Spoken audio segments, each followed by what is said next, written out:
Hello, motherfuckers, and welcome to my club of Cottontales. This is the place for me to be 100% me. It helps me mentally and physically. Huzzah! I'm Amber motherfucking Lewis. You found me as Cottontale is moist. Solo date Saturbae. I'm moist. Are you? Be my foot sugar daddy. Feet finder, Cottontale. Find me. How you doing?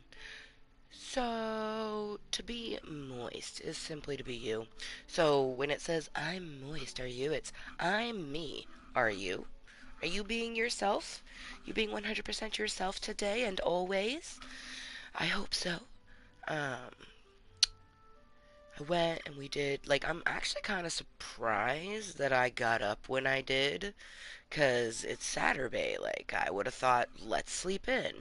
But one thing about Saturdays is I always just really let my brains do what they want to do. Solo date Saturday, huzzah. So we wanted to get up at like 8:30 and started our day, and then we went and got our waters at Walgreens. And it's now almost 11. I also did some yoga outside in the rain. As much as my foot would allow me, my knees and hips and everything were, always achy, but they were feeling okay-ish, but my right foot was just not having it. Um, ugh. I at least got one little oscillation. It was really lovely. Um, yeah, I got myself. I didn't put my fucking fries in the freezer. Oh, shit. I was like, I forgot to put something away. I was like getting ready to list off the things I got at the store, and then I'm like, oh no, I forgot to put my fries in the freezer. Oops, a daisels. So I got a bunch of water, including bubbly water, but I also did get a bag of French fries. So let me toss these bad boys in the freezer. Luckily, they were actually still kind of frozen. It was cold outside, so that's crisis averted. Oh my gosh. But anyways, as I was gonna say is, I have my bubbly water I'm drinking right now. I also got some crackers that I might nibble on. But for lunchtime, I'm gonna make myself some fries. Maybe cheesy fries. Maybe. I might just put the cheese on the side, but fries, and then I have Sweet Baby Ray's honey mustard. So good. And I like to mix regular mustard in it so it gives it an extra tart. Because I personally like a honey Dijon. I love mustards. Mustards are good. Oh, damn it. I missed 10:47. That's okay. Let's get our Chisity chat up. So obviously we have the Queen game, Dreamlight Valley, on the PlayStation. I don't have much left. I literally just have 10 night thorns to uproot, and I believe you get 7 thorns a day. But I'm not 100% sure.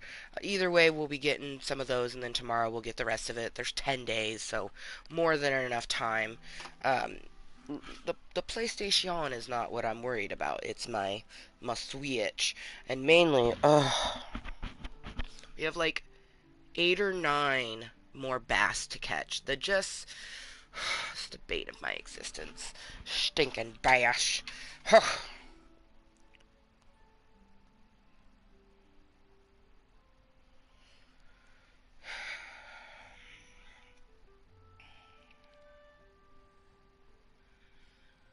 Oh, I love that the little screen when I came in, it was like this. So cute. Be my foot sugar daddy. Mm. If you didn't know, I'm a foot content creator. This is not my job. A lot of people tend to think that YouTube is my job. Nah, bitch. If this was my like a job for me, it'd give me anxiety more than it already does. This is a place for me to just be myself, my little place on the internet, and it does trigger me, so I desensitize myself to the triggers. That's what my YouTube is for. My feet finder, that's where I want the clout, baby. I want all the followers. I want all of the toho. You dig? Um, do I appreciate each and every one of my VIP Club Cotton tellers? Of course. Time is the most precious currency that you own, and spending any of it with me is appreciated. But it's not why I created this. It's for me, myself, and I to enjoy. But if someone happens to enjoy it, huzzah. I appreciate that because, let's be honest, with me being me, there's people out there that are like, oh man, like, I totally get what she's saying. And then there's going to be other people who are like, what the fuck is she saying? If you don't understand the plight I deal with, be glad. You know what I mean? Um, for those who get it, they get it. For those who don't, they don't. Let's put some Dreamlight Love and Moist Kisses. Pin. Pin. Our hello, motherfuckers. I saw that we had someone pop in.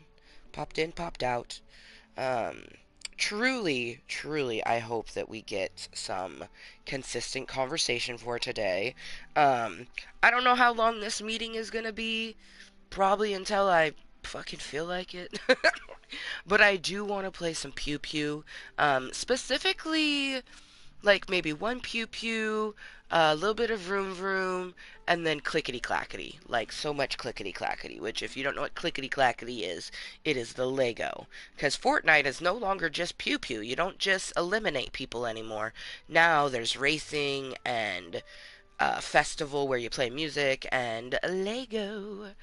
And it's awesome.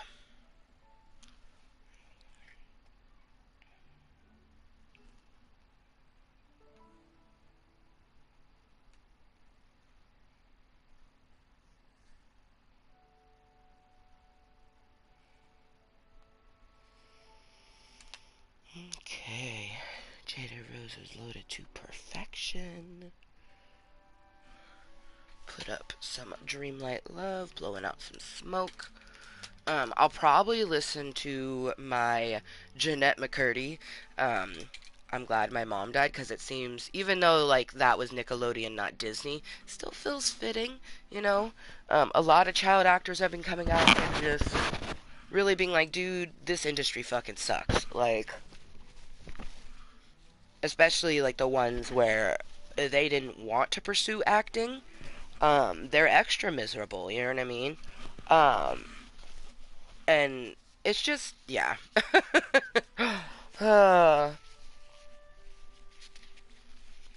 and it's like it's over a couple generations because Zoe 101 and Justice or whatever that show was called. That was I was already an adult when those things came out, but like all that that was in the 90s. I grew up with that.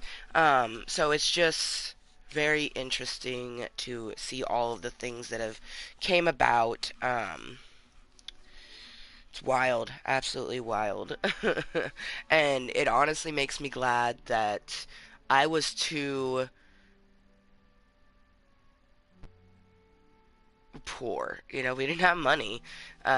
We some I know that sometimes like I remember having, you know, just like not really having a home, just kind of living wherever we could and then not having electricity or hot water at one point. You know, so yeah. It was never in my destiny to be that. But I also think about the fact that when I was 14, going to be 15, I've always wanted to be a model and now I am. I'm an alternative model, most of it's feet and hands, but I model my whole body when I produce my feet content. You can see it in the pictures that I put. Like I'm not just modeling my feet. I'm modeling head to toe. That's what I've always wanted to do and what I've always wanted to be. And when I was 14, I did a casting call like we went to this place in downtown Portland, a bunch of people trying out. Some people got called back. Me and my mother were two of the people that got called back for us to drive to Seattle to do a runway show. And both me and my mom got picked by Origins Modeling. Um, my mom constantly says it was a blessing in disguise because if she had went to New York, she would have been in New York during 9/11 2001. So she very much is thankful that she said no to that. Me, I was too young and I wanted to do it, and they told me they were going to invite me back, and they did. And I remember very vividly going to my mother, and my mother just being like, we don't have the funds for it. But when I tell my mother about that now, she goes, oh no, we had the money for it. You didn't want to do it. And I'm like, nah, bitch, I did want to do it. Like, I'm fucking 37, and this was 20 years ago. Like, I always wanted to do that, but when I think about it, I'm glad that I was never a child model because I would have been exposed to so much things, and I'm glad that I'm doing it as an adult where I'm still going to be exposed to stuff, but it's not going to, affect me as much as it would have in my adolescence. It's absolutely wild. Like, truly, everything happens for a reason. The good, the bad, the indifferent. Like, I was always so pissed that my mother didn't let me do that, but now as an adult, I'm just, like, thankful I didn't because I don't think mentally I would have been able to handle being a child model.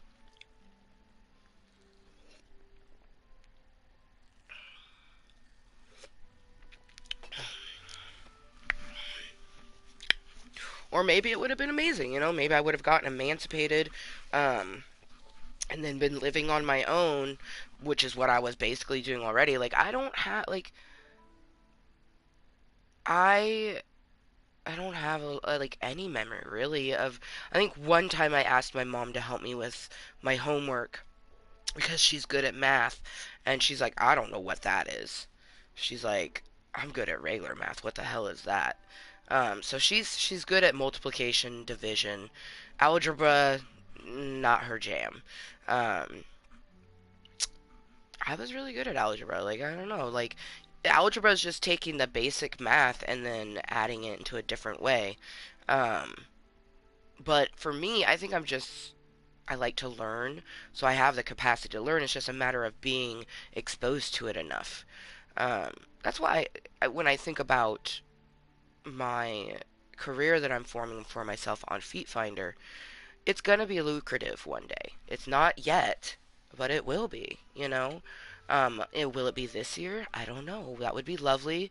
But sometime in the next 10 years, as long as I'm actively uploading, actively promoting, actively talking to people, even if I'm a little worried it might be an 80s doll, you know, um, keep self promoting and putting myself out there and being myself, and all it takes is just one foot sugar daddy, one person with an expendable income who's like, ooh, I like you. You're adorable. I want to spoil you. Well, how can I do that? And then they find out that I have a feet find. They're like, oh, baby's not just asking for money. Baby's doing things to get the money. Like, I'm like, yeah. Like, I am definitely looking to be a foot sugar baby. 100%. Never have I wanted to be a sugar baby, even when back in the day I had this guy that asked me, and he was quite serious. But I just, I knew that that's not something that I wanted. Um, like, I didn't want to give the girlfriend experience. I wanted to be an actual girlfriend. And I wouldn't be giving the girlfriend experience even now. Like, I'm not gonna sexy text with people. I'll do fun conversations, but like it made me very uncomfortable when one guy was like, "Oh, you gave me a boner," and I wanted to be like $5 boner tax, like because it did not make me like I know that's gonna do it for them, but I don't want to hear it. I don't want like no baby, that's not me. Um, so I even put it on my profile, no sexting, and I know that that means that there's gonna be a handful of people who are like, "Oh, I don't want that." Well, but there's going to be someone who does. Because there's always that person who's into kinky shit, but they don't like when women show everything. I imagine I'll have a person that's like, oh, why do you have to show butt cheek? Like, I'm like, because I like my butt cheeks. Um, but they'd be very happy, like, oh, you don't show all of it, and that's so like sexy. Like they'll find it sexy in the fact that I am not just like, here's my vagina world. That will never happen, like ever.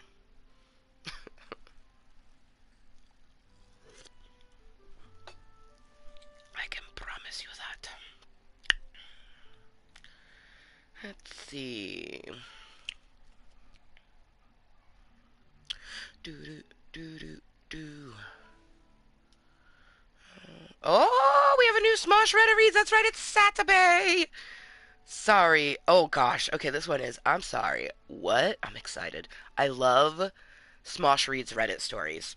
Absolutely love it. I've never even been on Reddit, but I love this. Yeah, I'm excited.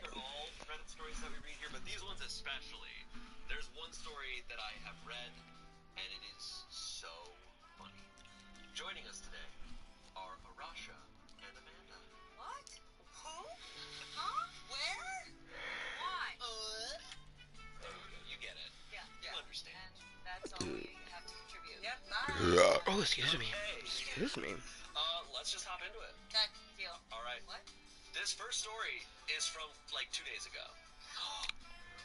Ooh, a recent one. We love recent ones.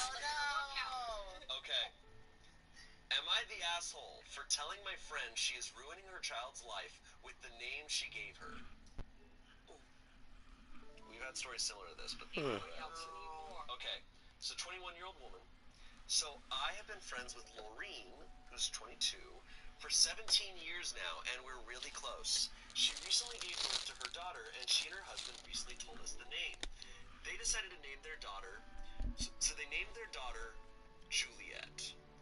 Okay.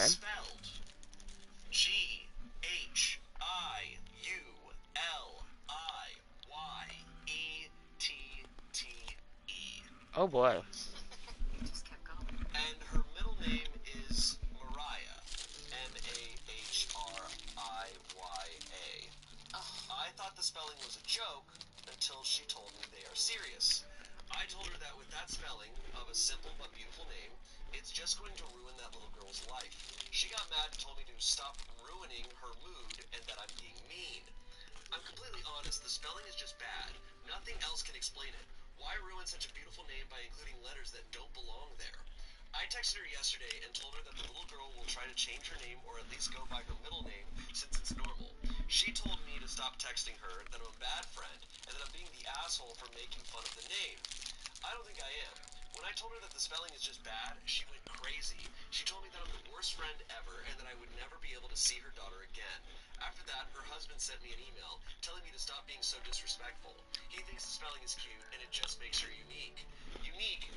Dude, my name is Amber. So many people found ways to make fun of my name. It's not inherently funny, but they found ways. It doesn't matter what you name your kid. If a kid wants to bully another kid, they're going to.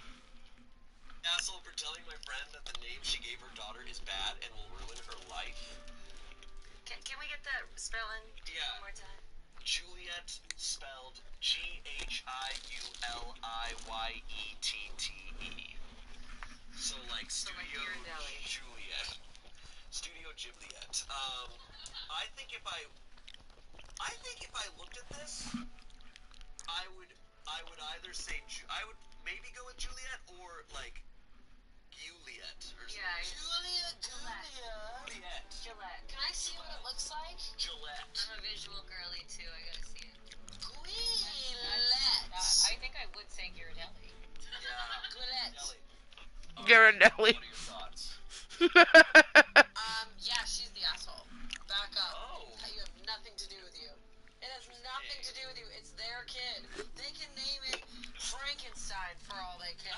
Yeah. Here's one thing I found out. I have sisters. Do not tell them how to raise their children. Do not give their opinion on their names. Okay. I love that. Honestly, that's my take. And truth. And tea. Alright. You know, I feel like I'm bringing in so much of my personal experience here because I grew up with a name that was so often pronounced like it was spelled FGHI, like all these like random letters, like people would just misspell it or mispronounce it, and it was sure like frustrating, but by no means was my life like suffering because of my name spelling. I mean, mine also I think is a different case because my name is spelled just like it sounds. So I agree with you in that it's quite dramatic to say like no, no, no, no, like you cannot do that. Like it's funny to joke once and be like, yikes, you sure? But to just consistently be like, and then get an email. It's like, leave us alone. Yeah. It's like, oh, you really? Yeah. What do you gain from this? She's got like, she's acting as if it's like personal stake. Like if she was naming the child and it was a disagreement among the couple, that's a different story. But she is simply on the outside of it. I think her opinion was not asked, and it is just being given and reinforced. So a little bit of what Amanda said. I think back up. Yeah. This is a very light relation, but my name is not spelled like normal Shane. Right. I have right. Y in it. It's never really bothered me. Yeah, why? I'll never have a coffee mug. Like I never have a souvenir with my name on it. It's always Shane without the Y. You're one of it us. Has not ruined my life by any means. I also, and maybe this is like just being out here and knowing a bunch of actors. Like I feel like I know so many people with very unique names. I am not someone who thinks twice about it. Like I don't really care about people's names to that degree. I mean, my husband's name is got a J, and it's spelled Hardzei. And of course, people are like, "Whoa, oh what? Oh what? Yeah. I can't believe it." But then they move on, and then we all get on with our day. Yes, it's and he's not never gonna have Garde spelled on a cup ever. Right. it's like a quote unquote the price you pay for having a very unique name. I actually I think it's kind of like okay again. It's a lot. The spelling is a lot. Like It's a lot. We're by no means. It's a lot. Yes. So Mariah though, it's like all right. It's spelled Mariah. Yeah. Right. Yeah. But she also like later on says like it's fine. Your daughter's gonna end up going by her middle name or something since that's normal, and it's like okay maybe she will like. And what about that? It's also just like that's. I think it's come on, bass. Is that it's assigning emotions to fucking rainbow trout. Somebody who isn't even able to advocate for themselves yet. Like let them ultimately decide how they're gonna feel about their name. But if this friend is in the life being like, yeah, your name sucks. I tried to tell your mom. Like that's just let me save you. Yeah. Let me take you from this horrible be the hero right now. Try to be. Yeah, because even no matter how bad the name is, and you go, that's a bad name. It's like, well, like, what are you gonna do? Like, you can't. This was gonna be the outcome if you try to shame someone for what they're naming their kid. No matter what you think of it, and like, there are a lot of parents who name their kids crazy shit. Yeah. Did she apologize? No, not as of this. I don't think she did. That's also what's kind of missing. We know that she said, I told her that with that spelling, it's just going to ruin that little girl's life.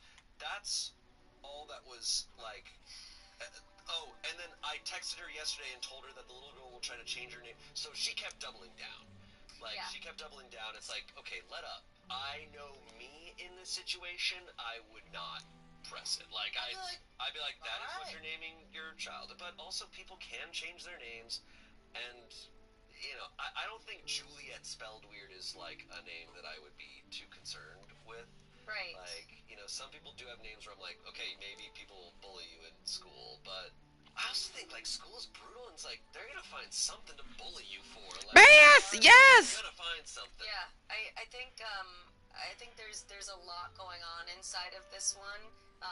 That there's definitely a lot of context missing too. Yeah. But it's funny that she is the one telling this story, and she deliberately has like left out a lot of the details in terms of like there might have been an apology or there might have been more correspondence, but it's like even in the way that she is telling this story, we still kind of find it quite clear that she's wrong.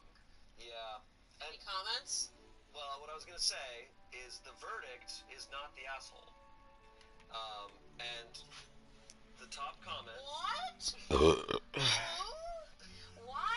I actually that what was genuine. What? The top comment here is, "Hi, I'm a high school teacher. I'll tell you up front that you're right. Kids with fucked up spellings of their names are miserable about 3/4 of the time. It's difficult to spell, people mispronounce them, and official documents forget about it. Forget about it. We clock parents as potentially difficult. I keep in touch with 3 students who changed their names from their parents' spelling to the actual conventional spelling the minute they turned 18.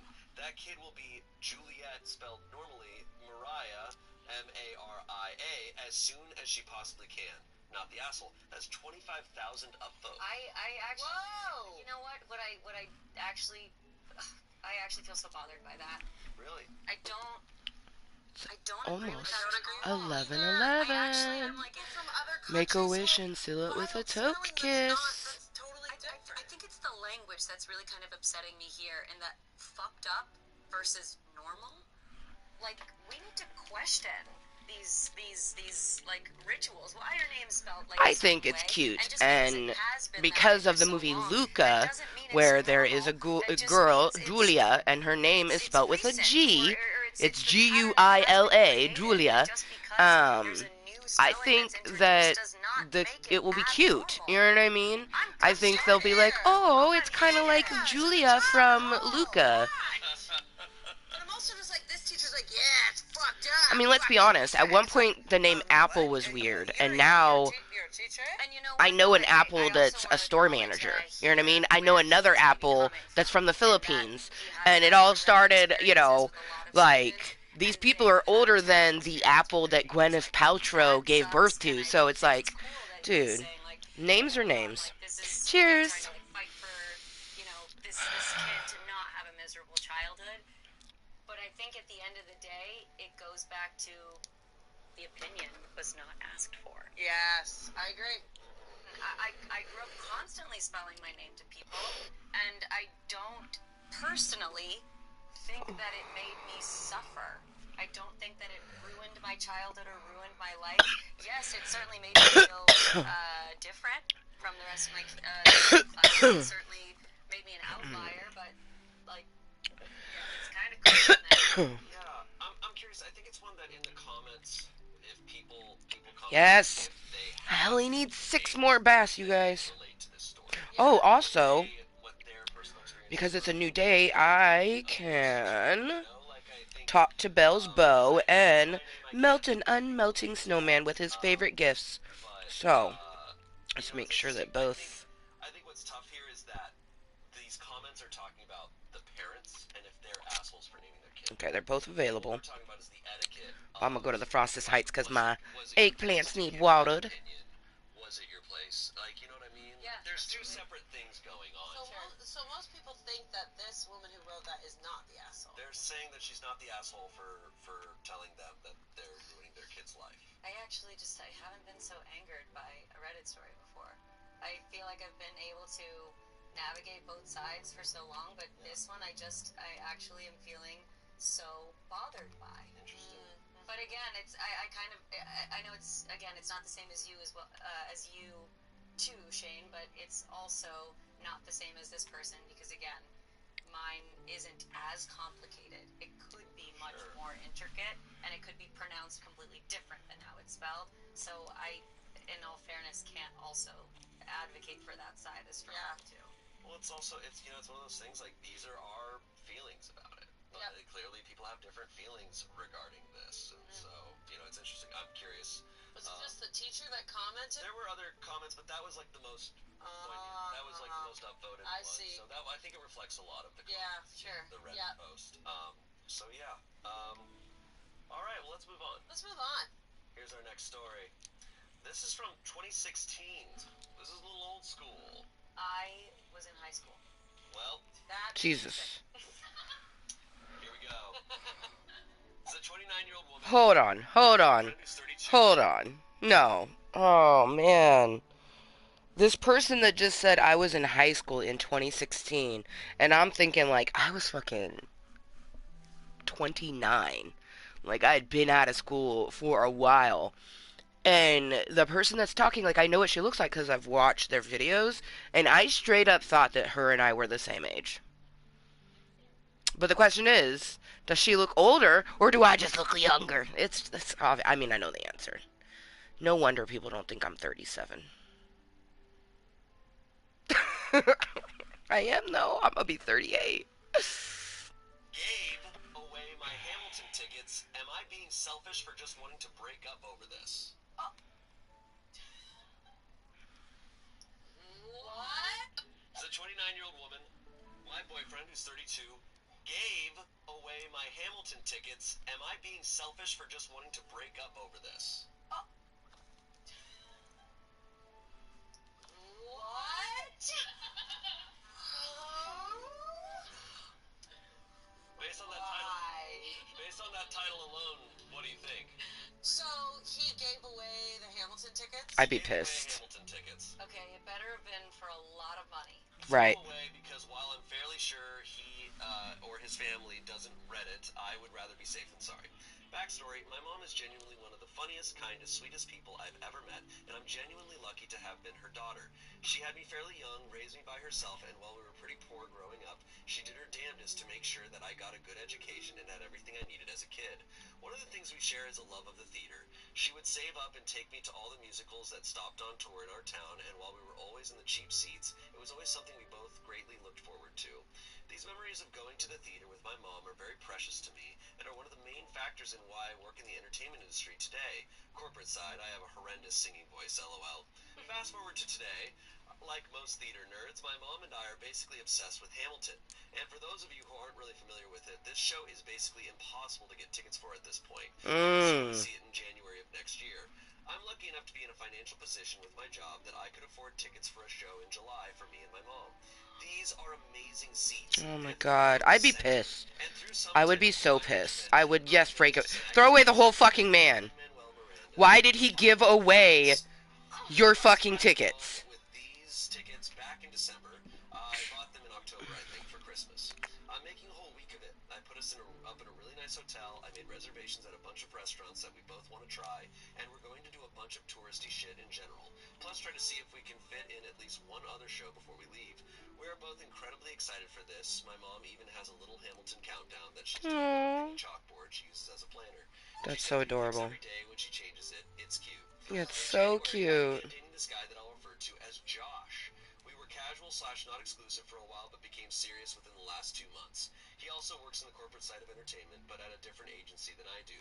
He also has a higher position than me and makes a lot more money than I do. This becomes important. We met at an industry event and hit it off instantly. I thought I could get really serious about this guy, and up to this point, there have been no red flags that I've seen.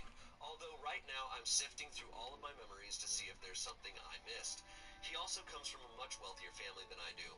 Josh has a younger sister that I'll call Jennifer, who's 17, that's kind of going through a big troubled teen phase. She cuts class, smokes, and is really disrespectful to her parents. I've only met her once, but as far as I know, she's not doing anything too bad. She's just kind of a sad kid and could really benefit from some therapy. I floated this by Josh, but he said his parents are kind of disdainful of therapy in general. Josh says they can't reach out to her no matter what they do, and they've tried everything, except trying to get her to a counselor, but whatever. Actual problem time. Sunday night, I was at my place with Josh. We were drinking wine and cuddling while watching the Tonys, Theater Awards show in parenthesis. Oh. Got it. I didn't know. Yeah. My mom was texting me during the Hamilton performance and geeking out about how excited she was. I laughed and showed my mom's text to Josh because I thought it was so adorable. And he didn't say anything off, but he was acting kind of strange after. He asked me what date the show we were going to was. I told him, and then he went into the other room to take a phone call. I thought nothing of it because we both have to take random phone calls like that for our jobs all the time, and he's going through some kind of tough time it is. He was in an unusually good mood afterwards and said he had to go home early because he had to sign some forms at the office early tomorrow before we met up to go get brunch with his parents later that day. Again, nothing too unusual and pretty common with the both of us. He picks me up at work for brunch with his parents, and again he's in an unusually good mood. I ask what's up, and he says vaguely that things are going well at the office and this deal he's trying to make is finally going through. I don't really press for info because we both try to avoid work topics, partially due to work shit being fairly banal, and partially because we both have to sign some pretty gnarly NDAs a lot of the time. And this is only my second time meeting his parents, so I'm still a bit nervous about brunch. We get to the brunch place, and the first thing his mom does when she sees me is gives me a huge warm hug and profoundly thanks me for my kindness. Her dad also gives me a huge handshake and thanks me for helping out with Jen. I'm kind of fucking because I have no clue The what guy he's gave talking the about. tickets to I ask his what she fucking means, and she sister. says, for giving her the Hamilton tickets. Oh my I turn fucking over to Josh, god. and he just has this big grin on his face. But Reddit, that time my boyfriend was away talking on the phone for business, he was actually on the phone with Jen promising that I would give her my Hamilton tickets. Oh my I was fucking so god. thrown off by this that I, kind of not very tactfully, I admit, say how I had no clue about this. Josh looks pissed, and his parents are equally thrown off. But instead of getting mad at Josh, his mom just says, well, you can still give them to her though, right? And they all look at me like I'm supposed to just agree with this. I try to explain that the trip is actually for me and my mom, and how important this is to my mom. All three of them start going on about how Jen is super excited about this, and that Okay, then get your own fucking tickets. expressed happiness to them in a while. And that's how the next half hour goes, basically, until the parents leave mad, and dad calls me a selfish cow. Yeah, throw away the whole fucking family. Sort of put up with it, but I could barely get in a word. Josh and I go outside the brunch place, and he starts screaming at me about my selfishness and how Jen is going through a much harder time than they thought. He wasn't clear on this, so I'm not quite sure what he meant, and that I'm being childish because it's just a musical. I hate having arguments in public. Also, this is one of my favorite brunch spots, and I wanted to be able to come back without being embarrassed, so I wasn't really engaging. He eventually called me a cunt, what the fuck, and then left in his car, which is awkward as hell because it was a valet parking, so he was just kind of stewing by the valet stand while I was waiting for my Jesus. Uber. Later that night, I texted him saying while I wasn't giving up my tickets, there are still some available on that date. However, they cost about $2,500 due to ticket scalpers jacking up the price. Believe me, this is not a problem for either the parents or my boyfriend. He literally bought a $3,000 watch for funsies last week. The only response I got was that that was an exorbitant fee. I agree, but not the point. He refuses to pay, and he didn't understand why I couldn't just give the tickets to Jen. Because they're not. Wow, I'm infuriated for her, and I'm glad that it's 11:22. I'm up to a dreamlight princely toke because what the actual fuck, man? You're definitely not the asshole. He gave away your tickets that were super hard to get. Like, I completely understand wanting to help out with Jen, and I feel really bad that apparently her family is filled with weirdos. Yeah. Also baffling, and the entitled behavior they displayed is a massive turnoff. I'm not giving up these tickets. Is this selfish? But I also kind of want to cut my losses here. The attitude Josh displayed towards me outside of the brunch place was very unpleasant. You should have asked. And he knows how disrespectful I find being called a cunt, so I'm half of a mind to just break up with him. Yeah, man. He knew I had these tickets for a while, and I don't get why he decided to do this now at all. But should I contact Throw away the this whole woman man. at all? I just saw that she made a really excited post on Facebook about it. I'm not friends with her, but I am friends with my boyfriend, and he liked her post. I would straight up buy the ticket for her, but frankly, I can't afford those prices because I'm saving up for the New York City trip for my mom. How do I move forward? Oh my god. She should kill. Break up with that motherfucker! As I was reading it, I was like, you know what? Maybe he should die. Maybe Man. dump him and then dump his body. Murder this man. That is wild. That's, yeah. Everything My head is like, what? No, I My gagged. system was like,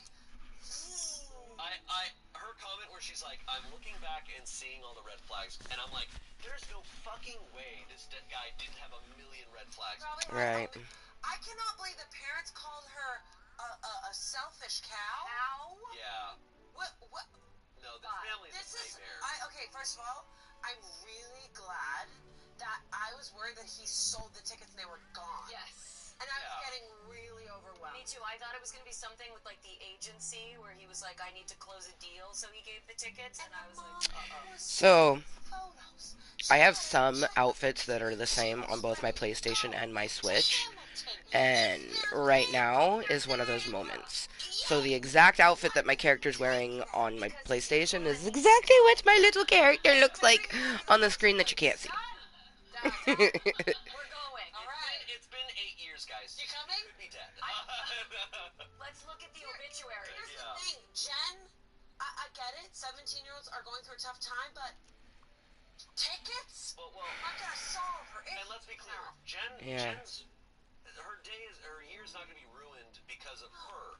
Her year's going to be ruined because of her family Yeah. lying to her Yeah. and making up all this bullshit, and that Yeah. they're not willing to just buy the tickets for her. Right? She probably would be so upset knowing that that would be taken away from them. Yeah. No, that's actually like just full of absurd ridiculousness. Yes. It actually just continued to unravel Yeah. and fully just stopped making sense at a certain point. It was that bad. I feel bad for her because there's a lot of people like this, and like of people who they are so harsh on themselves that they're not realizing how much of a monster someone is. Because at the end here, after she wrote out this story, she's like, I am not giving up these tickets. In parenthesis, is this selfish? It's like, how are you questioning? What are you saying? I'm not going to give away my tickets that I have earned and saved for. I Yeah, man.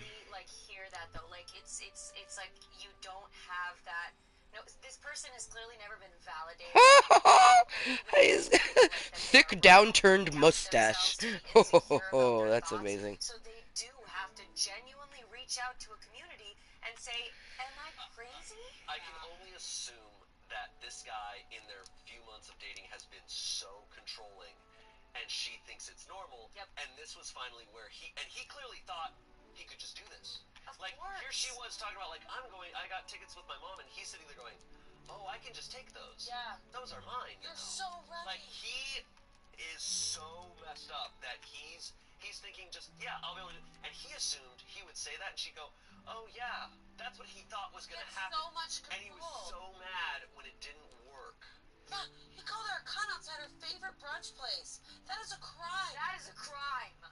Yeah, man. Like, I wasn't going to fight back because I want to come back to this brunch place. Yes, I love that. But I you know know. what? I know. I fully want to say, like, it's like it's heartbreaking that she doesn't understand that it is so selfish of him to do. But I do want to take a second and actually acknowledge how empathetic this woman is. Yeah. And that gets taken advantage of. Yes, in her whole response, she does not like blow her top at all. She's continuing to be like, they called me this, and you know what? I understand because they're clearly going through a lot It's inside like of their family. you don't owe them that in And this it's moment. like, oh, honey, like Right. you have clearly you have so many great tools, and it sounds like she's had a great mother who has raised her so right. Hamilton, so cute, so great. Let's Like also they have be a great clear. relationship. Let's also be clear. They're going through a lot. They have the money to buy these tickets. Right. They could have just gone, you know what, she's taking her mom. That's a great idea. We should buy tickets for Jen.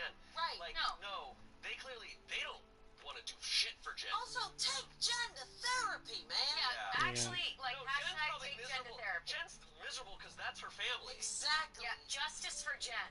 Yeah. Yeah. Justice for Jen No, and the I brunch guarantee place. you, Jen's probably like, I fucking hate them. I like, fucking hate. Is there any update? no. But there's some comments here. Lynn didn't go on that night. Top comment. I would dump him. It's not just about the tickets, but the lack of respect. He chose not to tell you and waited for it to come out in public in hopes that you'd step down to avoid making a scene. You sound like you have a good relationship with your mom. Take her to the show. Good moms are forever. Boys are temporary. That's so true. He waited. He waited till there was a bunch of people at her brunch spot and let someone else say it so that he set up the whole chest trap. Yeah, man. Insane. OP responded to that, saying, yeah, I'm typing up an email dumping him right now. Email. Normally, I think it's better to meet up in real life for things like this, but his behavior both during and outside brunch was scary, and I would prefer not to be alone with him right now. Maybe that's paranoid, but better safe than sorry. I think this is one of those situations where everything was so crazy, and they were acting like this is totally normal behavior, that I thought I was the insane one. Another comment. There was a really similar post to this during Christmas where the OP made this beautiful cat face for her mom by hand. It took months, and the boyfriend gifted it to his mom in front of her and expected the OP to just go along with it. The OP said there was a mix-up, and the boyfriend's mom was so crushed. He reacted the same way this OP's boyfriend did, yelling and calling her selfish. So apparently stuff like this happens more often than you think. Last Damn. ago, someone said, erase yourself from the narrative. Queen. Yes. Queen. OP said all the Hamilton puns in here are killing me in the best way. I can only assume there was a bunch more. Yeah, no, I mean, look, I think at any stage in a relationship, if your partner calls you a cunt, that's, if you said, I'm gonna break up with them, I'd be like, that's fair. Like, had they been married for 20 years and this happened, that's grounds to get rid of it entirely. Absolutely. This is like 2 months in. This guy is Yeah, man. a nightmare. That one really made me go, I have a feeling that shit's common. Oh. Also, in the comments, let me know if that has happened to you or if someone is that common? I think like just that type of controlling behavior of just being like, that's mine. Like everything's mine. And just like treating other people around like they are just your pawns. Yeah. It's just his family and people around him that he cares about. And this girl, her life doesn't matter because she only exists as an extension of me for the last. Where he got it from? I mean, his parents. Yeah. And Jen's like probably Jen. living her life. She's probably a spiritual guru. Oh God, yeah. Hopefully. Justice for Jen. Let's hear it. Let's hear it. This episode of Reddit Stories is brought to you by Factor Foods. If you're looking to eat stress-free this spring, then check out Factor. They've got a ton of options. They're all chef-crafted, dietitian-approved, and delivered straight to your door and ready in just 2 minutes. And they have so many options, over 35 options every week to choose from. These include Protein Plus, Calorie Smart, vegan, all sorts of things, anything you want. Come on, Bass. Ooh, okay. I like that we have lots of gray spots. Only the gray spots. It's in many places. 4 different biomes, but it has to be the gray spot. Or the white spot. It's not blue or gold.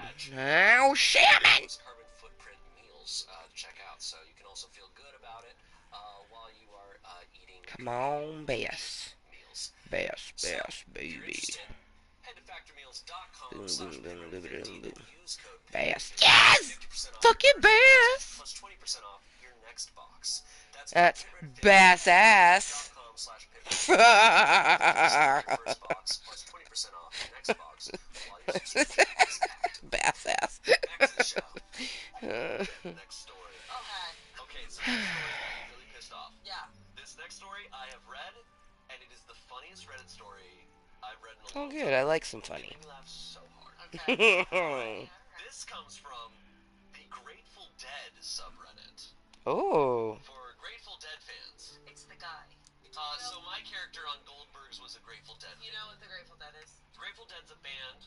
They're a band from like the 70s. They got little bears. And they have a cult following. They're a band. They're a great band. Jerry Garcia was the lead singer, and you know Ben and Jerry's Cherry Garcia? Cherry Garcia is... That's Jerry Garcia. That's Grateful Dead. My God. Oh, wow. Today years old, we learned that. Is like hardcore. They Army. follow. They are like, Deadheads. it's a whole lifestyle. Wow. It's a whole bunch of things. Wow. I actually went to a Grateful Dead concert a couple years ago, and I luckily didn't get recognized by too many. I got recognized by one guy, but I played a Deadhead on TV for years, but I didn't actually know a ton about the Grateful Dead. So if someone came up and really grilled me, I'd have been like, yeah, like, you know I'm an actor. Jerry Garcia! You know I'm an actor, right? But I have listened to Grateful Dead. Like, I made sure I wasn't, like, I was trying to do my part. You did your research. But, it's like a bunch of old hippies smoking a ton of weed, super chill Tie-dye vibes. These songs, they have songs that just go for, like, ever. And they're just riffing and I kind love of whatever. that. It's very much a vibey type of thing. Advice. I'm meeting up with a deadhead woman. I met online, and I told her I was Jeff Chimente's piano teacher. Oh, I don't know jeez. anything about the piano, Oh, unfortunately. jeez. Turns out her dad is in a Dead cover band, Oh, and he booked a jeez. show at his church in her hometown. He wants me to play the show. Oh my gosh. You're in so So, deep. I believe Jeff Chimente plays their concerts nowadays and stuff. I'm not entirely sure. And But what was the lie there that he was? so he said he was his piano teacher. So this professional keyboardist, he said that he was their piano teacher. Now he's talking to a woman online, so they've never met in person, but they've clearly been talking a long time. It's okay. And he's like, yeah, I'm their piano teacher. Hell yeah, just lying. And so now he's in a very Curb Your Enthusiasm place. Yeah, absolutely. This All is right. definitely a mistake. The show is next weekend.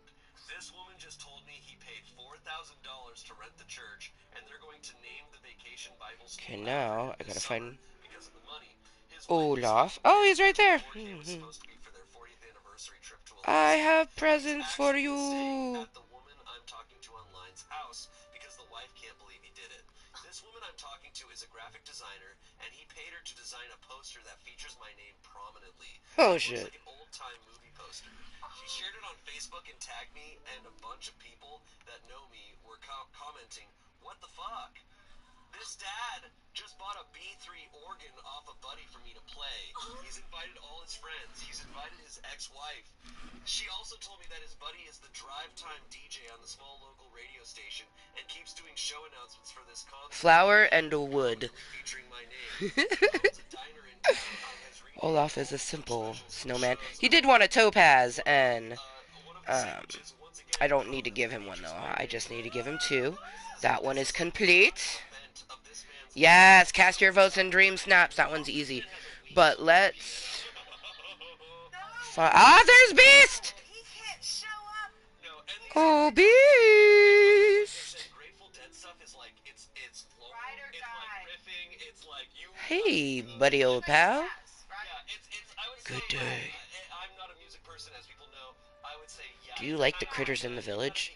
They are rather amusing. It's just, well, they remind me that I am stuck between being animal and human. But then I remember Belle showing me how to feed them. That's super adorable and romantic. Belle is kind to everyone. I was talking about you. Oh, I, Comparing it to how long it can go. Also, how do you feel about the small creatures? I'm an animal super fan. Oh, that was very enthusiastic. this feels like a National Lampoon movie. Like it feels like a Yeah, movie buddy, where dig for some I shiny can't white get gems. that. Diamonds! Yeah, okay. I was gonna say it's Also, like before I literally forget, building as an improv scene would, where it's just like I told myself as soon as I had 100 and then 100 to get the Monster University one, so I have both of the outfits for them. Let's vote some dreamy snaps. Now I gotta learn. Now I don't know what to do. Like that. I watched that show. Ancient aesthetics. You weren't born. Ooh. Okay. Damn. Both really. We got some good ones here. Ooh, I dig the book one. Oh my god. Oh my god. Oh, top comment. I'm racking my brain trying to Ooh, figure out which yeah. song/Seinfeld episode this is from. Yeah. This Holy is shit. also this family just immediately believed him. Well, They didn't know I that, think right? why? They didn't Wow. check. Well, who was name? She's been talking to. He must have gone in depth because they've been talking online for I assume a while, and he's telling her Why did he lie? I'm this guy's piano teacher. I'm a piano player. Oh, Like, nice. He probably went all in because he was thinking. There's some really good ones. When we meet up, I'll get laid. That's probably what he's thinking, and now this is the outcome. Also, it's this is what messes me up with cringy things. I'm now thinking about the wife who can't go to Alaska. That's what I'm really. Oh, Yeah, there's an asshole inside. there's a bunch of shit going on here. I'm thinking about this. I just love that this guy brought that up because he's like, there's so many stakes now. Like, he's just like, oh god, like. Probably a steak. Right. What I do think is crazy. What I do think is Yes! Cross some items off your royal to-do list. I'm so glad that I just have a habit of, like, not collecting my Dreamlight Duty ones because I know that something will pop up. Cook with seafood, sell 5 fruits, harvest 3 spices. Ooh, there's one right in front of me. 1 spice, 2 spice, To go on TaskRabbit and say someone needs to help me get in a horrible accident. 3 spice. That is not what I was thinking. Let's see if we have. We don't have that much food on us, so let's pick one of these raspberry bushes. Raspberry bushes. Get up there and start performing some stand-up. Raspberry bushes. So, my good man, I would like to sell these here 5 raspberries. Look, and maybe the clout will carry him. He goes, 1, 2, 3. Raspberry beret. Clearly they care. Alright, pick 3 mushrooms. Got you. This clout that he was the piano teacher, so I bet he goes up there and he performs like shit, and they love it. They're like, oh my god, this is inspired. Yeah. Oh, guys. I'm loving it. And I need to catch seafood, so hopefully there might be 3 blue spots, because I also need... Wait, it said fish. And then when the show is over, jump up on the piano bench and bellow out, Lordy Jesus. Okay, well, it won't be for the... because there's one that says catch 3 fish. But it will count for the seafood one. Which I actually get 5 more points getting the seafood versus the 3 fish. Boom. Oh, it's cook with seafood, not catch seafood. Hey, I got a memory. Worked out nicely. Someone else said you're going to need to get some plaster casting material and just tell them you broke both arms. Also, how old are you? I would hope one of them noticed Jeff Chimenti learned piano in 1975. Or maybe you're 80 years old. I wonder. My thought is that this is an older dude. I've been picturing him as at least like 60 or 70. I am loving everybody jumping on the bandwagon of we are going to tell you exactly how to execute this lie. Yeah. It feels like a Bill Murray movie. Like, Oh, honestly, yeah. just like him and the cast, just like, oh man, I wish. No, look, I hate. I'm supposed to feed a crocodile, so I'm gonna catch 3 fish. Because What movie was he in? Alright. I need fish from the Glade of Trust to feed the crocodiles. Which I got. Oh, You just went like what that. other movies he in? So what's the update? She doesn't know him. She doesn't know who he is. She doesn't know who Bill Murray is. Listen, you want me to You're losing your mind. I'm gonna rip these tights off my legs. What would you do in this situation? I would what confess. situation? Well, yeah, okay, to be honest, I would never get in this situation. I would never get in this situation, but me, Amanda, I can't stand the cringe. I would go, I have an awful confession to make, and then block her from everything. I hate lying, and I cannot do it, but I think it's so funny when people lie about shit where you're just definitely not going to get away with it. Like, you're not gonna get away. My theory, I have a theory on this story after I read it. I think she knows for sure he's lying. And I think this is all like a trick on him Oh. to get him to come And with she's a you. keeper. She's gonna break up with him after that. Honestly, if she's gonna go that far, I love that. No, I that's think- an I think she's elaborate she's scheme. known for a while. I think she's just like, I think as soon as he said that, she was like, really? That's awesome. And I think she's just been having fun with this ever Oh, since. queen, yeah. Oh, you're That's so right. my I theory didn't on even this. think that. She's got to be doing that because again, it's like we said, it's Because comedic the way that this is Also, escalating. I don't think he's a deadhead as much as he's saying she is. So, as a Grateful Dead fan, she probably I have knows a lot a of crocodile in my sights. Jeff Chimenti, it's like you're gonna get that result on Wikipedia. Right, and she just was like, wait, even if Yeah, you he know, plopped you're down. right, Oh, he's the traditional one. He's so cute. Okay, get the right fish for you. You want this tuna. Yeah, buddy, it's a big ass tuna. Thing's bigger than you. Spencer sent it to me. Yeah, you enjoy that. You so Talking about it this cute. weekend. He's just like, better start playing Let's like, it's like laughing at it. see. That is so funny. Will you take a herring? Because I caught a herring here. Bring them And on. Bill Murray, we need to find Yeah, you like that herring. Hum, nom, nom, nom. That one looks like you could actually eat it. That tuna fish was fucking huge. Story. Feed him the other This one. 42-year-old man. I paid my wife, who's 42, for sex. This seems like. Thanks for looking through. Amen. That definitely made me go, what? Like, You guys are sitting there laughing, and I'm I like, paid my wife 42 for sex. I'm like, I feel like I gotta I get out wanted of to see your here. reaction to it. Guys, we're gonna get through 4 stories. Sorry. Okay, this comes from relationship advice. Okay. I, a 42-year-old man, paid my wife, who's also 42, for sex. This seems like a terrible mistake, but I can't tell how bad yet. Okay. I've been married to my wife for 14 years. We have 2 daughters, 8 and 5.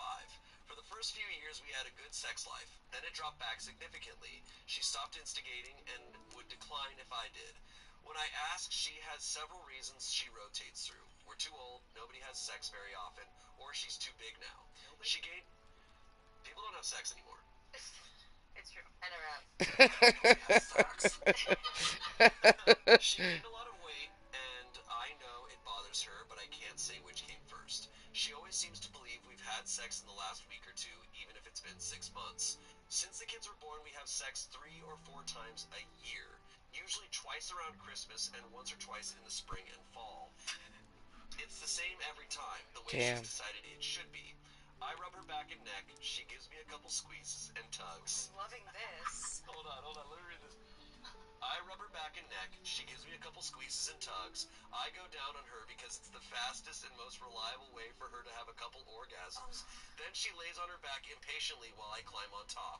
It's not ideal. A small gift she really appreciated. Afterwards, when we had Christmas sex, she went down on me briefly, after we had which she Christmas hadn't sex. done in years, and asked if there was anything else I wanted. Oh my I asked if gosh. she'd get on top and wear lingerie. She said it wasn't that nice a gift. I told her I'd get her 2 more. She wanted something else instead, and we ended up naming a dollar amount. At the time, I really didn't care that it was weird or might have repercussions. A few days later, she mentioned something expensive she wanted to buy. I gave her money for it, and that led to her cheerfully giving me the first blowjob I've had in years. It's continued happening since then. Part of me is thrilled. I like that we are having sex. I like that there is variety, and I like that I get input into what we do. I've been in a really great mood all year, and so is she. On the other hand, it seems like this is probably offensive and insulting.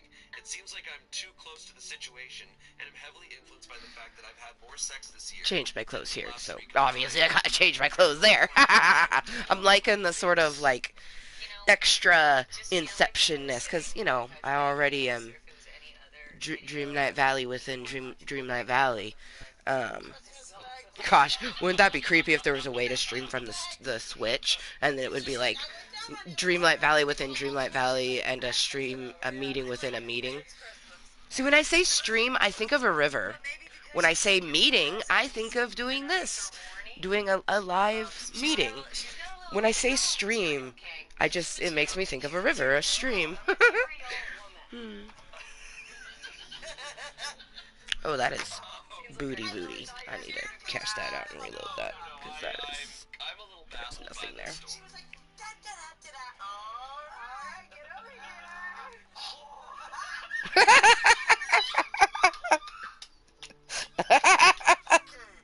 So, he's asking for advice now. What is he asking for? He's asking advice if this is good, if this is like right. He's got what he wants. And you're I mean, yeah, they're happy. He's got what he wants. She's got what she wants. give her all the money you can if you're having a good time. Yeah, man. As long as it's just not on Christmas all the time. Oh my god. I don't think it does. No, he's saying throughout the year. Yeah, Christmas came early. It came.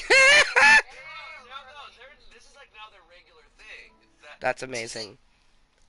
You know, all the time he's like, I want sex tonight, I go shopping with you. Yeah. And then later Pay your they wife. fuck. That's hell amazing. yeah. I mean, again, I genuinely think it's awesome. it's a material thing. she wants to be a little sugar baby. Yeah. That does turn her on. Which is, if he feels happy to Right. provide that for her, I Yeah, guess continue. sounds Yes. mutually beneficial. Okay, what I'm thinking is like, okay, if they both agree on this, if they're both consenting to this situation, then fine. I think that it's like not solving the issue here. No, definitely not.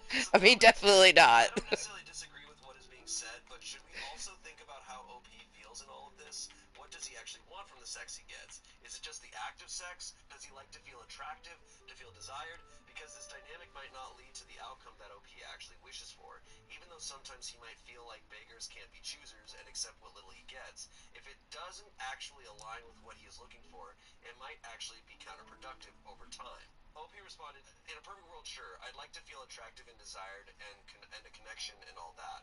But honestly, I'm not that deep, and sometimes a blowjob is really, really awesome. I'm dead. Okay, Okay. you bring in logic Alright. and grounds us, and then it's like, of course, there's.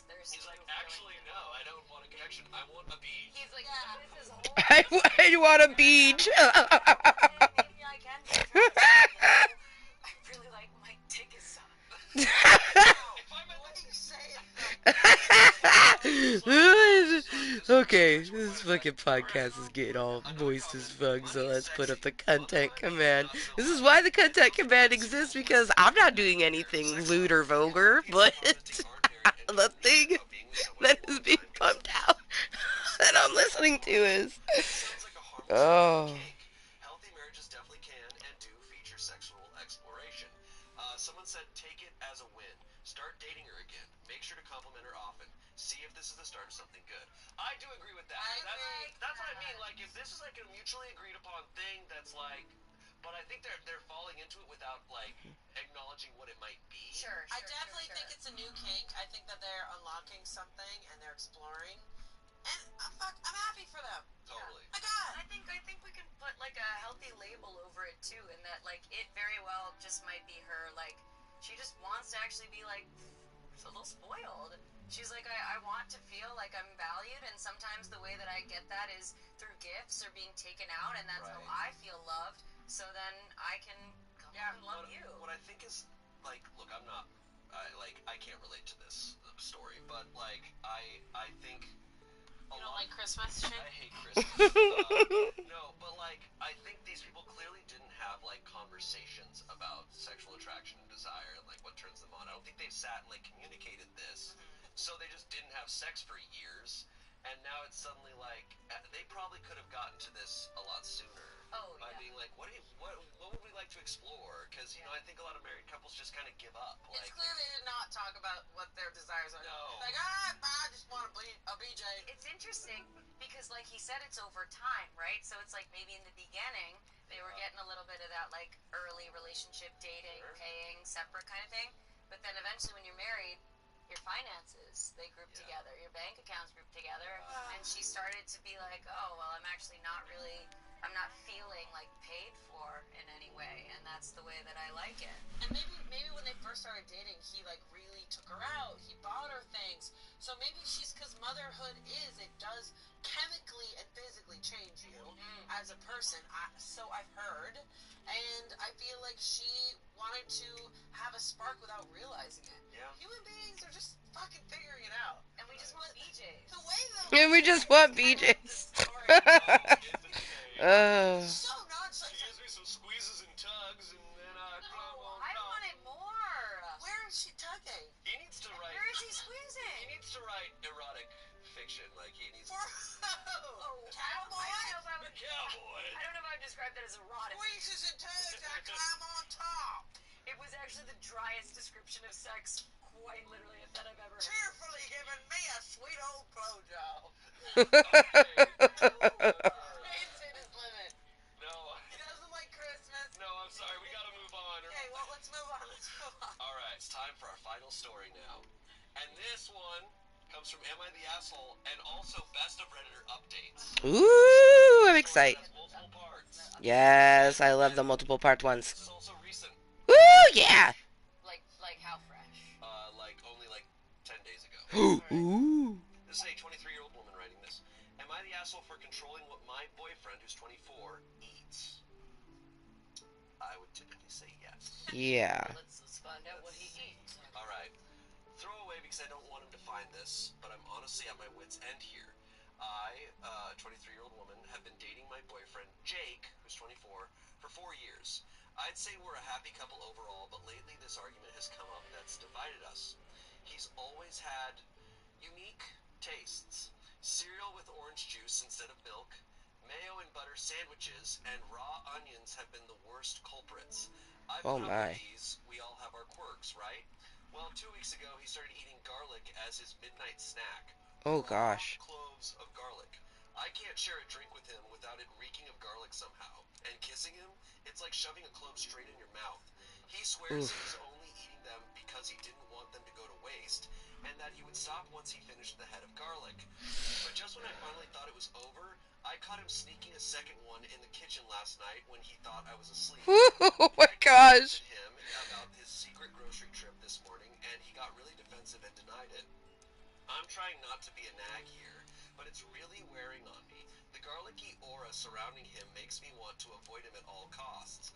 But, like, I don't want to do that because he's my boyfriend. Am I the asshole for giving him an ultimatum of Oh no my more gosh. eating garlic? Yeah, I don't think Context. so. His diet seems healthy overall, and he goes to the gym a lot. He had a doctor's appointment not long ago, and I don't think anything came up, but I can ask him to go again. Sorry if the title is confusing. I just feel bad because I did give him an ultimatum this morning, which I know isn't good.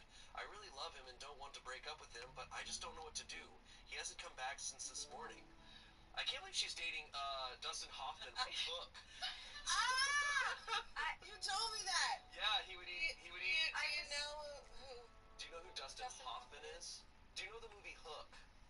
Do you know what Peter Pan is? Do you know what books are? And this isn't a big book set. Books. Okay. Okay. Dustin Hoffman in Hook apparently would eat garlic to make the kids like repulsed by it. Oh gosh. Right into that fact. That might be real, That's that might be fake. that's an awesome fact. He's like a vampire hunter. Oh, I was like, oh, but yeah, he's Van Helsing. He's Van Helsing. He works out and eats garlic. Here's the thing. Okay, her boyfriend could be a vampire, but also like, let him go through this Oh weird my gosh. phase. You think it's a phase? I don't know if it's a phase. She says he Sure. he has always had Garlic specific. garlic specifically. He'll But get over it. I think it is something that she doesn't know yet because he is making the excuse of like he doesn't want it to go to waste, but then he's sneaking around. Maybe he wants to break up. You think? He's Like trying he's to like this is repulse my way to repulse her. Maybe he's doing secret shopping. the verdict was not the asshole. Some comments here. If you really can't stand it, convey that. OP responded, I tried to explain when I talked to him this morning. I told him that the other weird food combos don't really bother me, but the particular smell of this is too much. Yeah. He said that I just need more time to get used to it, but it's been nearly 2 weeks already. Oh. Someone else said, is there anything else weird going on? OP responded, we haven't been going on our usual dates for the past 2-ish months, and he's had to leave to take calls a bit. But that's just because he's been swamped at work. Nothing weird. His busy season is almost over, which is good. He's cheating. What He's the cheating. hell is going He's on? cheating. He's cheating. You think he's cheating? Yeah, he's going down on someone, whatever, and he's coming home and he's putting garlic in there. Boom! Remember that music video, Let Me Smell Your Dick? Wait. Let me smell You're your right. dick. What did I you say? was gonna say, what I have heard of is, the only thing I've heard of You remember that song? And I smell your dick. being like, I gotta cover the smell of sex. Yeah. Oh, Like never. that's Never. amazing. So you're That's saying what I'm talking about. he's over here like, ha, and then like, and then like, I gotta cover that up. Are you crying? Yeah, he's sick. I don't know. I really like your theory. I didn't even think about him coming back, putting the garlic in the mouth, and then like using that as a tactic. I was still under the impression that he is doing that to just break up with her. I didn't even include cheating Interesting, in but there. you think because he's been doing all these sorts of crazy things. Like, what is he trying? Is he? He's been working late and he hasn't been going on dates. But she's saying this is his usual busy season. Yeah, I don't think we necessarily have to be like he's cheating. True, And he true, very true. much might be, but it also could be the flip side, in that he's just too nice of a guy that he cannot break up with this woman, and he is going to such extreme lengths To just so torture that she her? will break up with him. But it's just coming off. I know there's people that do that. Yeah. That's a thing. Finally. As we expected. Thank you all for your advice yesterday. It gave me a lot to think about. As it turns out, some of your comments ended up being spot on. Yesterday evening, I tried texting him about seeing a doctor like you guys suggested. He never replied. I guess he still has me muted. I spent the night tossing and turning. I kept going over what I was going to say to him when he got home. Not that it mattered, because he didn't come back last night. That worried me, so this morning I checked his location. He stopped sharing it with me through his phone, but I guess he forgot I can still see it on Snapchat. It showed him about 30 minutes away at some house off a random back road. I was pretty confused and honestly panicked. All his friends that I know of live in the city. I tried to call him again and was sent to voicemail, so I drove over there to see Oh, what was up. damn. When I got to the house, I noticed a woman about my age gardening in the front yard. Mm. I was pretty upset already, so I flat out asked her if she had seen my partner. She seemed surprised and asked if I meant Jake. She invited me inside, and there he was. Apparently, she's into gardening, and they met at her stand last fall when he went to stock up on onions at our local farmer's market. Damn. They hit it off and have been seeing each other for the past 6 months, and made it official back when his busy season started. She said lately she's been giving Jake the garlic she grew last summer, that's why he was so insistent. Damn. Hey, I stopped you. Yeah, bitch.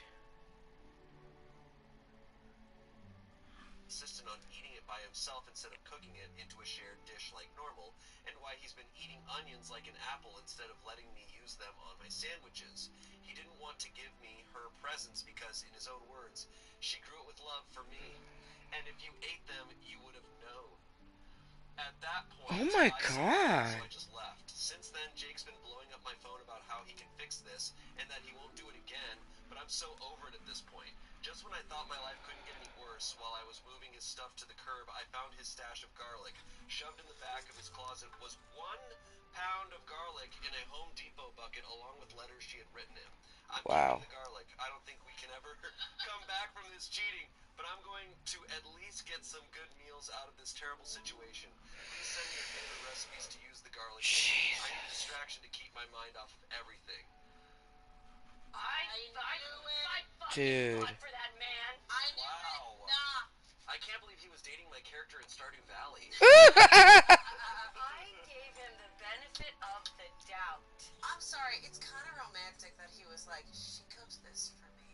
Yeah, it's devastating. It's like, I mean, that is really messed up. What he did. Oh my God! The fact that he thought he could come Coward. back from it. Yeah, I can fix this. How? And now she's cooking. She's a chef. I'm all for it. I love that she didn't even say, like, any kind words would be appreciated or, like, any further advice. Nope. She goes, give me your recipes, because I have a fuck ton of garlic now. Yeah, I love that. I love it. Yeah, a I love pound of garlic. What's your favorite Jeez. recipe that involves garlic? it. Okay, you guys are going to hate me. Okay, what? I actually don't like garlic. Get out. I live for garlic. My Oh, favorite yeah. thing as a kid, my papa used to cut off the top of garlic, salt and pepper, olive oil, bake it in the oven, Yeah. and I used to take it out and put it on bread. Yep. I ate it so much that he told me if I kept eating so much that I would grow a mustache. And I did.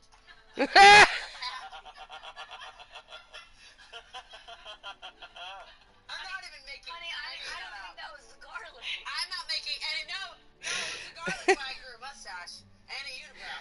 It wasn't me. It wasn't because I'm Portuguese. Definitely not that. No, but I truly. Oh, I'm it's obsessed amazing. with Oh, I love it. onions and garlic are a staple. Yeah. Absolute staple. You can add them to any dish and it makes it better.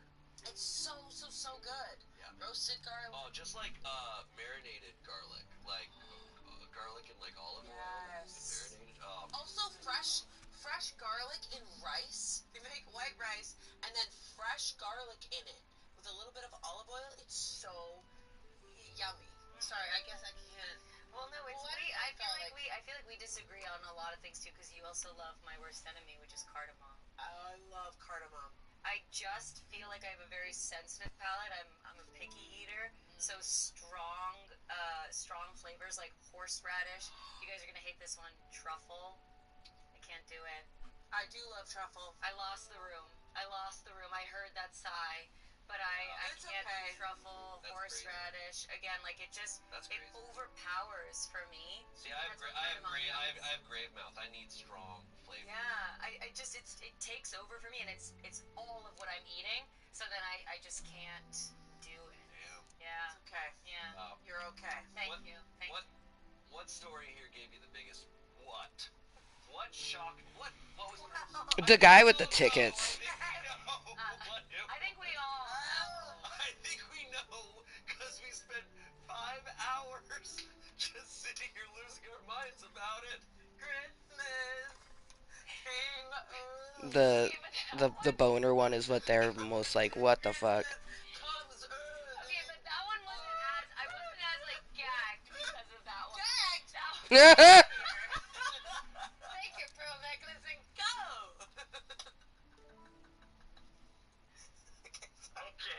Okay. I think it's still the one where he said the selfish cow. Cause Oh, reacted. yeah, because she wouldn't give the tickets. I actually just I unconsciously just made a sound. That was horrendous. We did that. I promise you, we are sober right now. I don't know what's That going was, on. yes, that was Hamilton, but Christmas. Christmas. It was You're just like really- when you were reading it for some reason, Amanda and I both were just like two times around Christmas time. Like why? The Hamilton one, I agree with you. Thank you. Shane, what about you, bud? Yeah, probably That's the one that I like. Yeah, I'm just All like, right. Guys, remember when it was about names? Remember when we started this very That was serious? hours ago, How man. did we start this on such a serious note and then end up here? That was the same video that we were like, yeah, we should really be. That was the same week. Can you believe that? Thank you both for joining me here. This was a fever dream. And thank you for watching. I hope this was coherent. Who knew that Arash and I, who knew? We cook. Comment whatever you want. Comment if Christmas is your favorite holiday. Coming. Christmas is coming. Let us know what other types of themes and subreddits you want us to cover because this theme worked. Let's re-release this on Christmas Day. Alright, we'll see you next I'm gonna Saturday. re-listen to it. Bye. Sorry, not sorry. Cause this was a good one. I do need to take my medicine though, cause that was the alarm that went off at noon.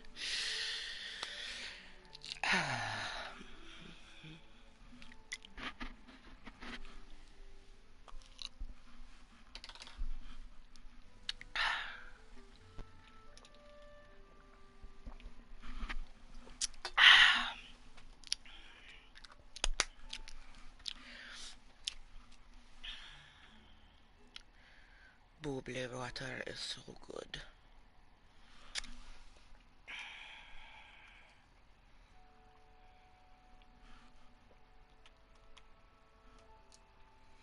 Ooh, nature is calling. Be right back.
Whew. I am, damn, so damn distracted that we damn near, we probably are gonna miss princely toke time.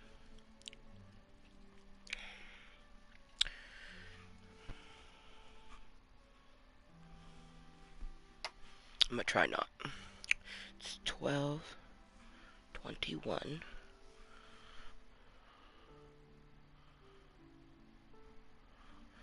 I haven't just broken up a nug like I just did in such a long time, but I'm like, you know what? It will work.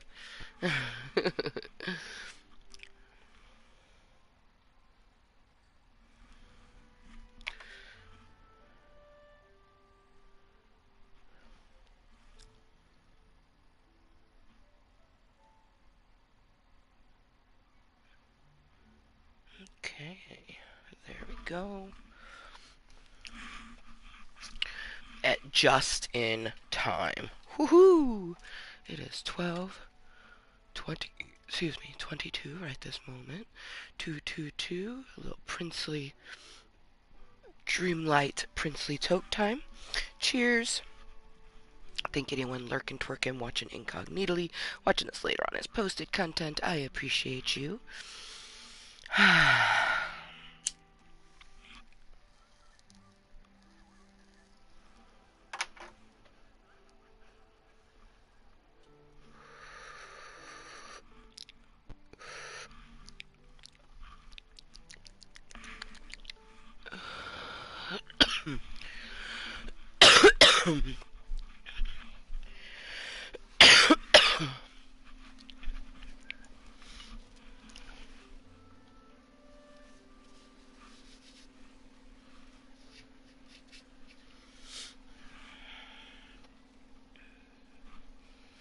Making a triple-decker quesadilla.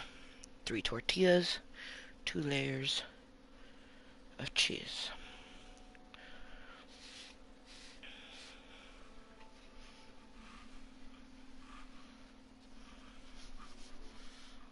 Now, I just let it crisp up. And we're going to toke while we let that crisp up. Oh. Also gotta remember to grind some more up. Let's see what we... Oh yeah, we're looking for wild spring eggs on my switch, because we're working on some dreamlight duties.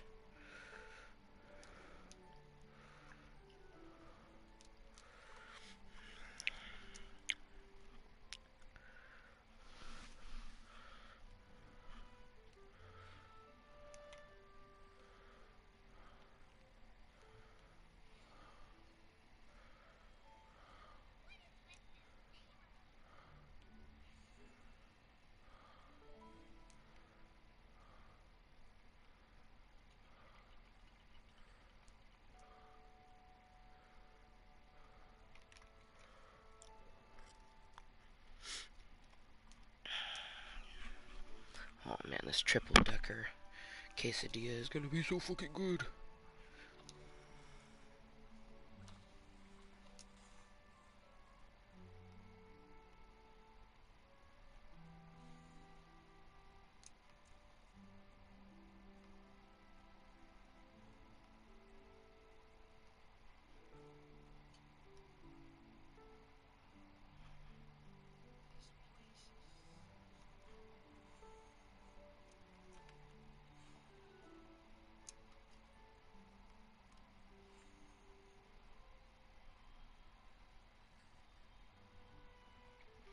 I hope I didn't pick up all of the blue eggs. I didn't even think about that it might give one of those, like, hey, pick up some wild spring eggs. Can't exactly do that if you picked them all up already. Oops. I know I picked up a couple, so... Oh, there's another one, yay. We just need one more. Ooh, yay, there it is. Come to mama. I was like, I don't think I did pick them in the forest yet, so I'm very happy that I had not. Okay.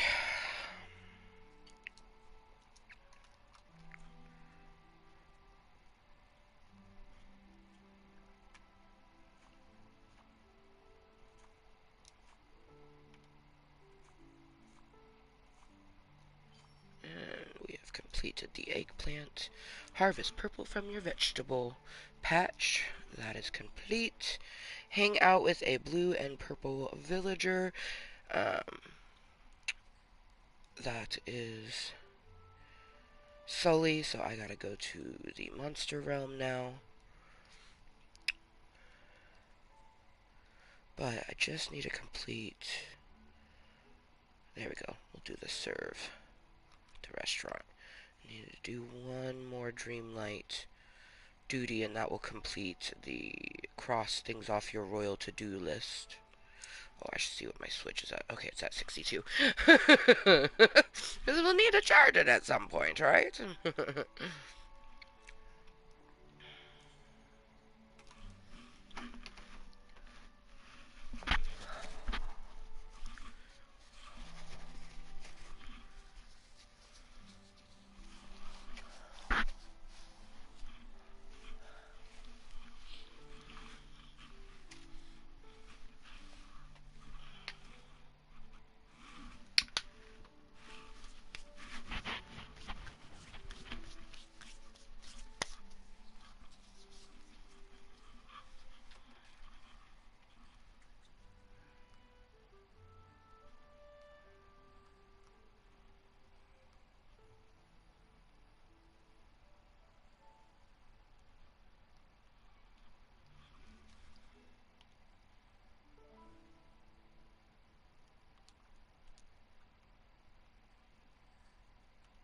Let's make a red fruit pie for Belle.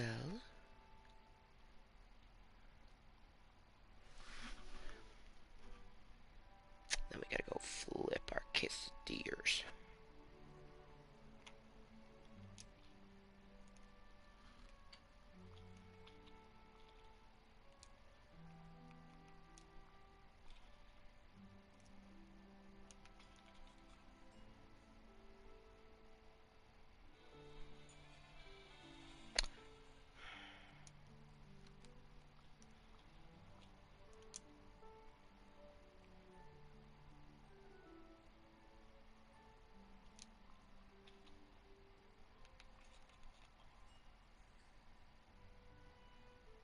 Son of a bitch.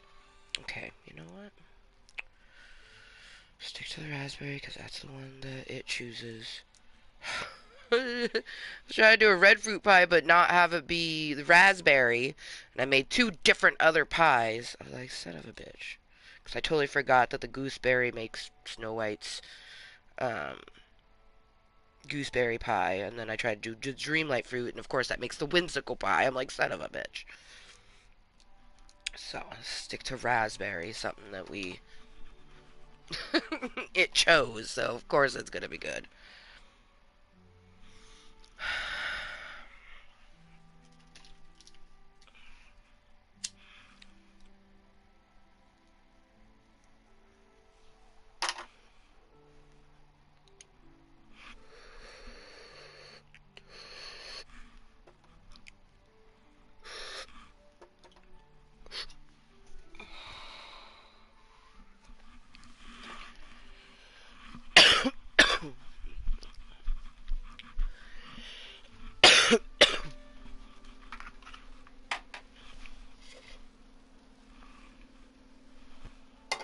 Oh, yeah.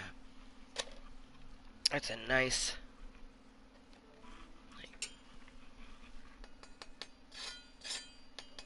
Yeah. So now I'm gonna let the other side do the same thing. And then we gotta let it sit for just a moment because cheese is gonna be ooey gooey and very hot. I'll fucking burn my mouth if I'm not careful.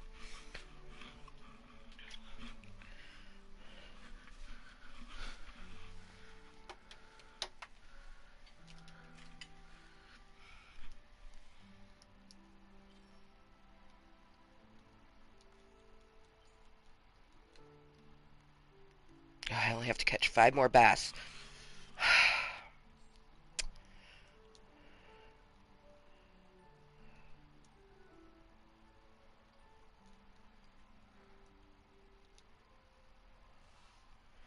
Okay, Fairy Mudgutter wants Purple bellflower, blue star lily, and a mint candy. She always wants mint candy. She loves her mint candy. She does.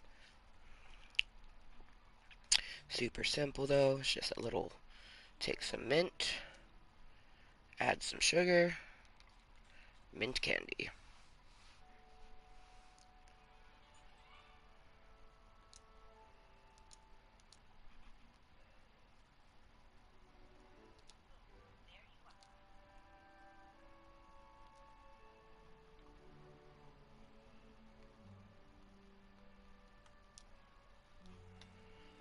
Okay, now I'll go get the purple bellflower, which I think both of those are in the Force of Valor actually, so huzzah.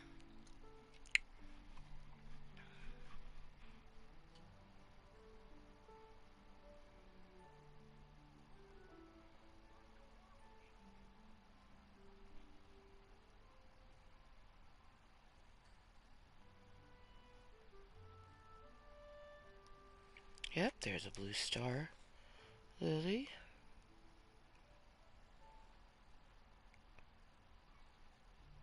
Saw some red bellflowers, and a yellow star lily, and a blue star lily. Just go keep looking. There's gonna be a purple one somewhere. Ah, yes. Two purple ones right here. Let's take this one.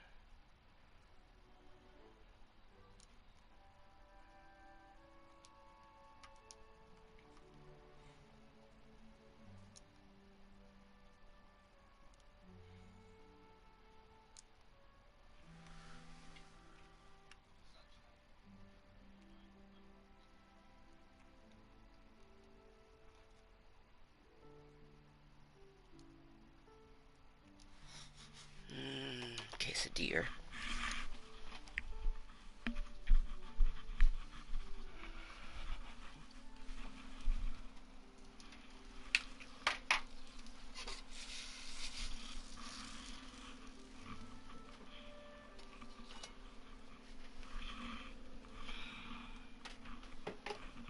Yes.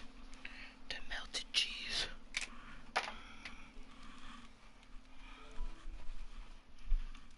Start oozing out just a little bit. Oh, yeah. Yum, yum, yum, yum. I wish I had some avocado to put on top of it, but... Oh, it smells so good. It's going to be very hot, though, so I need to set it down, let it cool a little bit. Let the cheese harden just ever so slightly, so it's not just super duper gooey, but gooey still. Because we want a good cheese bowl. 1, 2, 3, 4. Cheers.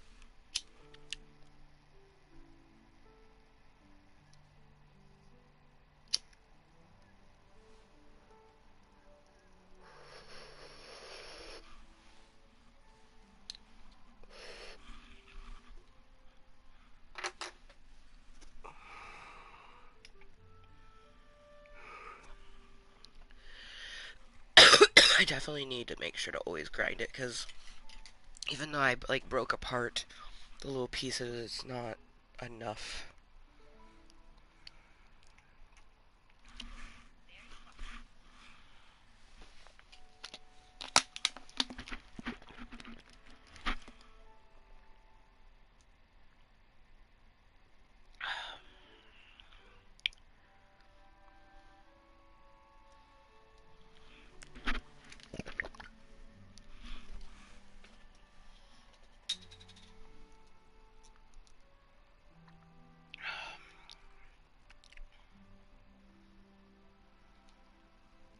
Sweet. And then tomorrow when we log into Dreamlight Valley, we'll give her 3 more of her favorite gifts, and then we will have given the magical matron her favorite gifts. Okay. Oh, gotta wait for rain.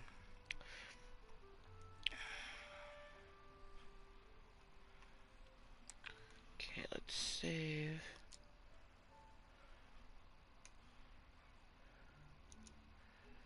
And we're going to see what we have in the way of monster outfits.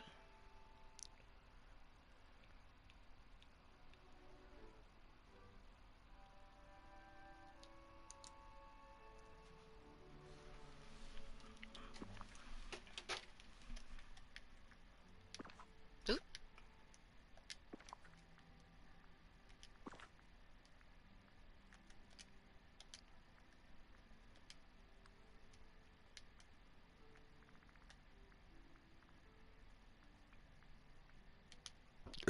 Excuse me. Okay.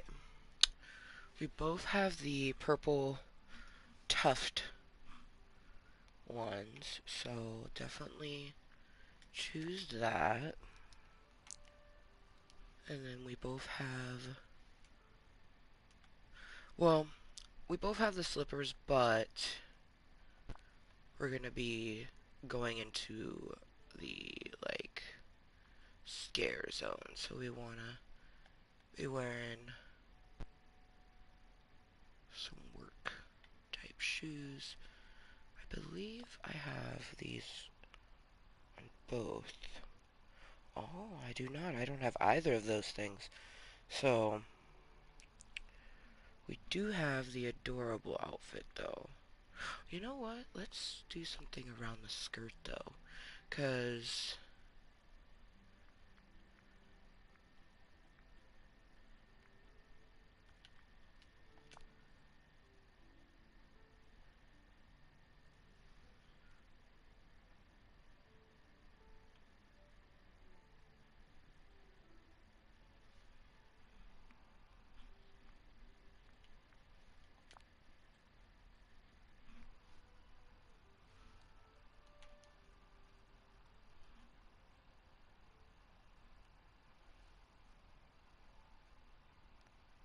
I think I actually kind of like that. And with the hairstyle. Let's see.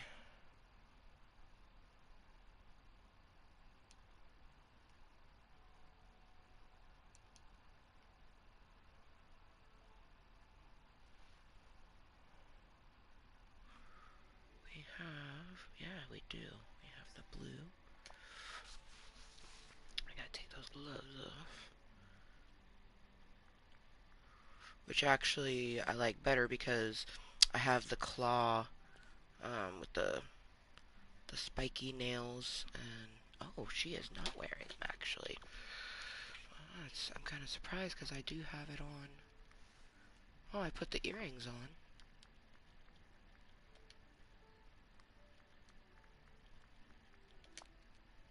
For some reason we didn't have the nails on.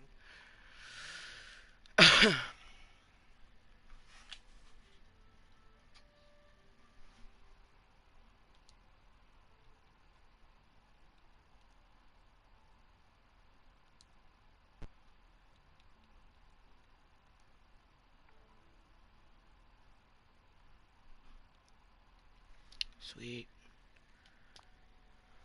Both have that one.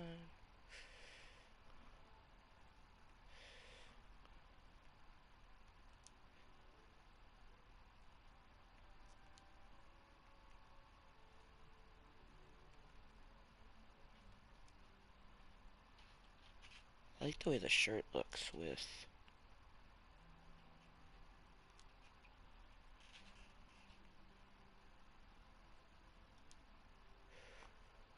the skirt. It looks very adorable. I think I'll put some.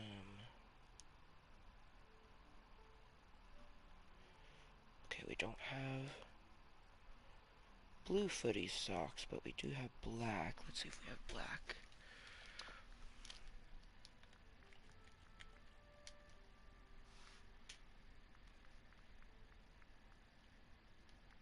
Yes. And then black high-waisted jean shorts. She looks adorable. And we already changed our watch. Yeah, I like it. So this is exactly what my character on the Switch looks like. Um, I'm making sure to, just for extra funsies, them have the same outfits. I might also, because you can't see this screen, but this gives you a way to somewhat see her-ish.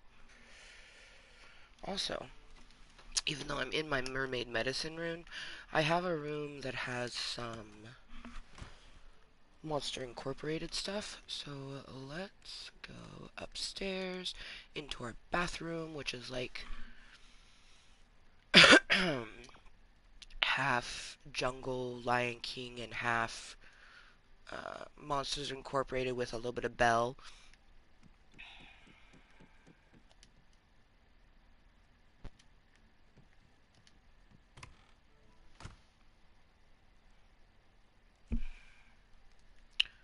So, like, Monsters and oh, our skirt matches it, so cute. But then we have our adorable little Belle thing, and then we have some stuffies here, which I should have.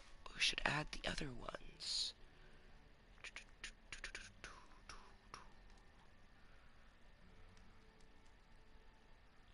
Be miscellaneous.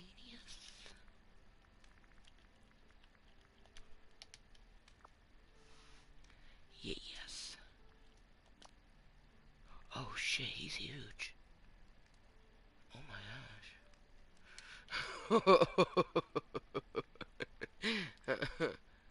Okay, he's small. So we'll put him there. And then he's a bit bigger. So we'll put the purple and green one set up somewhere else. But adorable.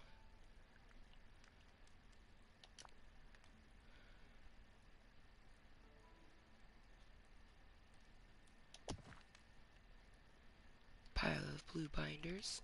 Definitely very fitting.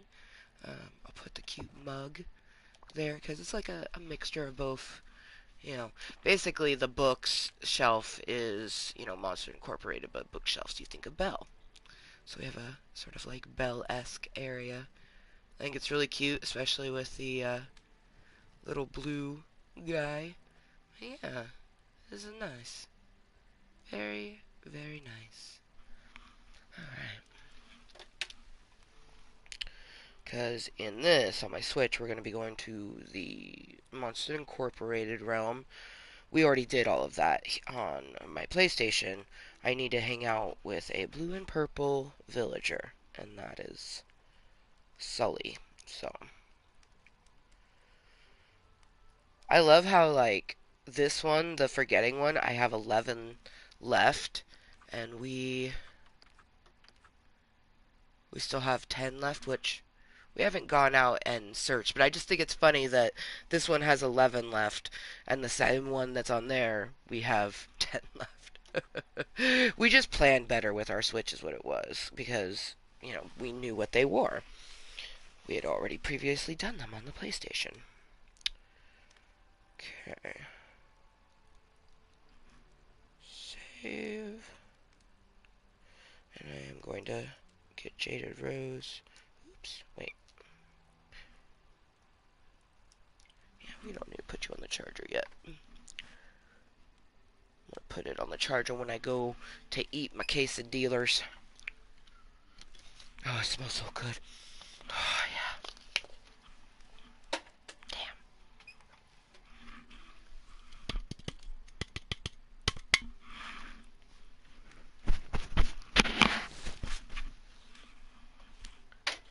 Score.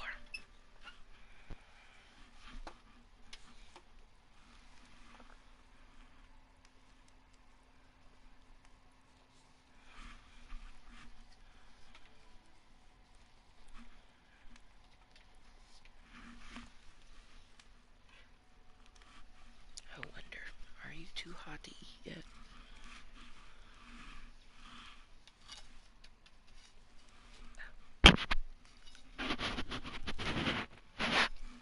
Oh, yeah, she's perfect. Mmm.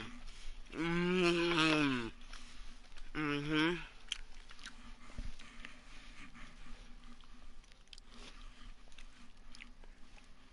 Let's go plug her in. Because we are about to get our nom on.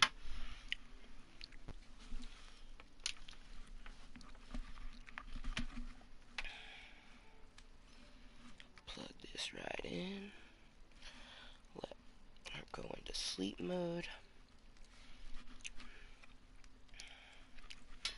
While we nom and toke.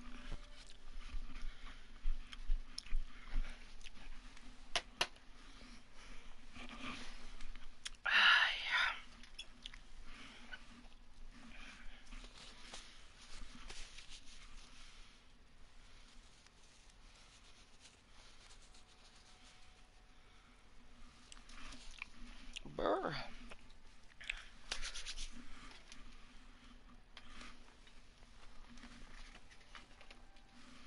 I need to make sure my heater's open because there actually is warm air pumping.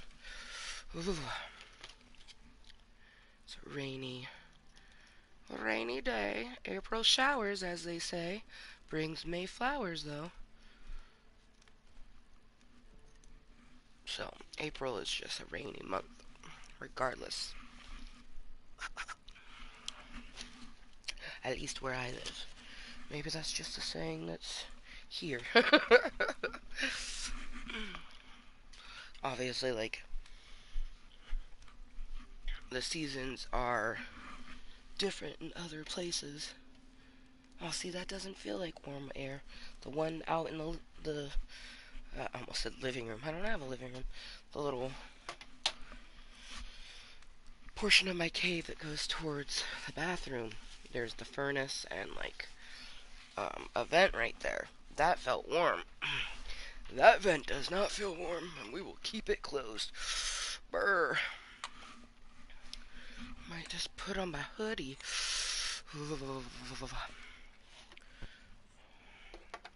Oh my gosh, that one bite was dangerous because I've had it, and now my body's like, give it to me.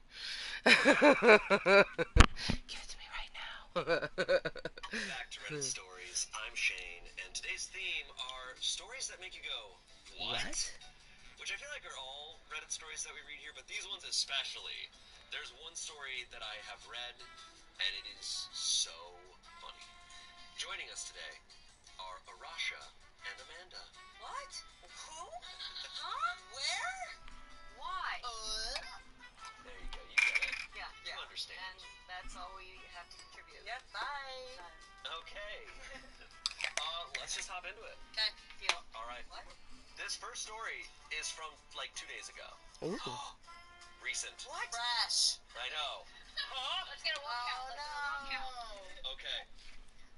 Am I the asshole for telling my friend she is ruining her child's life with the name she gave her? We've had stories similar to this, but... Okay, so 21-year-old woman. So I have been friends with Laureen, who's 22, for 17 years now, and we're really close. She recently gave birth to her daughter, and she and her husband recently told us the name. They decided to name their daughter... So they named their daughter Juliet. Spelled Giuliette.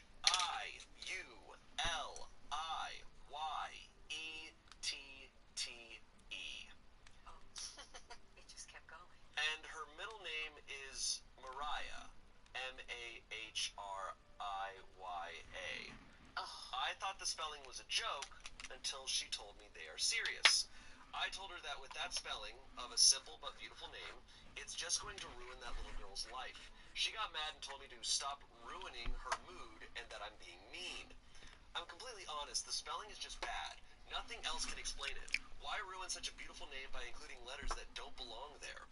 I texted her yesterday and told her that the little girl will try to change her name or at least go by her middle name since it's normal. She told me to stop texting her, that I'm a bad friend, and that I'm being the asshole for making fun of the name. I don't think I am. When I told her that the spelling is just bad, she went crazy. She told me that I'm the worst friend ever and that I would never be able to see her daughter again. After that, her husband sent me an email telling me to stop being so disrespectful. He thinks the spelling is cute and it just makes her unique. Unique, yes, but that's just going to make that little girl suffer and she will probably be bullied for that spelling. I haven't replied, and honestly, I don't think I'm the asshole here, but I thought I'd ask Reddit since y'all are the best to judge. So, am I the asshole for telling my friend that the name she gave her daughter is bad and will ruin her life? Can we get that spelling Yeah. one more time? Juliet spelled Giuliette. So like Studio Ghirardelli. Juliet. Studio Ghibliet. I think if I looked at this, I would either say I would maybe go with Juliet or like Juliet or something. Yeah. Juliet. Oh, Can I see yeah. what it looks like? Juliet. I'm a visual girly too. I gotta see it. Guilet. I think I would say Ghirardelli. Yeah. Guilet. All right. Do we What are your tortillas? thoughts? You go. 2-layer cheeses? Yeah, she's the asshole. Back up. Oh. You have nothing to do with you. It has nothing to do with you. It's their kid. They can name it Frankenstein for all they care. It has nothing to do with this woman. She needs to back up. Here's one thing I found out. I have sisters. Do not tell them how to raise their children. Do not give their opinion on their names. Okay. I love that. Honestly, that's my take. And truth. And tea. All right. You know, I feel like I'm bringing in so much of my personal experience here because I grew up with a name that was so often pronounced like it was spelled FGHI, like all these like random letters, like people would just misspell it or mispronounce it, and it was sure like frustrating, but by no means was my life like suffering because of my name spelling. I mean, mine also I think is a different case because my name is spelled just like it sounds. So I agree with you in that it's quite dramatic to say like, no, like you cannot do that. Like it's funny to joke once and be like, yikes, you sure? But to just consistently be like, and then get an email if it's like, leave us alone. Yeah. And it's like, no. oh, you really? Yeah. What do you gain from this? She's got like, she's acting as if it's like personal stake. Like if she was naming the child and it was a disagreement among the couple, that's a different story. But she is simply on the outside of it. I think her opinion was not asked, and it is just being given and reinforced. So a little bit of what Amanda said. I think back up. Yeah. This is a very light relation, but you know my name is not spelled like normal Shane. Right. Have a Y in it. It's never really bothered me. Yeah, why? I'll never have a coffee mug. Like I never have a souvenir with my name on it. You know, it's always Shane without the Y. You're one of us. It has not ruined my life by any means. I also, and maybe this is like just being out here and knowing a bunch of actors. Like I feel like I know so many people with very unique names. I am not someone who thinks twice about it. Like I don't really care about people's names to that degree. I mean, my husband's name is got a J, and it's spelled Hardzei. And of course, people are like, whoa, oh, what? Oh, what? Yeah. I can't believe it. But then they move on. Yeah. And then we all get on with our day. Yes. It's And he's not never going to have something Garde spelled on a cup ever. Right, but it's just it's like a, quote unquote the price you pay for having a very unique name. I actually I You think get it's customs kind of them like, done. Okay, again, That's how I did for my nephew, Deshaun. Spelling is a lot. Like we're not. It's a lot. We're by no Because his means- name is very unique. Yes, So Mariah, though, D, it's capital like, D, little E. It's spelled Capital Mariah. S-E-A-N. You know, she also like later on says like, It's fine. you know, your daughter's gonna end up going by her middle name or something since that's normal, and it's like, okay, maybe she will. Like, and what about that? It's also just like, you know, that's. I think it's what my problem with it is that it's assigning emotions to like somebody who isn't even able to advocate for themselves yet. Like let them ultimately decide how they're gonna feel about their name. But if this friend is in the life being like, yeah, your name sucks, I tried to tell your mom. Like that's just Let me save you. Yeah. Let me take you from this horrible. God damn, that was good. Try to be. yeah, because even though how bad the name is, and you go, that's a bad name. It's like, well, like, what are you gonna do? Like, you can't. Me wishing This that I is had gonna be the outcome prepped if you try to shame someone for what they're either doing. my grapes No or matter my what you think of strawberries. it, and like, Yeah. there are a lot That of sounds kids so who good maybe right do now. Crazy shit. Did she apologize? No, not as of this. I don't think she did. That's also what's kind of missing. We know that she said, I told her that with that spelling, it's just going to ruin that little girl's life. That's like, oh, and then I texted her yesterday and told her that the little girl will try to change her name. So she kept doubling down. Like, Yeah. she kept doubling down. It's like, okay, let up. I know me in this situation, I would not press it. Like, I'd be like, that is what you're naming your child. But also, people can change their names, and, you know, I don't think Juliet spelled weird is, like, a name that I would be too concerned with.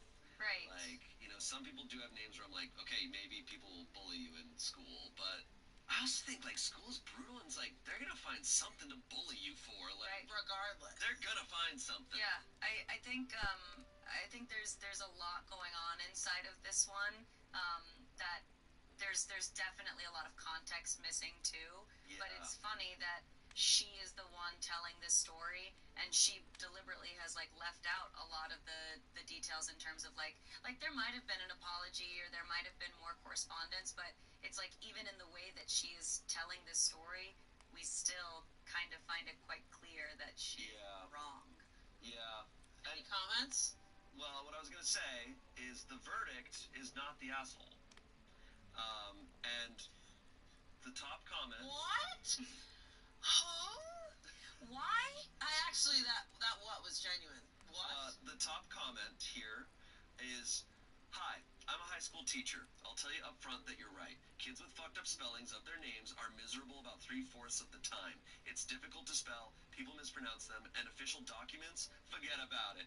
It's one of the ways we clock parents as potentially difficult. I keep in touch with 3 students who changed their names from their parents' spelling to the actual conventional spelling the minute they turned 18. That kid will be Juliet spelled normally, Mariah, Maria, as soon as she possibly can. Not the asshole. That's 25,000 upvotes. I actually, Whoa! you know what? What I actually, I actually feel so bothered by that.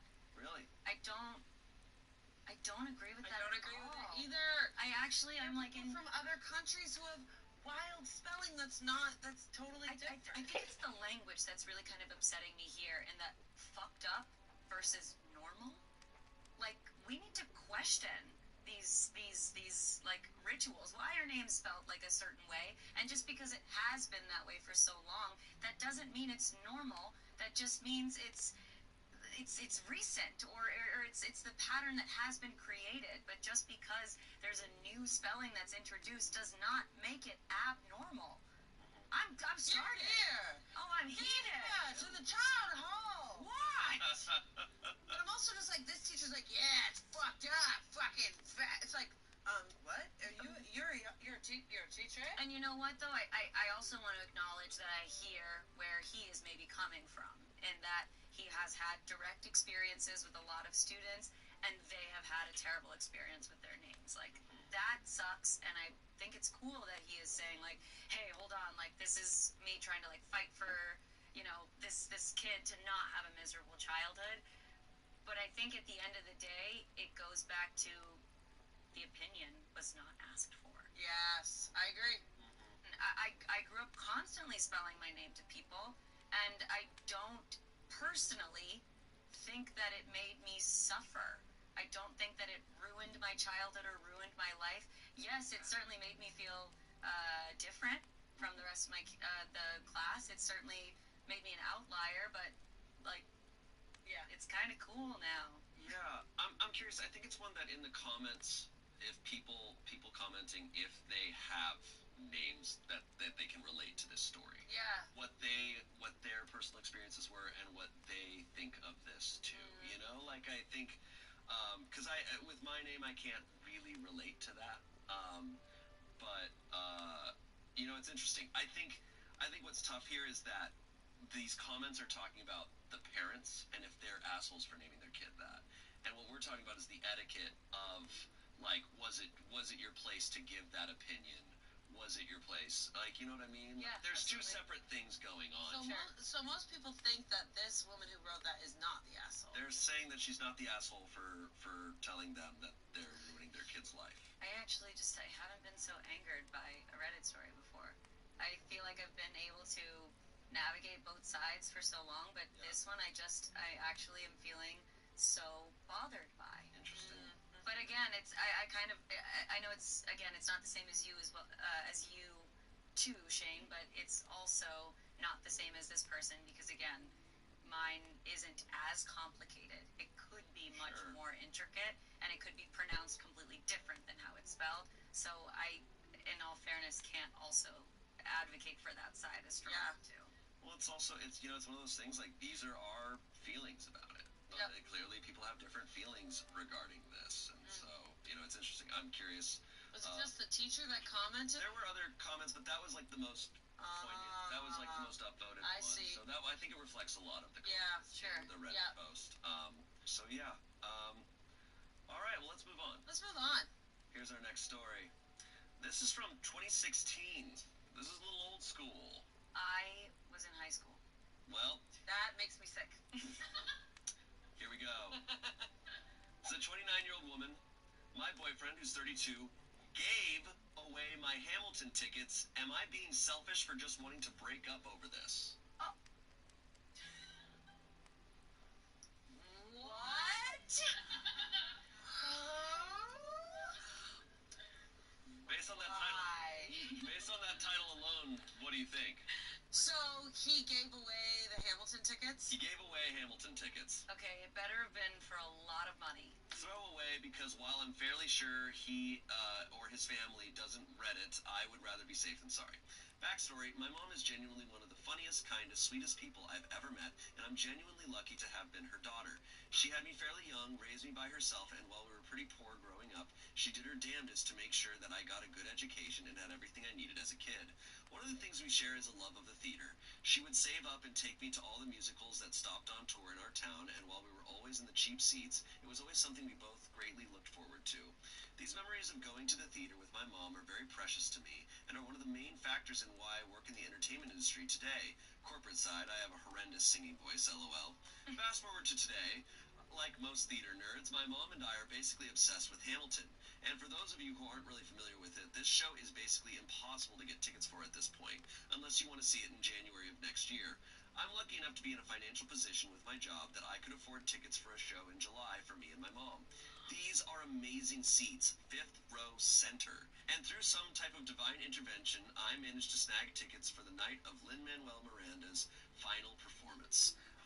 I surprised my mom with these tickets back in December. I bought them in October, I think, for Christmas. I'm making a whole week of it. I put us up in a really nice hotel. I made reservations at a bunch of restaurants that we both want to try, and we're going to do a bunch of touristy shit in general. Plus try to see if we can fit in at least one other show before we leave. We are both incredibly excited for this. My mom even has a little Hamilton countdown that she's doing on a mini chalkboard she uses as a planner. She sends me pics every day when she changes it. It's cute. In January, I began dating this guy that I'll refer to as Josh. We were casual / not exclusive for a while, but became serious within the last 2 months. He also works in the corporate side of entertainment, but at a different agency than I do. He also has a higher position than me and makes a lot more money than I do. This becomes important.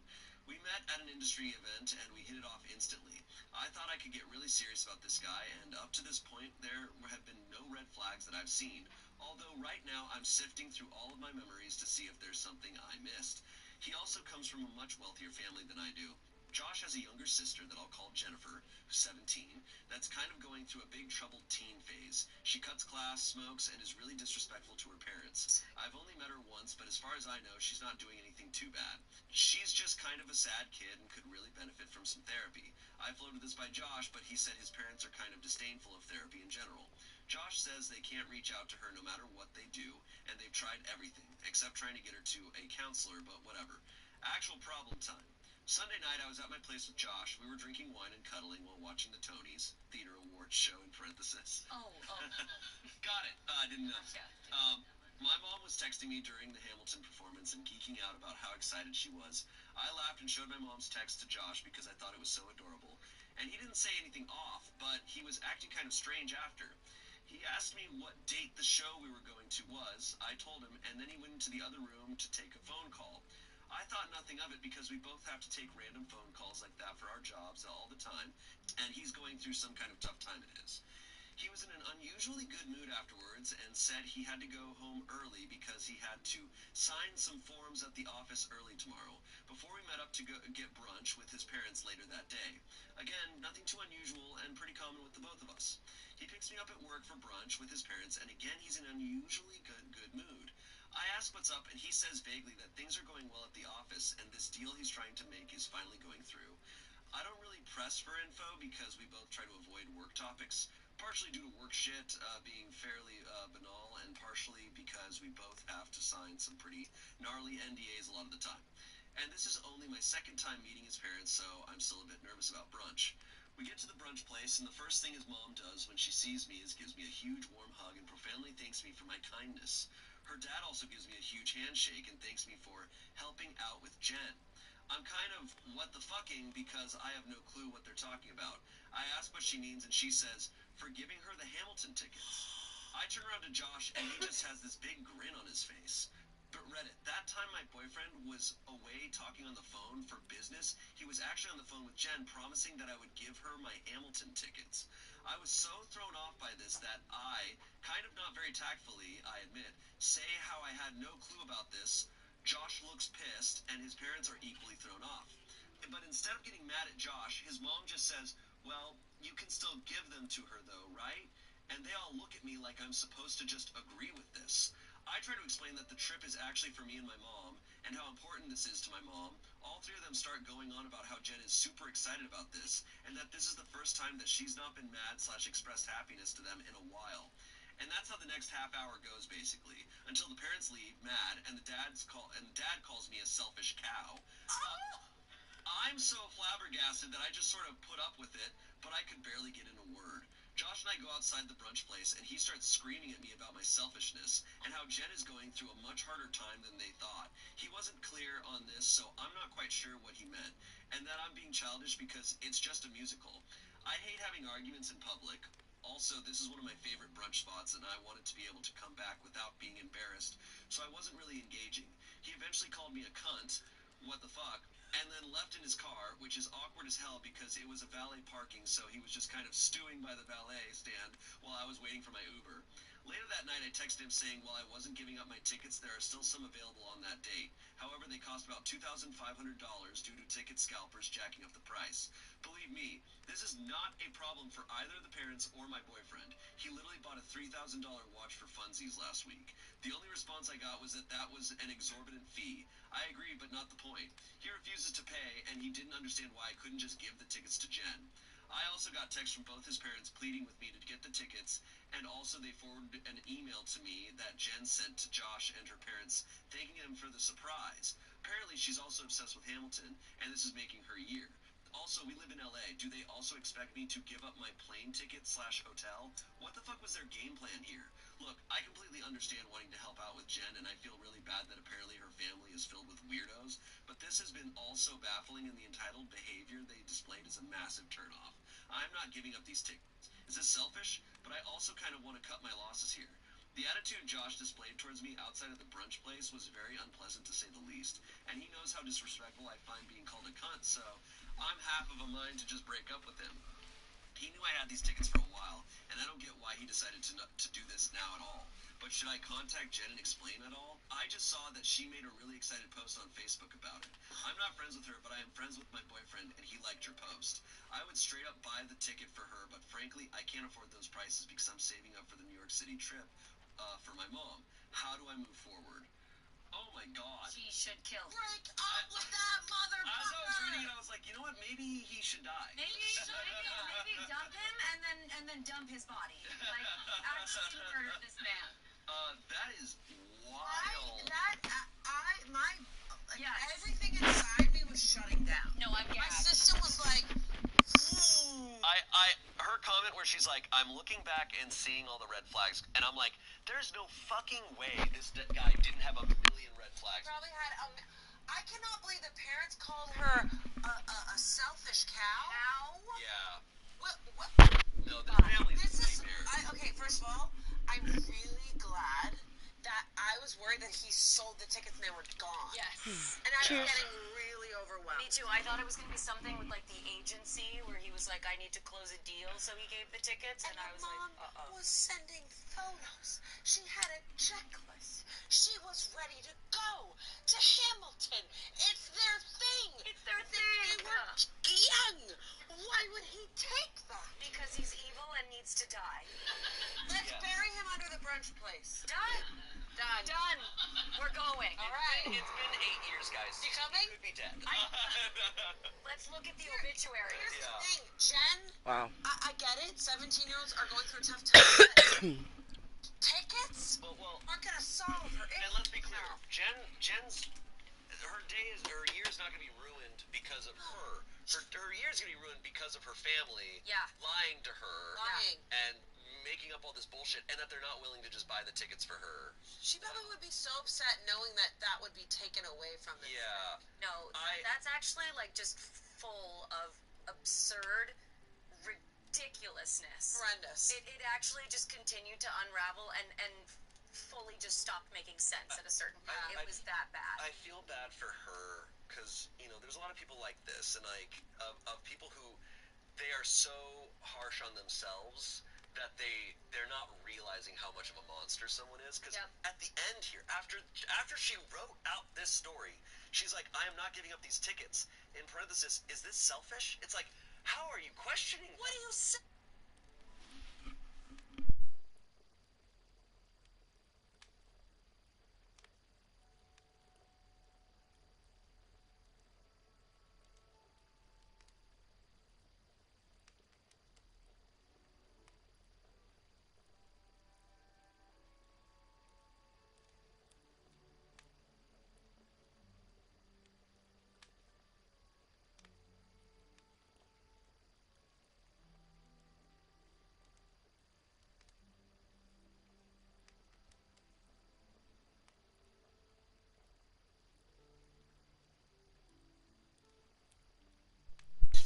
This is your thing that you worked hard for. I completely hear that though. It's like you don't have that.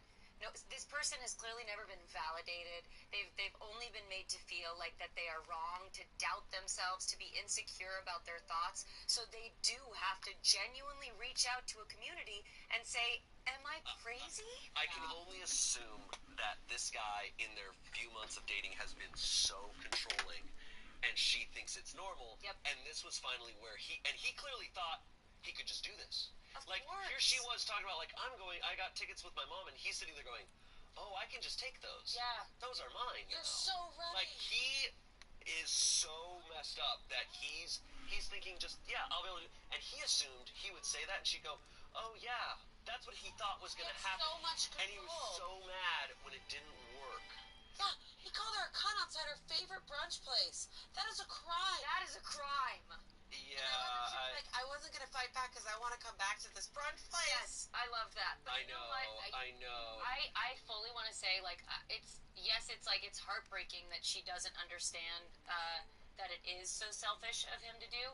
But I do want to take a second and actually acknowledge how empathetic this woman is. Yeah. And that gets taken advantage of. Yes, in her whole response, she does not blow her top at all. She's continuing to be like, they called me this, and you know what? I understand because they're clearly going through a lot inside of their family. You don't owe them that. And it's like, oh, honey, you have clearly, you have so many great tools, and it sounds like she's had a great mother who has raised her so right. Hamilton, so cute, so great. Let's also They be have a clear. great relationship. Let's also be clear. They're going through a lot. They have the money to buy these tickets. Right. They could have just gone, you know what, she's taking her mom. That's a great idea. We should buy tickets for Jen. Right. No. They don't want to do shit for Jen. Also, take Jen to therapy, man. Yeah, actually, hashtag take Jen to therapy. Jen's miserable because that's her family. Exactly. Yeah, justice for Jen. Yeah. Justice for Jen No, and the I brunch guarantee place. you Jen's probably like, I fucking hate them. I fucking hate. Is there any update? No, but there's some comments here. Lynn didn't go on that night. Top comment. I would dump him. It's not just about the tickets, but the lack of respect. He chose not to tell you and waited for it to come out in public in hopes that you'd step down to avoid making a scene. You sound like you have a good relationship with your mom. Take her to the show. Good moms are forever. Boys are temporary. That's so true. He waited. He waited till there was a bunch of people at her brunch spot and let someone else say it so that he set up the whole chess trap. Insane. OP responded to that. saying, yeah, I'm typing up an email dumping him right now. Email. Normally, I think it's better to meet up in real life for things like this, but his behavior both during and outside brunch was scary, and I would prefer not to be alone with him right now. Maybe that's paranoid, but better safe than sorry. Oh, I think this is one of those situations where everything was so crazy and they were acting like this is totally normal behavior that I thought I was the insane one. Another comment. There was a really similar post to this during Christmas where the OP made this beautiful cat vase for her mom by hand. It took months, and the boyfriend gifted it to his mom in front of her and expected the OP to just go along with it. The OP said there was a mix-up, and the boyfriend's mom was so crushed. He reacted the same way this OP's boyfriend did, yelling and calling her selfish. So apparently stuff like this happens more often than you think. Lastly, we have someone said, erase yourself from the narrative. Queen. Yes. Queen. OP said all the Hamilton puns in here are killing me in the best way. I can only assume there was a bunch more. Yep. Yeah, no, I mean, look, I think at any stage in a relationship, if your partner calls you a cunt, that's, if you said, I'm going to break up with them, I'd be like, yeah, that's fair. Like, had they been married for 20 years and this happened, that's grounds to get rid of it entirely. Absolutely. This is like 2 months in.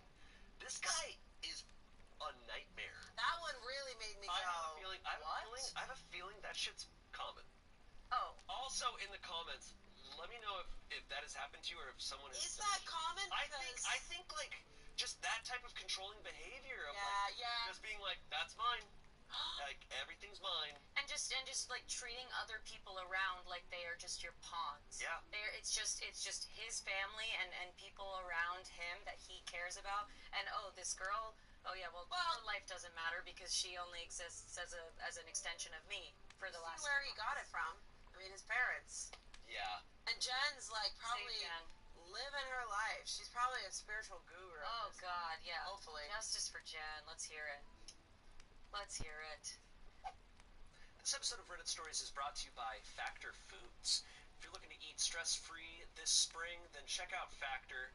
They've got a ton of options. They're all chef-crafted, dietitian-approved, and delivered straight to your door and ready in just 2 minutes. And they have so many options, over 35 options every week to choose from. These include Protein Plus, Calorie Smart, vegan, all sorts of things. Anything you want, they've got it. They've got breakfast, lunch, dinner options, and they are delicious. I'm a big fan of Factor myself, and it does make things a lot easier. And this month, for Earth Day, they have you can celebrate Earth Day all month long by checking out their Earth Month Eats badge, which will show their lowest carbon footprint meals to check out. So you can also feel good about it while you are eating convenient, delicious meals. So, if you're interested, head to factormeals.com/pitreddit50 and use code pitreddit50 to get 50% off your first box. Ooh, plus almost 20% off 420 your somewhere. next box. That's code It's pitreddit50 119. That means it's 419 for my best student. to get 50% off your first box plus 20% off your next box while your subscription is active. Back to the show. Next story. Okay, so that story got you really pissed off. Yeah. This next story I have read, and it is the funniest Reddit story I've read in a long time. It makes me so Cheers. All right. Happy This comes 420 from to the Grateful my Dead best student in the subreddit. East Coast. For Grateful Dead fans. It's the Dude. guy. So my character on Goldberg's was a Green Grateful Light Dead You know fan. what the Grateful Scooter, Dead which is? is a Grateful Dead's spider a for band, Spider-Man. They're a band from like the 70s, and they have a Cheers. cult following. They're a band. They're a great band. Jerry Garcia was the lead singer, and you know Ben and Jerry's Cherry Garcia? Cherry Garcia is. That's Jerry Garcia.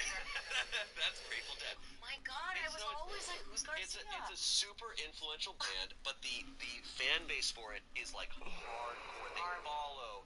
They are like Deadheads. it's a whole lifestyle. Wow. It's a whole bunch of things. Wow. I actually went to a Grateful Dead concert a couple years ago, and I luckily didn't get recognized by too many. I got recognized by one guy, but I played a Deadhead on TV for years, but I didn't actually know a ton about the Grateful Dead.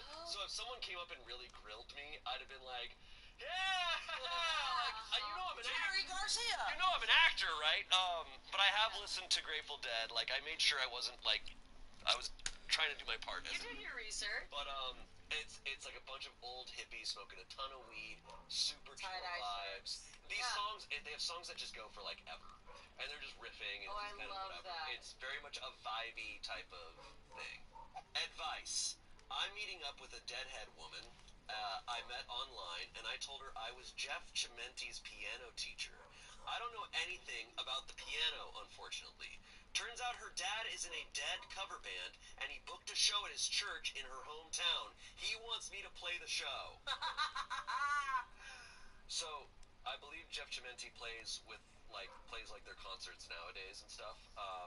I'm not entirely sure. And But what was the lie there that he was? so he said he was his piano teacher. So this professional keyboardist, he said that he was their piano teacher. Now he's talking to a woman online. So they've never met in person, but they've clearly been talking a long time. So it's okay. And he's like, yeah, I'm their piano teacher. Hell yeah. Just lying. And so now he's in a very Curb Your Enthusiasm place. Yeah, absolutely. This All right. is definitely a mistake. The show is next weekend. This woman just told me he paid $4,000 to rent the church, and they're going to name the Vacation Bible School after him this summer because of the money. His wife is fucking pissed because the 4K was supposed to be for their 40th anniversary trip to Alaska.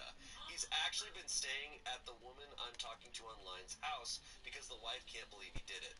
This woman I'm talking to is a graphic designer, and he paid her to design a poster that features my name prominently. It looks like an old-time movie poster. She shared it on Facebook and tagged me, and a bunch of people that know me were commenting, "What the fuck? This dad just bought a B3 organ off a buddy for me to play. He's invited all his friends. He's invited his ex-wife. She also told me that his buddy is the drive time DJ on the small local radio station and keeps doing show announcements for this concert. Again, prominently featuring my name. He owns a diner in town and has renamed all the lunch specials in the shows on Oh my gosh. And one of the sandwiches once again prominently features my name. This is like the crowning event of this man's life. How do I get out of this nightmare? So this man has a week to learn piano. No, Just to learn the basics. no, he can't show up. No, and He these has to come clean. and mind you, like I said, Grateful Dead stuff is like it's long, Ride or it's die. like riffing, it's like you gotta be good. It's like jazz, right? Yeah, it's I would its say own way. I'm not a music person, as people know. I would say It's it's like kind jazz. of like you gotta be good at music and The know how to person go. you're like, along. you got it. And it's like an hour later, like ba-ba-ba-da-da-ba. You know, Yeah, I would. I know. jazz. I know jazz. there might be comments that are like you're comparing Grateful Dead to jazz, and that's funny. But No, improvise. I'm comparing it to how long it can go. Also, Fish concerts. How Yes. long they go on forever. I would say it's comparable to Fish, but I'm not a music person, so don't get mad at me. I love. But Yeah, all right. I would say he can't get away with the basics on this one. This is so funny. This feels like a National Lampoon movie. Like it feels like a movie where I'm cringing. It just feels like Seinfeld. Like this is a George movie. I was gonna say it's quite literally building as an improv scene would, where Yeah. it's just like the flyer's got the name on it. Oh, and every diner in town is serving this big It sandwich. just feels like I picture Jerry and George at the diner, and Jerry's just like, "So you told her that you can play the piano?" It's like, "I told her I can play the piano." Like, now I gotta learn. Now I don't know what to do. Like that. I've watched that show. Like that.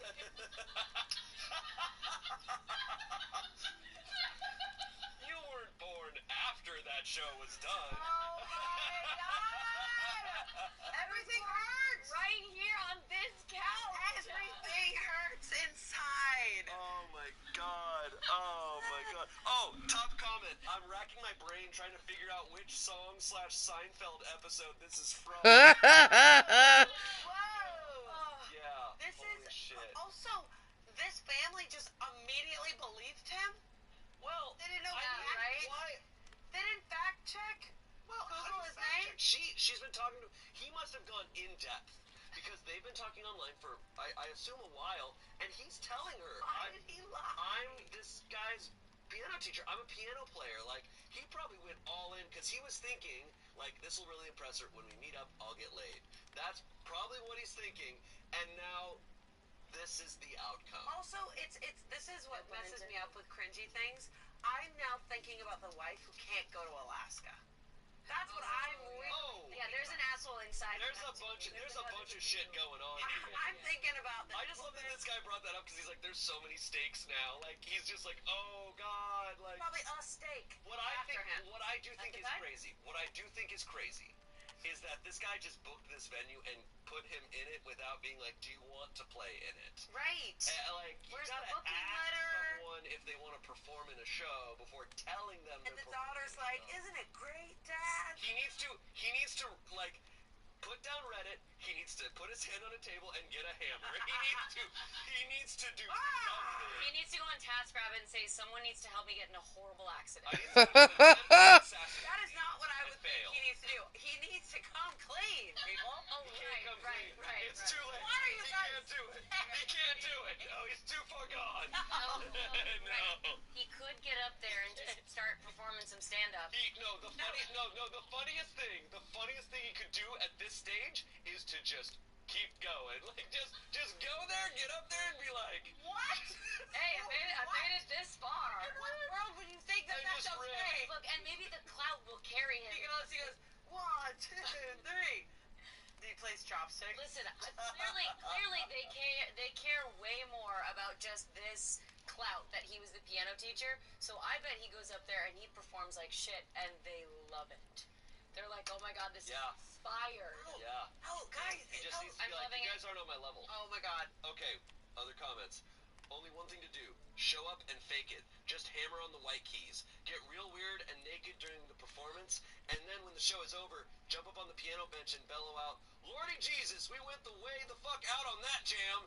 Then as you swagger out of the church, high-five anyone that looks engaged. If you get a second date, then you know she's a keeper. Someone said, OP, does your car have an airbag, and are you attached to it? Because you're going to need to hold the inside of the steering wheel and let that airbag break all 10 of your fingers. Wow. When you do this, you need to listen to Going Down the Road Feeling Bad. Someone else said, you're going to need to get some plaster casting material and just tell them you broke both arms. Also, how old are you? I would hope one of them noticed Jeff Chimenti learned piano in 1975. Or maybe you're 80 years old. I want this to be real. My thought is that this is an older dude. I've been picturing him as at least like 60 or 70. I mean, you'd have to be I older. am loving everybody jumping on the bandwagon of we're going to tell you exactly how to execute this lie. Yeah. Feels like a Bill Murray movie. Like, the cast just like, oh man, I wish. No, look, Who? I hate, fuck. No. I'm kidding. Okay, what movie was he in? R.I.P. What movie was he in? R.I.P. He's alive. Good Will Hunting. Get, I'm kidding. I wanted to see all of you jump out of your all of you just went like What that. other movie is he in? So what's the update? She doesn't know him. She doesn't know who he is. She doesn't know who Bill Murray is. Listen, you want me to You're losing your mind. I'm gonna rip these tights off my legs. What would you do in this situation? I would what confess. situation? Well, yeah, okay, to be honest, I would never get in this situation. I would never get in this situation. But me, Amanda, I can't stand the cringe. I would go, I have an awful confession to make, and then block her from everything. I hate lying, and I cannot do it, but I think it's so funny when people lie about shit where you're just definitely not going to get away with it. Like, you're not gonna get away. My theory, I have a theory on this story after I read it. I think she knows for sure he's lying. And I think this is all like a trick on him Oh. to get him to come. Then she's a keeper. She's gonna break up with him after that.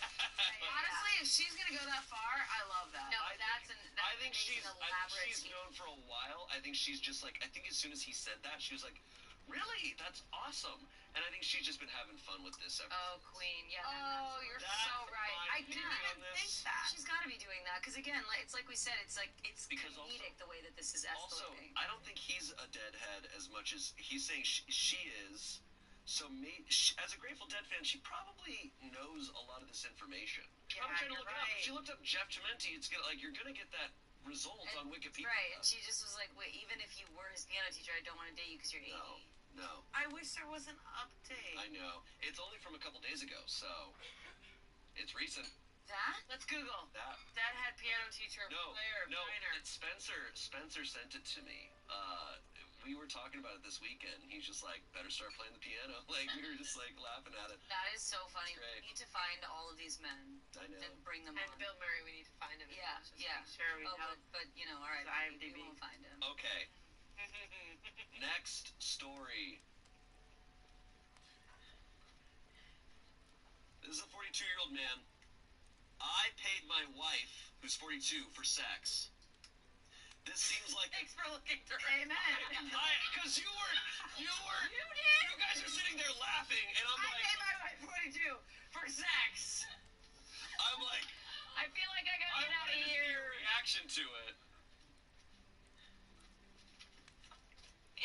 Guys, we're gonna get through 4 stories. Sorry. Okay, this comes from relationship advice. Okay. I, a 42-year-old man, paid my wife, who's also 42, for sex. This seems like a terrible mistake, but I can't tell how bad yet. Okay? I've been married to my wife for 14 years. We have 2 daughters, 8 and 5. For the first few years, we had a good sex life. Then it dropped back significantly. She stopped instigating and would decline if I did. When I ask, she has several reasons she rotates through. We're too old, nobody has sex very often, or she's too big now. She gained... People don't have sex anymore. It's true. I never have. Nobody has sex. She gained a lot of weight, and I know it bothers her, but I can't say which came first. She always seems to believe we've had sex in the last week or 2, even if it's been 6 months. Since the kids were born, we have sex 3 or 4 times a year, usually twice around Christmas and once or twice in the spring and fall. It's the same every time, the way she's decided it should be. I rub her back and neck, she gives me a couple squeezes and tugs. I'm loving this. Hold on, let me read this. I rub her back and neck, she gives me a couple squeezes and tugs. I go down on her because it's the fastest and most reliable way for her to have a couple orgasms. Then she lays on her back impatiently while I climb on top. It's not ideal. This Christmas, I got her a small gift she really appreciated. Afterwards, when we had Christmas sex, she went down on me briefly, which she hadn't done in years, and asked if there was anything else I wanted. I asked if she'd get on top and wear lingerie. She said it wasn't that nice a gift. I told her I'd get her 2 more. She wanted something else instead, and we ended up naming a dollar amount. At the time, I really didn't care that it was weird or might have repercussions. A few days later, she mentioned something expensive she wanted to buy. I gave her money for it, and that led to her cheerfully giving me the first blowjob I've had in years. It's continued happening since then. Part of me is thrilled. I like that we are having sex. I like that there is variety, and I like that I get input into what we do. I've been in a really great mood all year, and so is she. On the other hand, it seems like this is probably offensive and insulting. It seems like I'm too close to the situation, and am heavily influenced by the fact that I've had more sex this year than in the last 3 combined. Am I being paranoid, or is this going to blow up in my face? You know, if I just feel like if I was sitting on the couch with anybody else, or if it was any other video, I would be more logical. But I can't help but be like, Christmas This is sex. awesome. Christmas sex. He's just like, I went down on you. All right, let me climb on top. She's like, is it over yet? It's Christmas. It's Christmas time. But maybe because she's like getting presents, and that makes her horny. She loves. She's got a little material kink. She's a material. She's a material queen. Girl. A material woman. Seems like I really thought you guys were gonna get mad. No. I'm a little baffled by this story. She was like, da da da da da. All Alright, get over here.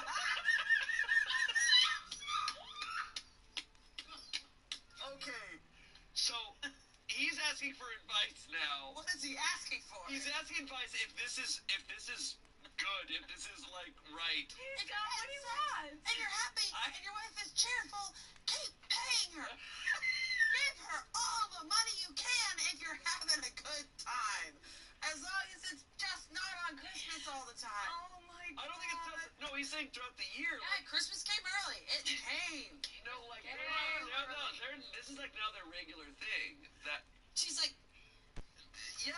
Oh yeah, all the time he's like, I want sex tonight. I go shopping with you. Yeah. And then Yeah. later Pay your they wife. fuck. Okay. Hell yeah. I mean, I genuinely think it's awesome. It's a material thing.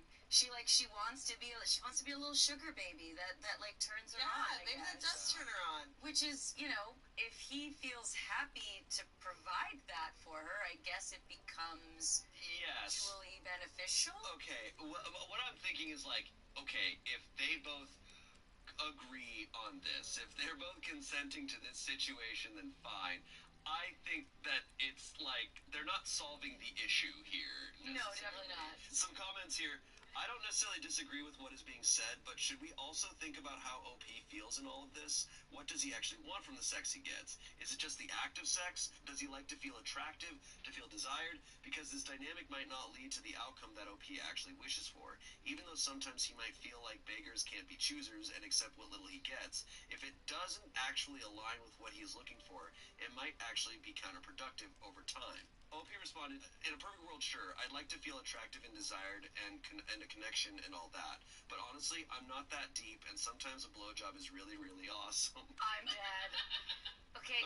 You bring in logic that grounds us, and then it's like, of course, there's. He's like, actually, no, I don't want a connection. I want a beat. He's like, this is whole like lengthy paragraph of like, yeah, one day maybe I can be attracted, but I really like when my dick is sucked. Wow. Look, if I met the way you say it like that. If I met this couple and they were just like, no, this is our situation, we're fine, I'd be like, all right. Oh, poor guy. Another comment, money is sexy. Motherhood, not so much. It sounds like fantasy role-playing has reignited your marital sex life. Yeah. A lot of people commenting aren't married and don't understand how being with someone a long time can sometimes lead to, shall we say, exploration. This sounds like a harmless form of a kink. Healthy marriages definitely can and do feature sexual exploration. Someone said, take it as a win. Start dating her again. Make sure to compliment her often. See if this is the start of something good. I do agree with that. That's what I mean. Like, if this is like a mutually agreed upon thing that's like, but I think they're falling into it without like acknowledging what it might be. Sure. I definitely think it's a new kink. I think that they're unlocking something and they're exploring. And I'm happy for them. Totally. My God. I think we can put like a healthy label over it too, in that like it very well just might be her like she just wants to actually be like a little spoiled. She's like, I want to feel like I'm valued, and sometimes the way that I get that is through gifts or being taken out, and that's how I feel loved. So then I can come and love you. What I think is like, look, I can't relate to this story, but like I think. You don't like Christmas, Shane? I hate Christmas. No, but like, I think these people clearly didn't have like conversations about sexual attraction and desire and like what turns them on. I don't think they've sat and like communicated this. So they just didn't have sex for years. And now it's suddenly like, they probably could have gotten to this a lot sooner. By being like, what would we like to explore? Because, I think a lot of married couples just kind of give up. It's clear they did not talk about what their desires are. No. Like, I just want to be a BJ. It's interesting because, like he said, it's over time, right? So it's like maybe in the beginning they were getting a little bit of that, like, early relationship dating, paying separate kind of thing. But then eventually when you're married, your finances, they group together. Your bank accounts group together.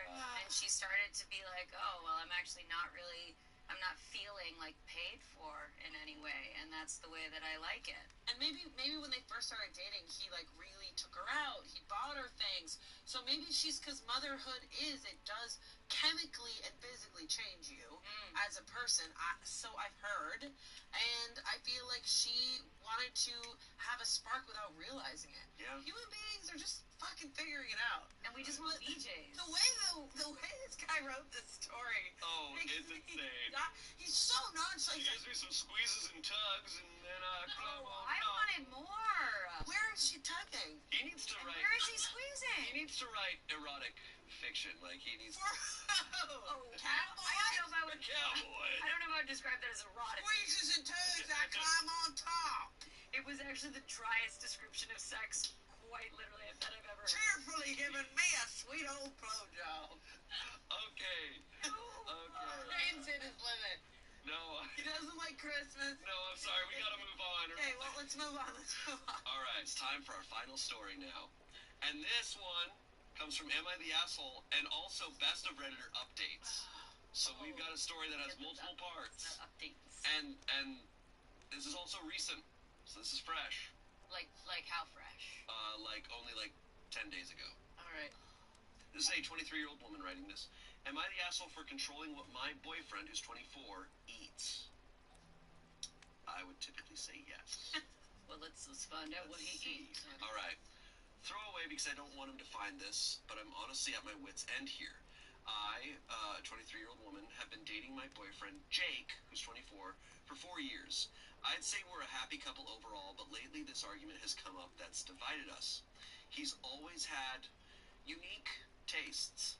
Cereal with orange juice instead of milk, mayo and butter sandwiches, and raw onions have been the worst culprits.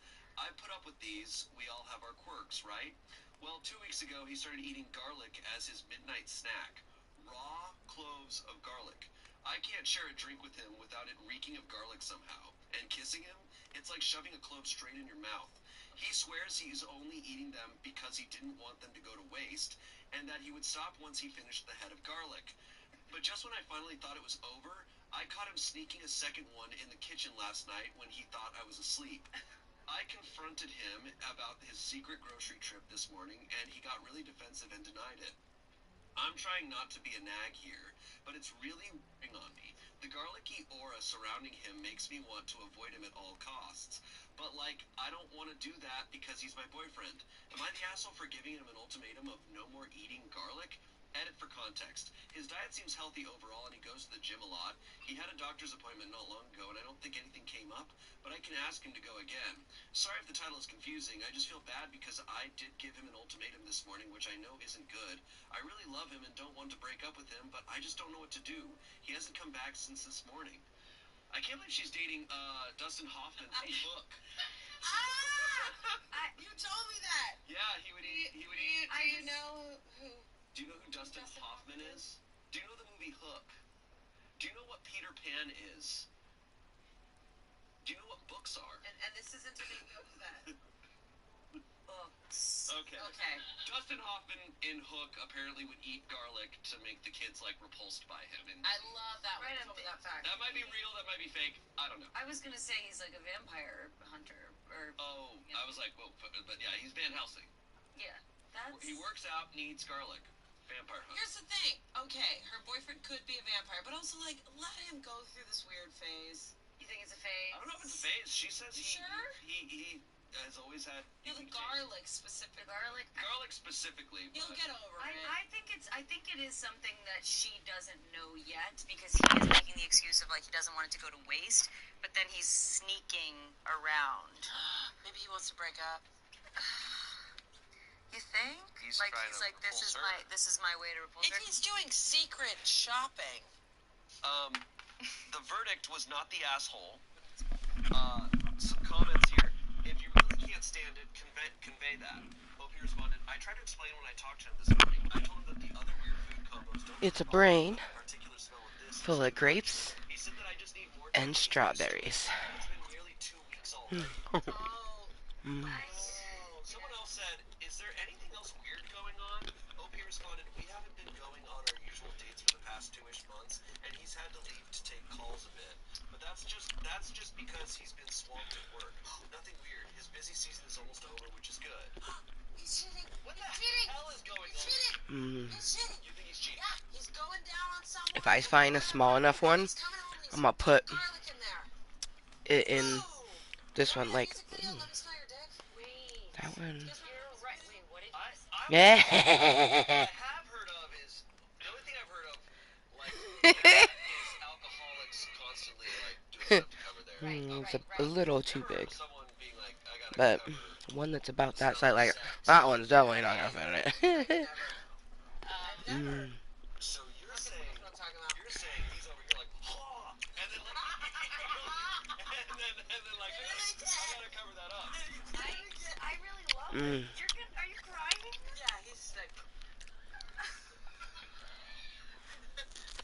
I don't know. I really like your theory. I didn't even think about him coming back, putting the garlic in the mouth, and then using that as a tactic. I was still under the impression that he is doing that to just break up with her. I didn't even include cheating in there. think because he's been doing all these sorts of crazy things. It's like, what is he trying? Is he? He's been working late, and he hasn't been going on dates. But she's saying this is his usual busy season. Yeah, I don't think we necessarily have to be like he's cheating. He very much might be, but it also could be the flip side, in that he's just too nice of a guy that he cannot break up with this woman, and he is going to such extreme lengths so that she would break up with him.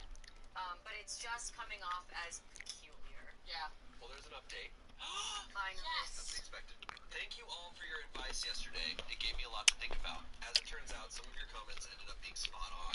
Yesterday evening, I tried texting him about seeing a doctor like you guys suggested. Strawberries are so damn good. I spent the night tossing and turning. I kept going over what And I love that I put it. This is a gelatin mold that I have yet to successfully use. But it makes brain, a brain. But I guess he forgot I plan on making an ice cube brain, and it will help keep stuff around it cold. and honestly panicked. All his friends that I know of live in the city. I tried to call him again and was sent a voicemail, Cheers. so I drove over there to see what was up. When I got to the house, I noticed a Dreamlight woman about my toque. age gardening in the front yard. I was pretty upset already, so I flat out asked her if she had seen my partner. She seemed surprised and asked if I meant Jake. She invited me inside, and there he was. Apparently, she's into gardening, and they met at her stand last fall when he went to stock up on onions at our local farmer's market. They hit it off and have been seeing each other for the past 6 months, and made it official back when his busy season started. She said lately she's been giving Jake the garlic she grew last summer since it's going to go bad soon. That's why he was so insistent on eating it by himself instead of cooking it in a dish like normal, and why he's been eating onions like an apple instead of letting me use them on my sandwiches. He didn't want to give me her presents because, in his own words, she grew it with love for me, and if you ate them, you would have known. At that point, I saw red, so I just left. Since then, Jake's been blowing up my phone about how he can fix this and that he won't do it again, but I'm so over it at this point.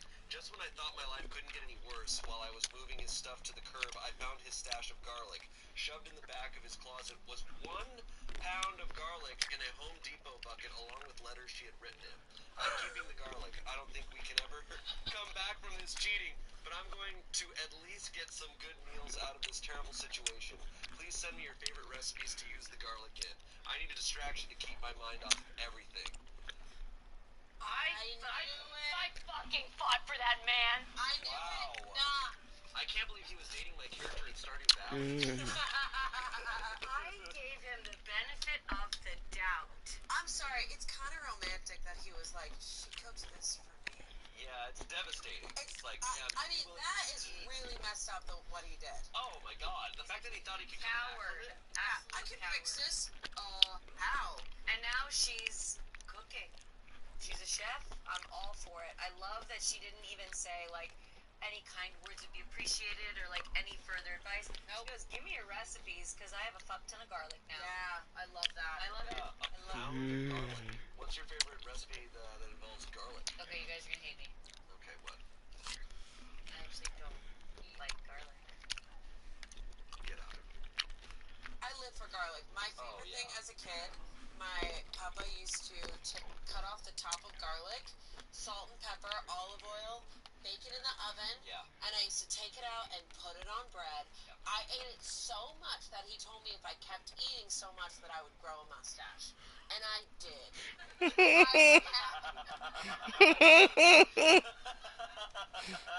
I'm not even making Honey, I don't think that was the garlic. I'm not making any. No, it was the garlic why I grew a mustache and a unibrow. It wasn't me. It wasn't because I'm Portuguese. I tell you that. Trust me. Definitely not that. But I truly am obsessed with it. Oh, I love it. Onions and garlic are a staple. Yeah. Absolute staple. You can add them to any dish and it makes it better. I have onion powder and garlic powder, so Roasted garlic. Oh, just like marinated garlic. Like garlic and like olive oil. Yes. Marinated. Oh. Also, fresh garlic in rice. You make white rice and then fresh garlic in it with a little bit of olive oil. It's so yummy. Sorry, I guess I can't. Well, no, it's Why do you I like feel like we disagree on a lot of things too, because you also love my worst enemy, which is cardamom. I love cardamom. I just feel like I have a very sensitive palate. I'm a picky eater, so strong flavors like horseradish. You guys are gonna hate this one. Truffle. I can't do it. I do love truffle. Oh. I lost the room. I lost the Oh room. my I heard God. that sigh, but I That's can't okay. do truffle, That's horseradish. I almost lost the straw. Calories. I just ripped the strawberry open Yeah, with, with a it grape. takes over. It's all of what I'm eating, so then I just can't Oh, do it. Yeah. it's amazing. You're okay. Thank you. Thank What story here gave you the biggest what? Mm. What shocked? What was the I think we all know. I think we know. What I think we all. I think we know because we spent 5 hours just sitting here losing our minds about it. Christmas came. Okay, but that one. Christmas comes early. Okay, but that one wasn't as. I wasn't as like gagged because of that one. Gagged? That, I Take your pearl necklace and go.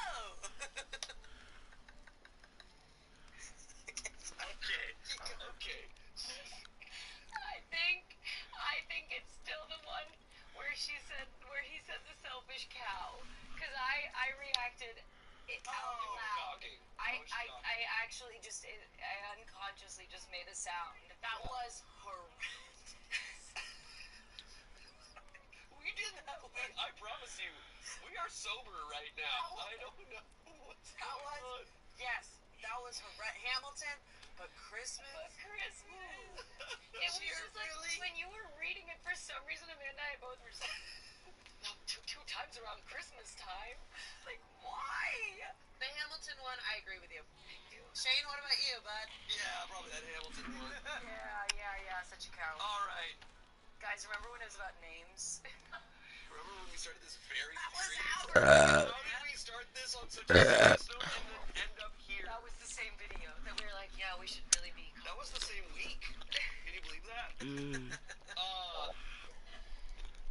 Thank you both for joining me here. This was a fever dream. And thank you for watching. I hope this was coherent. Who knew that Arash and I, who knew? We cook. Comment whatever you want. Comment if Christmas is your favorite holiday. Christmas is coming. God. Let us know what other types of themes and subreddits you want us to cover because this theme worked. Let's re-release this on Christmas. Yeah. All right. We'll see you next Saturday. Goodbye. Ooh. Seemed to treat Puerto Rico as its guinea pigs long before this birth control story.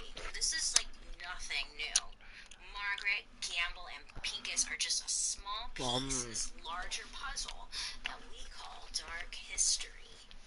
This goes to show that the government often uses the most vulnerable to experiment on to make life more comfortable for the upper class. The women of Puerto Rico are actually the most important part of the story.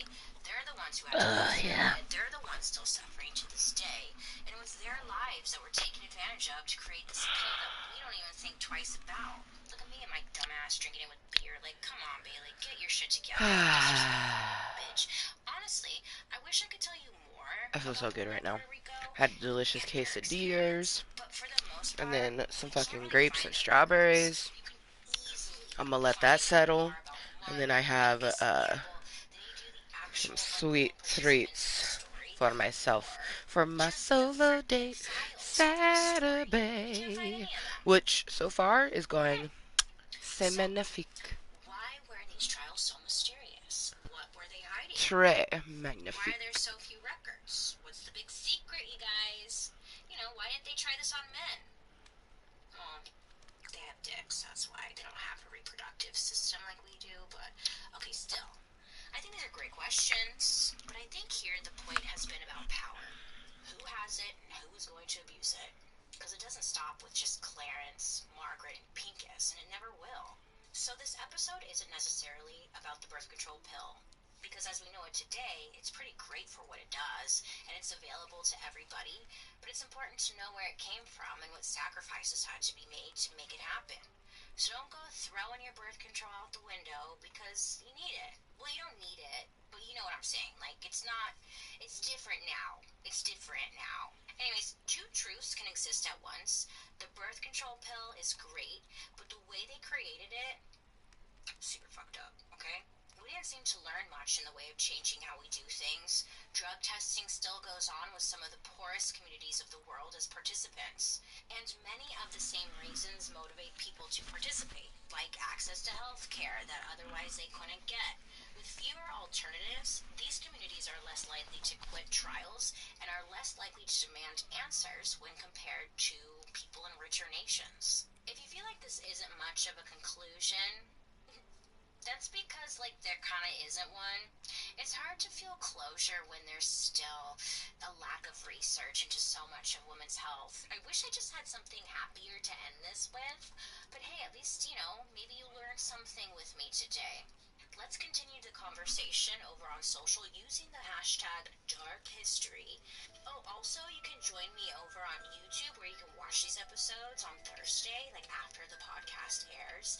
And you can see how cute I look today because my hair is like lifted, I'm wearing pink, I look cute, my tits are out, gorge. Also, My you tits can are out. watch Murder's Gorge. Makeup, which drops every Monday on my YouTube. Oh God. Anyways, I hope you have a really great rest of your day today. You make good choices. Talk to you next week. Goodbye. Dark History is an Audio Boom original. This podcast is executive produced by Chelsea Durkin from Slash Management and Ed Simpson from Wheelhouse DNA, producer Lexi Kiven, Daryl Christon, and Spencer Strassmore. Research provided by Jed Bookout and Elizabeth Hyman. Writers, Jed Bookout, Michael Oberst, Joey Scavuzzo, and me, Bailey Sarian. And I'm your host, Princess of the Dark, Bailey Sarian. And a big thank you to today's historical consultant, Linda Gordon.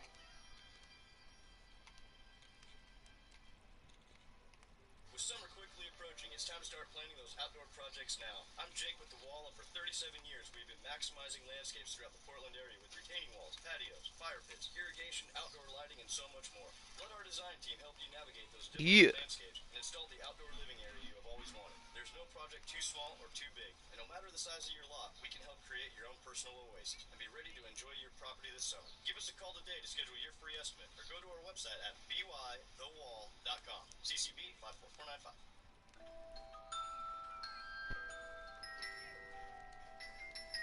Hi friends, I hope you're having a wonderful day. My name is Bailey Sarian, and this is the Dark History Podcast. Welcome to my Dark History Library.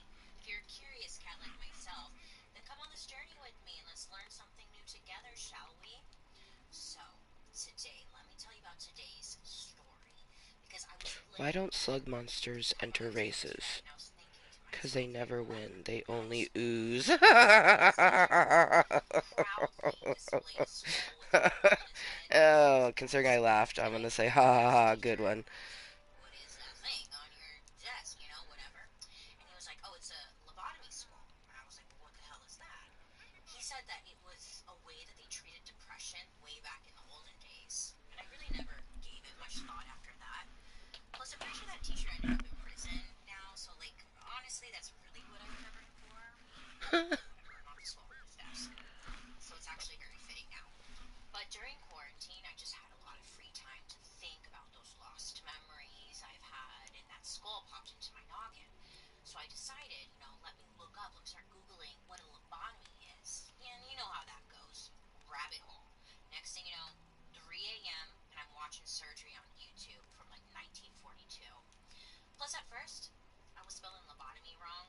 I was spelling it Lou-bottom-me, and it was leading me to like all these weird adult sites. It was like just these weird videos about this guy named Lou and something about him being a bottom.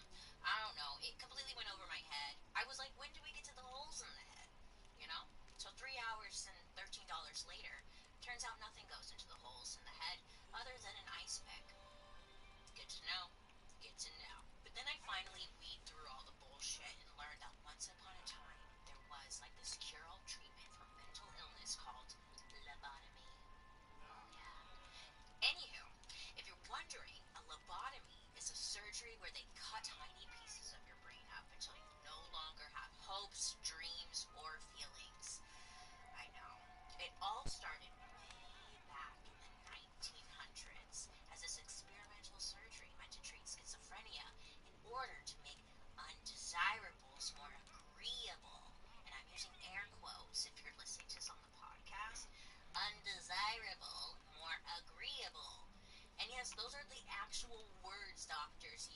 prescribe actual mental health patients. Back then, mental health was considered this disgusting stain on society, and anyone who needed help was either shipped off or hidden away with their judgmental eyes. Then there were some doctors who came up with this terrifying idea of just cutting the part of your brain that makes you feel things, so you're just basically a shell of a person. Well, surprise, surprise, it didn't work, and it just made like many patients complete zombies, or made their conditions so much worse that they needed to be committed to an asylum for the rest of their lives. Yeah. Why do you think American Horror Story made a whole season about a 1920s psych facility? Right. It was terrifying. The surgery was rarely endorsed by popular science, but instead by a couple of guys with some daddy issues who were charging an arm and a leg, an arm and a brain, to have it performed. Sometimes these people were given lobotomies without their consent and would only find out about them later in life after wondering for years why the fuck they couldn't make a salad without having a full-blown meltdown. Can you even imagine? There wasn't any other option for anxiety or depression. This was the option. Stick something in your brain or be labeled as crazy. And you did not want to be labeled as crazy in the mid-1930s. Nay, nay. Anyway, I digress. This surgery in some cases would make the patient's brain totally useless, and some people would be left with no brain activity. It's honestly mind-blowing. Wait, I didn't mean like... never mind. When you look at who was actually getting these lobotomies, it was 60% women and people diagnosed as schizophrenic. I'm using air quotes again. But back then, a lot of things meant schizophrenic, or like fell under the schizophrenic umbrella, okay? If you had anxiety, depression, Jesus. suicide, Well, I would have been getting the lobotomy. Damn. I'm really thankful I live in the time that I live in. And that when I speak on my own things I deal with, it helps.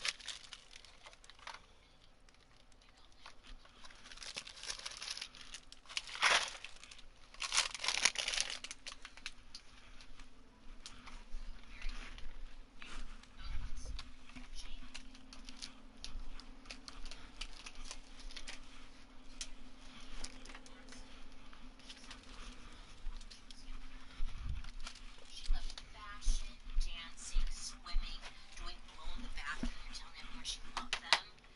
Okay, that last one is probably not true, but you get what I mean. She was fun. She was young. She was a woman just finding herself in her early 20s. We don't judge here. We do not judge. Her Reese's family wanted Pieces to make sure that eggs. I love Reese's Pieces. tarnished. They wanted to So, maintain I'm her excited that I innocence. found the... This was the last one of this, too. About it. And Around the left it was the last one of the special and if you're gummy anything like clusters. fame It's and the high society. Hoppin' So bag. life was pretty easy, but expectations they looked very high. And it's gonna taste... Rosemary was It's gonna be the flavors of what the little nerds I had wore. But in gummy cluster form. Yummy. she was partying, she was more rebellious, unpredictable. So then her parents think it's best to put her into like this all girls school. So a couple of them she ends up running away from. Then she ends up at a convent school where the nuns expressed concerns that she was having sex. Yeah, drama. So Rosemary's parents, they're feeling pretty defeated and quite embarrassed by her behavior. You know, that they started looking for possible treatments to quote unquote fix Rosemary. Because she's a wild one. And we can't have that as a Kennedy. Her dad had been told about this new surgery, lobotomy, which could help eliminate Rosemary's mood swings and suppress some of her urges. To put it even more simply, it would make Rosemary more agreeable. With this in mind, he decided to schedule his daughter for a lobotomy in November of 1941. And now let's pause for an ad. 24 years ago, when we opened our first New Seasons Market, organic and sustainable local food was still sort of a niche thing. Our goal? To go big time. We found local farmers, ranchers, fishers, and makers who care about the future of this place we all call home. Today, we're proud to bring you a huge selection of delicious local food that's good for you and the Pacific Northwest. Every time you buy local, you're making a difference, because eating good is doing good at newseasonsmarket.com. My bank charges too many fees. Blue Vine Business Checking has no monthly fees, 2% APY, free standard ACH, and up to $3 million in FDIC coverage. I wasn't expecting all that. Expect more. Blue Vine, business banking beyond expectations. Go to bluevine.com/radio. Blue Vine Business Checking gives you more for your money, like no monthly fees, 2% APY, free standard ACH, and up to $3 million in FDIC coverage. So apply online and open an account in minutes at bluevine.com/radio. Business banking beyond expectations. 24 years ago, when we opened our first New Seasons Market, organic and sustainable local food was still sort of a niche thing. Our goal? To go big time. We found local farmers, ranchers, fishers, and makers who care about the future of this place we all call home. Today, we're proud to bring you a huge selection of delicious local food that's good for you and the Pacific Northwest. Every time you buy local, you're making a difference, because eating good is doing good at newseasonsmarket.com. Rosemary showed up for her surgery, where they laid her down, they shaved parts of her head, and they drilled one hole above each temple. Once they did so, they took an instrument resembling a butter knife, and they inserted it into the holes, and they're essentially like cutting the wire that allows her brain to feel feelings. At this point, it had been practiced on dozens of patients suffering from insanity or even criminal types of behavior, and it helped those people. One of the doctors asked Rosemary questions or asked her to sing songs, while the other performed a lobotomy. And then, once Rosemary's words became jumbled, that's when they knew they had cut enough, or they had gone too far. They really wouldn't know until she woke up, honestly. So hours later, when she woke up, on one hand, the procedure did exactly what was promised. Rosemary no longer had those wings. She wasn't disagreeable. She was a lot calmer. Great, beautiful, it worked, you know? Except it really didn't. Because on the other hand, it reduced her mental capacity to that of a 2-year-old. She was no longer able to walk. She was babbling like a baby. She was shitting her pants, and she was now just completely dependent on other people. In my personal opinion, they were embarrassed of her sort of fully Feeling herself. so much She was better. ordered on surgery by this doctor. Fully thought she Much said, more comfortable "I like just this. fucked big time. Neato, Also, I like the way you this get looks. it." Then they shipped her off and they got rid of her. And this is literally why you probably haven't heard of her. The successes were publicized, but the failures were hidden away like sweet Rosemary Kennedy. But if Kennedy does it, then there must be something to it, right? Mental illness has been around for a very long time. And I'm sure you're Look at Moses. He talked to a goddamn burning bush. Nobody even questioned it. It's like, yo, Mo. Hey, Mo. You good, bro? You know? Where did you even come from? I'm doing the lights. Okay. He talked to a guy. If Kennedy does it, then there must be something to it, right? Mental illness has been around for a very long time, and I'm sure you're very... I heard you talking. Look at Moses. He talked to a goddamn burning bush. Nobody even questioned it. It's like, yo, Mo. Hey, Mo. You good, bro? You know? Where did you even come from? I'm doing the lights. Okay. I'm in the middle of Want me to take it? filming. Yeah. All right. Okay, so Moses, great example, talking to a burning bush. All right. And people have been trying to find ways to treat patients with whatever they've been suffering from. There has always been a curiosity of going to the brain itself to figure out what's wrong. I mean, look at today. Today you can get pills, do meditation, yoga, breath work, fucking cupping, whatever that is. There are options for you. And it just seems like throughout history, people have searched for one answer to treat mental illnesses. Lobotomy was just 1936's attempt to address mental health. I mean, they tried, okay? So you see, back then, in the Yeah, I'm glad I was born 50 years after that. Lock you up in an asylum, and you just sit there for the rest of your life. So someone had to come up with a solution to help with these overcrowded I know that hospitals. my past lives I've Enter definitely been in James some. Watts and Walter Freeman. They had been studying a new type of surgery that a doctor named Mooiisstt in Portugal was working on. Ultimately, James and Walter would go on to popularize lobotomy in the United States. But first, let me give you a little background about Mooiisstt, who kind of got the ball rolling. Around 1935, Mooiisstt, a neurologist, was at a medical conference and he heard a talk by a doctor who removed the frontal lobes of two violent chimpanzees. Now, before the lobes were removed, the chimps would attack each other pretty viciously, but after the behavior of the chimps, it changed so much that someone else at the conference described it as if they had joined a happiness cult. That's what they said. They were super zen, picking bugs off of each other's hair, just chilling, chimping out. Chimping out. Big chimping. So Moniz is like, hey, Big why aren't chimping. we doing this on people? By the way, that's like Hey, what? absolutely insane jump, but that's what he was thinking. And 3 months later, Where the heck did I put my just that. And Moniz switch? wrote about how successful his treatment was, even though he rarely kept any records on the patients. He promoted it as like this answer to life's unhappiness. Now enter to the scene Walter Freeman, who was working at a local mental hospital in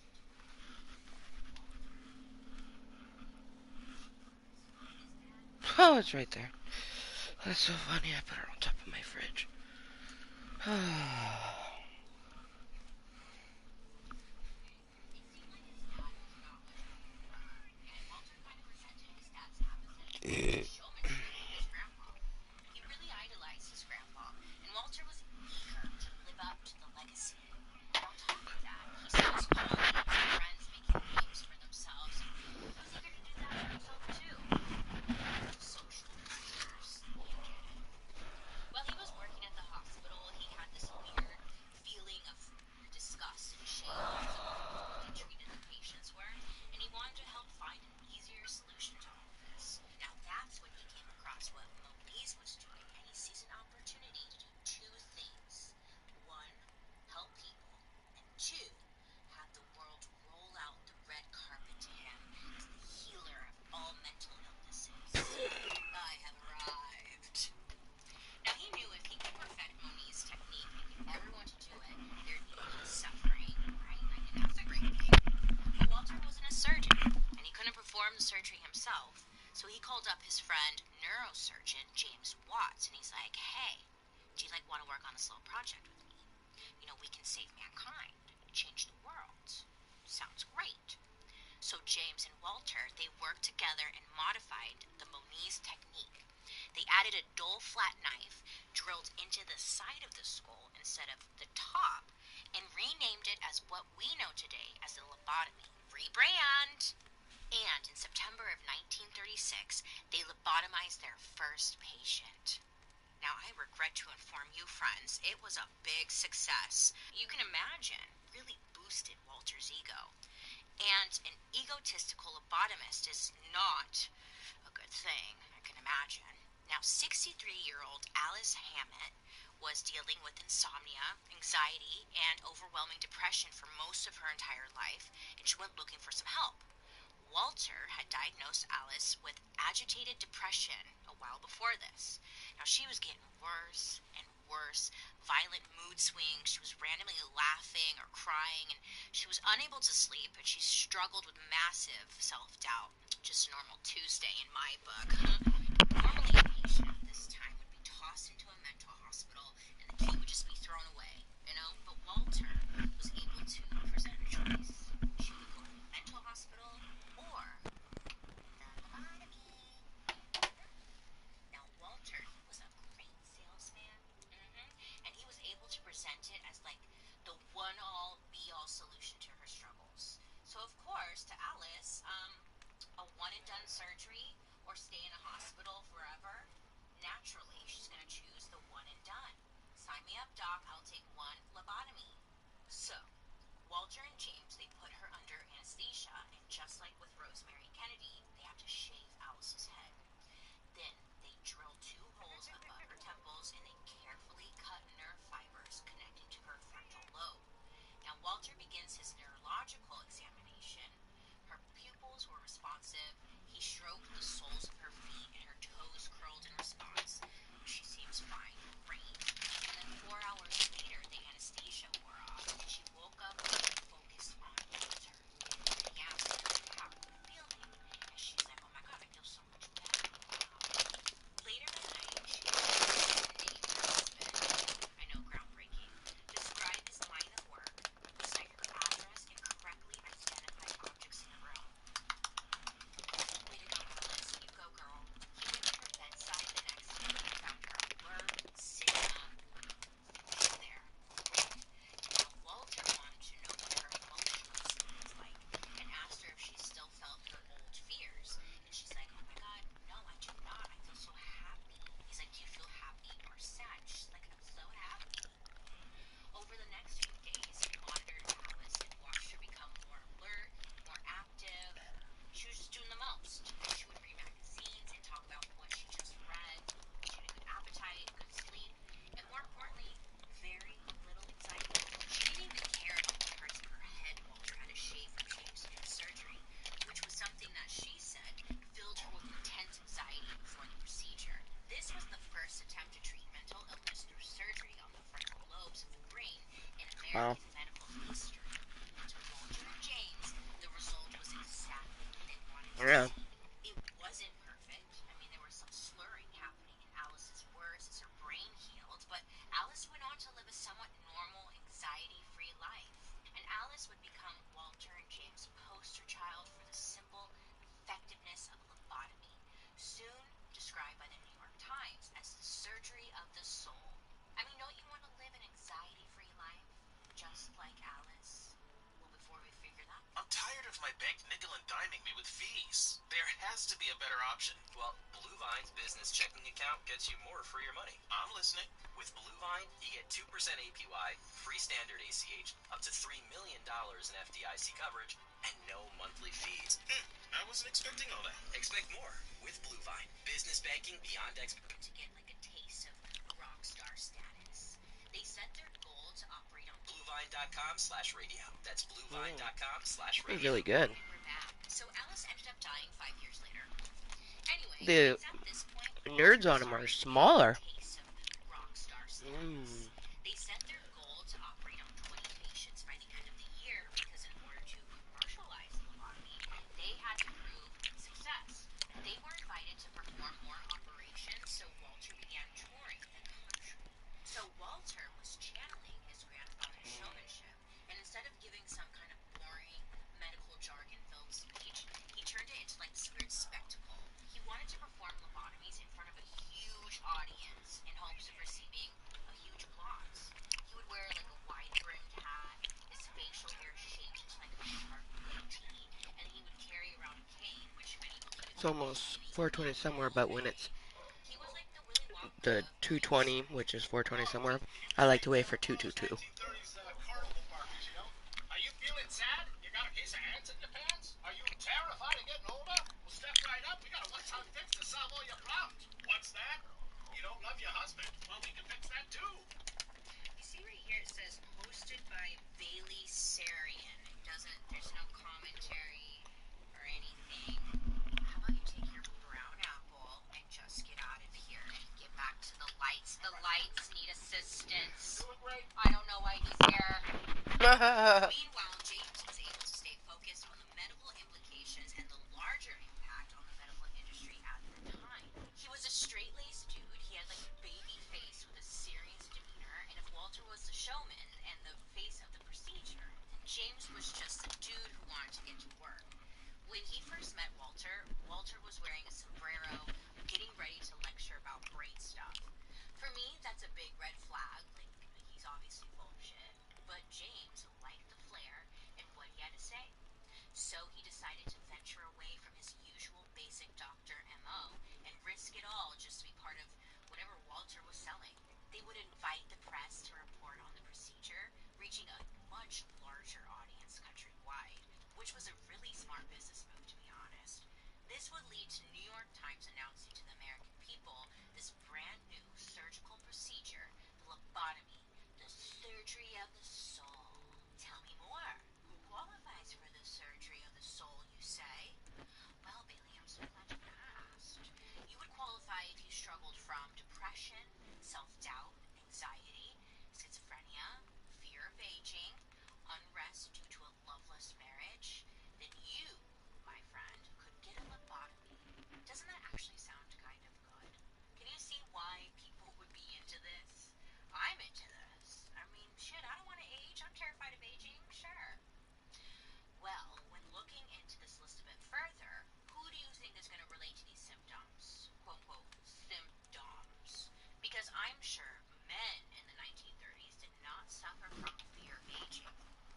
Women. Women is what I'm getting at. Cheers. Most of his customers. That's how Walter sold surgery to a lot of people as an easy solution to all of their problems. Over the next few years, they'd go on to collect over 200 patients to perform the lobotomy on in order to help them build their case study, which they released as a book called Psychosurgery. Then the American Medical Association published an editorial saying lobotomy was a great option for the American people. You'd have to be brain dead or a man to not want a lobotomy. All of their dreams were coming true. Everyone knew their names, but mainly Walter, and he was stoked to finally have the recognition he always wanted. Okay, but hold the scalpel. Let's talk about how things were actually going. Now, they had some pretty big claims, and the numbers, they didn't lie. In the book of Psychosurgery, which became a bestseller, Walter and James went into great detail about their findings that out of 200 patients, 63% improved, 23% not much happened, and 14% they got worse or freaking died. 14% sounds like a huge risk, right? Well, not to the people. They were focusing on that 63% number. And for the ladies out there, if you're struggling to keep up, that's over half. Huh. Where do you keep getting all this food from? Crafty. Good to know. Anyways, moving on. Thank you, Joey, for your constant commentary that nobody asked for. Walter wasn't satisfied with having only performed 200 lobotomies. He wanted more. And in order to get more, he needed two things to happen. Make more people believe they needed a lobotomy, and make the procedure simpler and faster. So, first, qualifying more people. Now, Walter believed lobotomy could also be an effective treatment for headaches, which it wasn't. It was kind of like how the tobacco industry started with the Marlboro Man because it made adults buy more cigarettes. But then they were like, hey, let's expand our customer base. What if cartoons started ripping heaters or whatever kids call it these days? Then bam, kids want to smoke. And they did. The point here is that Walter is widening his demographic and targeting a larger audience. The next step would be to simplify the procedure, something nobody asked of brain surgery. And Walter, who again was not a surgeon, was astonished by the work of an Italian colleague who developed an approach to the procedure that needed nothing more than a tool resembling an ice pick that could be tapped through the eye socket into the brain. No holes in the head, no cutting. Now, this made the process so simple that Walter, who, did I mention, was not a surgeon, began performing lobotomies all by himself, without James, or the required sterilization of the medical room. Now, you can see how this is going to be problematic. Walter's new method was so easy, it took only 7 minutes to perform. Sex joke. And in comparison, the old method took a bunch of hours. Not only was Walter cutting corners in the operating room, he once said, quote, all that germ crap, end quote, was slowing him down and thought being sterile was annoying. I freaking roll. But he got what he wanted. The surgery was now fast, and in 1946, he began doing this without James. It started with operating on a woman who was manic, suicidal, and prone to uncontrollably screaming for seemingly no reason. After the surgery was performed by Walter, all of a sudden she could speak, she could read, write, walk, and she was no longer prone to violent outbursts. She even became a nurse. Wow. Isn't that sweet? Think it's he hasn't even told James yet about this ice pick business.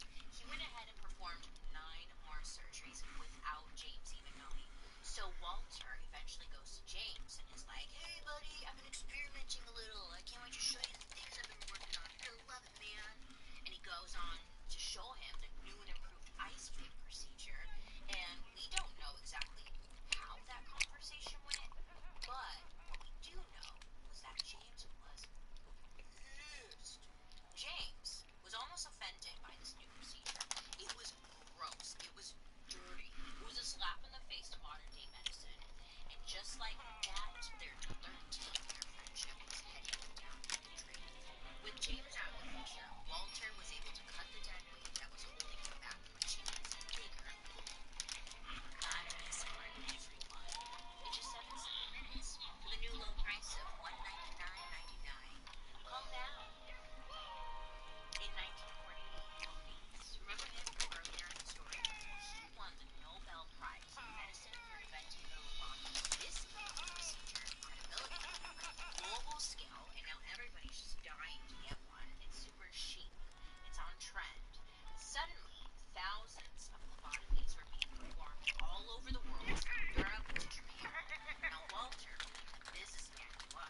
free, depending on where it was at.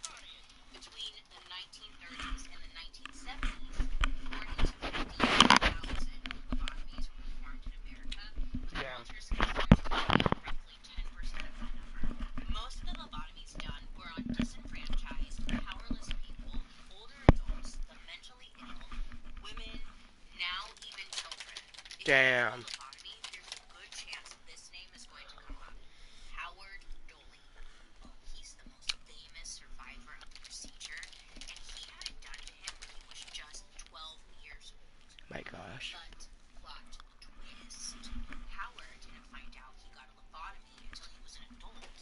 He had like some kind of sneaky suspicion something happened to him, saying that he felt something was missing from his soul. Mm. Surgery of the soul, huh? Howard got a lobotomy from none other than Mr. Walter Freeman. I can't get over the fact that this guy had a full-blown lobotomy and didn't even know it. So you're probably wondering, well, how does a 12-year-old end up on the operating table in the first place? Well, when Howard Doley was 4, he was diagnosed with schizophrenia, which in turn qualified him for the lobotomy. Mm. Howard was one of the lucky ones and eventually went on to live a somewhat normal life. I sort of glossed over it when we talked about it earlier, but homosexual tendencies were considered a symptom of schizophrenia Mm. back then. So there have been people who say gay people got lobotomies as treatment for being gay, but there isn't any evidence we could find to prove this was something Walter or anybody else actively targeted. But at this time, engaging in gay sexual relations was considered a crime. So an easy way to stop committing crimes is just to, I guess, remove that part of your brain, right? In general, if you weren't good enough for society, they'd give you a lobotomy. And that went for black people and women too, who experienced lobotomies at a higher rate than white people. So, if you weren't a white dude, you qualified for a lobotomy. Even chimps weren't safe. Walter never explicitly said that he would target gay people, but here's an example of how he used lobotomies to treat homosexual tendencies. There was this woman named Gretchen. Now, Gretchen was married, and her husband noticed that she never wanted to have sex. So naturally, he thought she was cheating on him because, well, Asexuality was plus, definitely he something noticed they that she weren't was unaware super of back then. paranoid and would go into really weird graphic description of her sexual fantasies with women.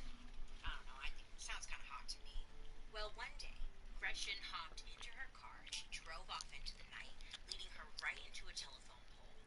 Because of her random shift in mood, her near-death experience, fantasies with women, never wanted to have sex. Her explicitly said that he would target gay people, but here's an example of how he used lobotomies to treat homosexual tendencies. There was this woman named Gretchen. Now, Gretchen was married, and her husband noticed that she never wanted to have sex. So naturally, he thought she was cheating on him because, comfortable, right? Plus, he noticed that she was super paranoid and would go into really weird graphic description of her sexual fantasies with women. I don't know, it sounds kind of hot to me. Well, one day, Gretchen hopped into her car and she drove off into the night, leading her right into a telephone pole. Because of her random shift in mood, her near-death experience, and the fact that she loved to play taco, she got her husband's permission to get a lobotomy. Notice how I said husband's permission? Well, that's how you had to get shit done around this time. So in June of 1950, Gretchen met with Walter and received her treatment.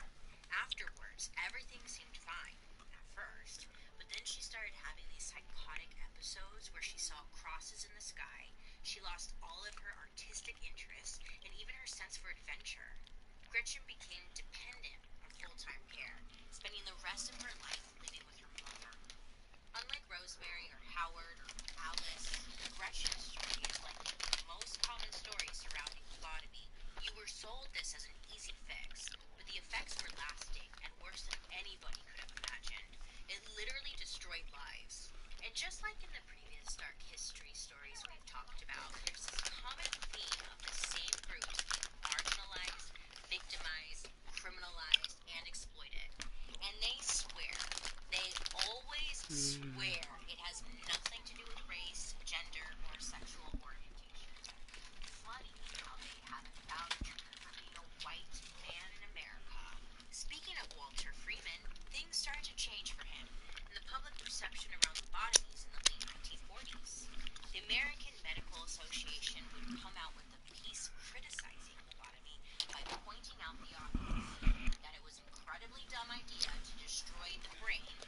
So Yeah. it would make someone a healthier person. Right. Now we're gonna take a look.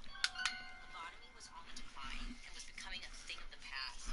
Many people were Ooh, looking for a scusi. safer and less dangerous method to treat their mental illness. So much so that even Russia banned lobotomy in the 50s. Russia. They have bears as pets out there. I mean, that's what I heard. Anyways, rumors were spreading in the US saying that Russians were using lobotomy as a way to use mind control on the US soldiers. These rumors were making people really afraid of this treatment because it was now being linked to mind control.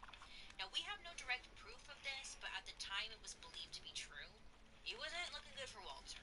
And then in the 1950s, a huge drug revolution in medicine came to be. Introduced to the public was an easier solution for mental health treatment. Pills for everybody. If you want to treat depression, there's a pill for that. If you want to treat schizophrenia, there's a pill for that. You want to take some birth control? Wink, wink. There's a pill for that. Walter, he's getting nervous because he knows the average American will gladly take a pill over getting an ice pick shoved into their brain. But he was in denial, and he wanted to keep the lobotomy show going. He still continued to tour around the United States, believing that lobotomy was still a good and honest treatment. He was holding on to that dream of being a successful doctor that pioneered mental health treatment. But just let it go, Walter. The people have moved on. God damn. You know when you see a guy who has like 4 hairs on the top of his head, he still like puts gel in it? You think to yourself, dang, David, just let it go. Shave your head. My God. That was Walter. He just wouldn't let it go, and he was holding on to the past and who he used to be, 4 hairs and all. But he made the decision to keep trucking on and performing lobotomies where he could. Yeah, you heard me right. Walter is still going for it. The biggest sign that he and lobotomy had fallen far and fast was in 1961. Walter was giving a speech about the benefits of lobotomy, and people were heckling him from off stage. You know, they're calling him a monster, wondering why he's even still performing lobotomies in the first place. So, Walter was getting all butthurt over the heckling, and he marches off stage, and he grabs a box filled with over 500 Christmas cards that his former patients had sent him. And then he takes it and he dumps it out onto the stage and he yells at the hecklers, "How many Christmas cards do you get from your patients?" As if this proved some point to the audience. The interesting part of that story is that he showed his true colors right there. It goes back to his family and his peers.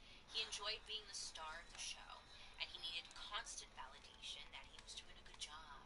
Even when it was obvious the work he was doing was damaging, he was in complete denial about the fact that this was a completely self-serving venture.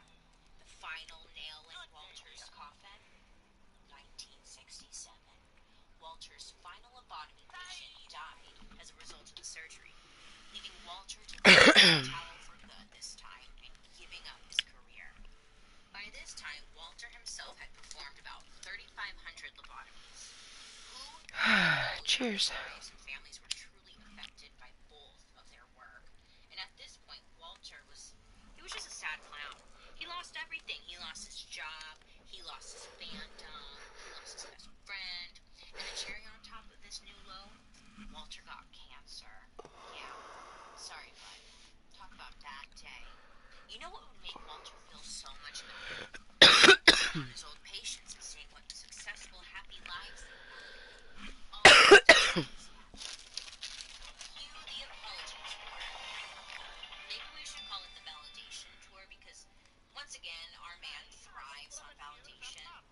So he hops in his car, he drives around the country and visits a bunch of his success stories. He lets them know that everyone hates lobotomies, that the people who work for it. They then tell him how much better they are.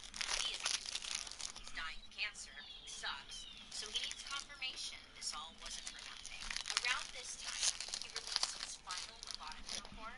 Out of 707 schizophrenics, around 73% were still hospitalized or at home or dependent on others.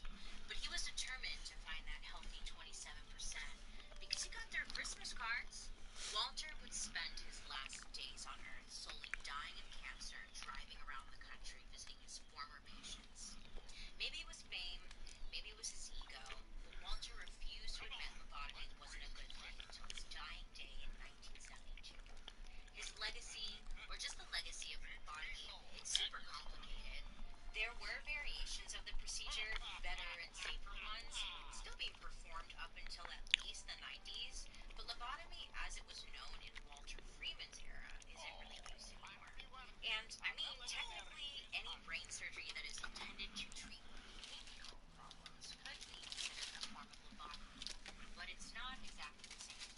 So the science has evolved, and luckily you can just pop a pill now instead of getting your skull cracked open. Yeah. But, I mean, come on, same shit, different day. Lobotomy mostly lives on now as something in movies and TV shows portrayed exclusively as a means of controlling somebody. I'm sure there's some examples you can think of, and they're all likely works of fiction. But what isn't fiction are the lives that were shattered and permanently altered by James, Walter, and their ice pick. Well, wasn't this fun? What did we learn here, friends, besides Joey annoying us? Well, I hope you learned something about how easy it can be to ruin your life in America. Walter would ruin thousands of people's brains, sometimes for the low, low price of just $40. I mean, I can ruin your life for way less if you're looking for a cheaper alternative. I think this story isn't just about doctors who are completely unhinged. It's more about the lengths we as a society can go just to please our peers and fit in. Just be normal, or whatever the hell that means. Not only that, but Walter got away with it. Nope. Nobody ever checked him on it. That's recycling. Made him wash his hands. His greasy ass mitts. Anyways, always read the fine print. You should obviously trust your doctors, right? You should always be careful with whether the doctor should be doing whatever he's doing. Walter wasn't even a freaking surgeon, and he was performing surgery. Like, would you trust your dentist with your knee surgery? Or would you trust, like, Dr. Dre with brain surgery? I don't know, those beats are pretty catchy. I want to hear your thoughts. Do you know more about this? Let's continue the conversation over on social media using the hashtag #DarkHistory. Join me over on my YouTube where you can watch these episodes on Thursday after the podcast airs, and also catch Murder Mystery Makeup, which drops every Monday. I hope you have a wonderful rest of your day. You make good choices, and I'll be talking to you guys later. Dark History is an audiobook original. This podcast is executive produced by Bailey Sarian, Chelsea Durgan from Slash Management, and Avi Gandhi from Wheelhouse DNA. Producer Lexi Cuban, Daryl Christon, and Spencer Strassmore. Research provided by Jed Bookout. Writers Jed Bookout, Michael Oberst, Joey Scabuzzo, and me, Bailey Sarian. And I'm your host, Princess of the Jar, Bailey Sarian. A special thank you to today's historical consultants, Jack L. Pye, author of The Lobotomist, and Professor Janelle Johnson. Fred Meyer, part of the Kroger family, is dedicated to ending hunger across the Pacific Northwest. We believe no family should wonder where their next meal is coming from. That's why Kroger and Albertsons will donate to Albertsons.com. How are you? I hope you're having a fantastic day.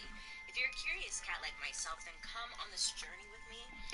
Let's learn something new together. Story time. Who's ready for story time? Okay, welcome. Sit down. So, when I first moved to Los Angeles, it was kind of a bit of a culture shock, to be honest. Come to find out when moving here that a lot of people out here in Los Angeles tend to do some cocaine.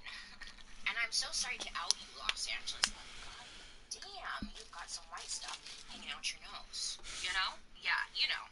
Anyways, you could go from dinner party to get together to a restaurant, and you best believe cocaine may be offered every step of the way. Now, it seems so normal out here, kind of like a cup of coffee, just a thing to kind of help you get up and get going for the day. So after I watched my friend Martha do a bunch of blow, she mentioned how sad the crack epidemic down on Skid Row was. They have a serious crack problem down there. Like, it's really bad. It's so bad for them. And I was thinking to myself, well, what's the difference, Martha? Because you're like 90 pounds and you haven't slept in 3 goddamn days. I think that's a problem, but sure, girl. So a thought came into my noggin. Well, what is the difference between crack and cocaine? One seems, at least we've been told, it's way more dangerous than the other, right?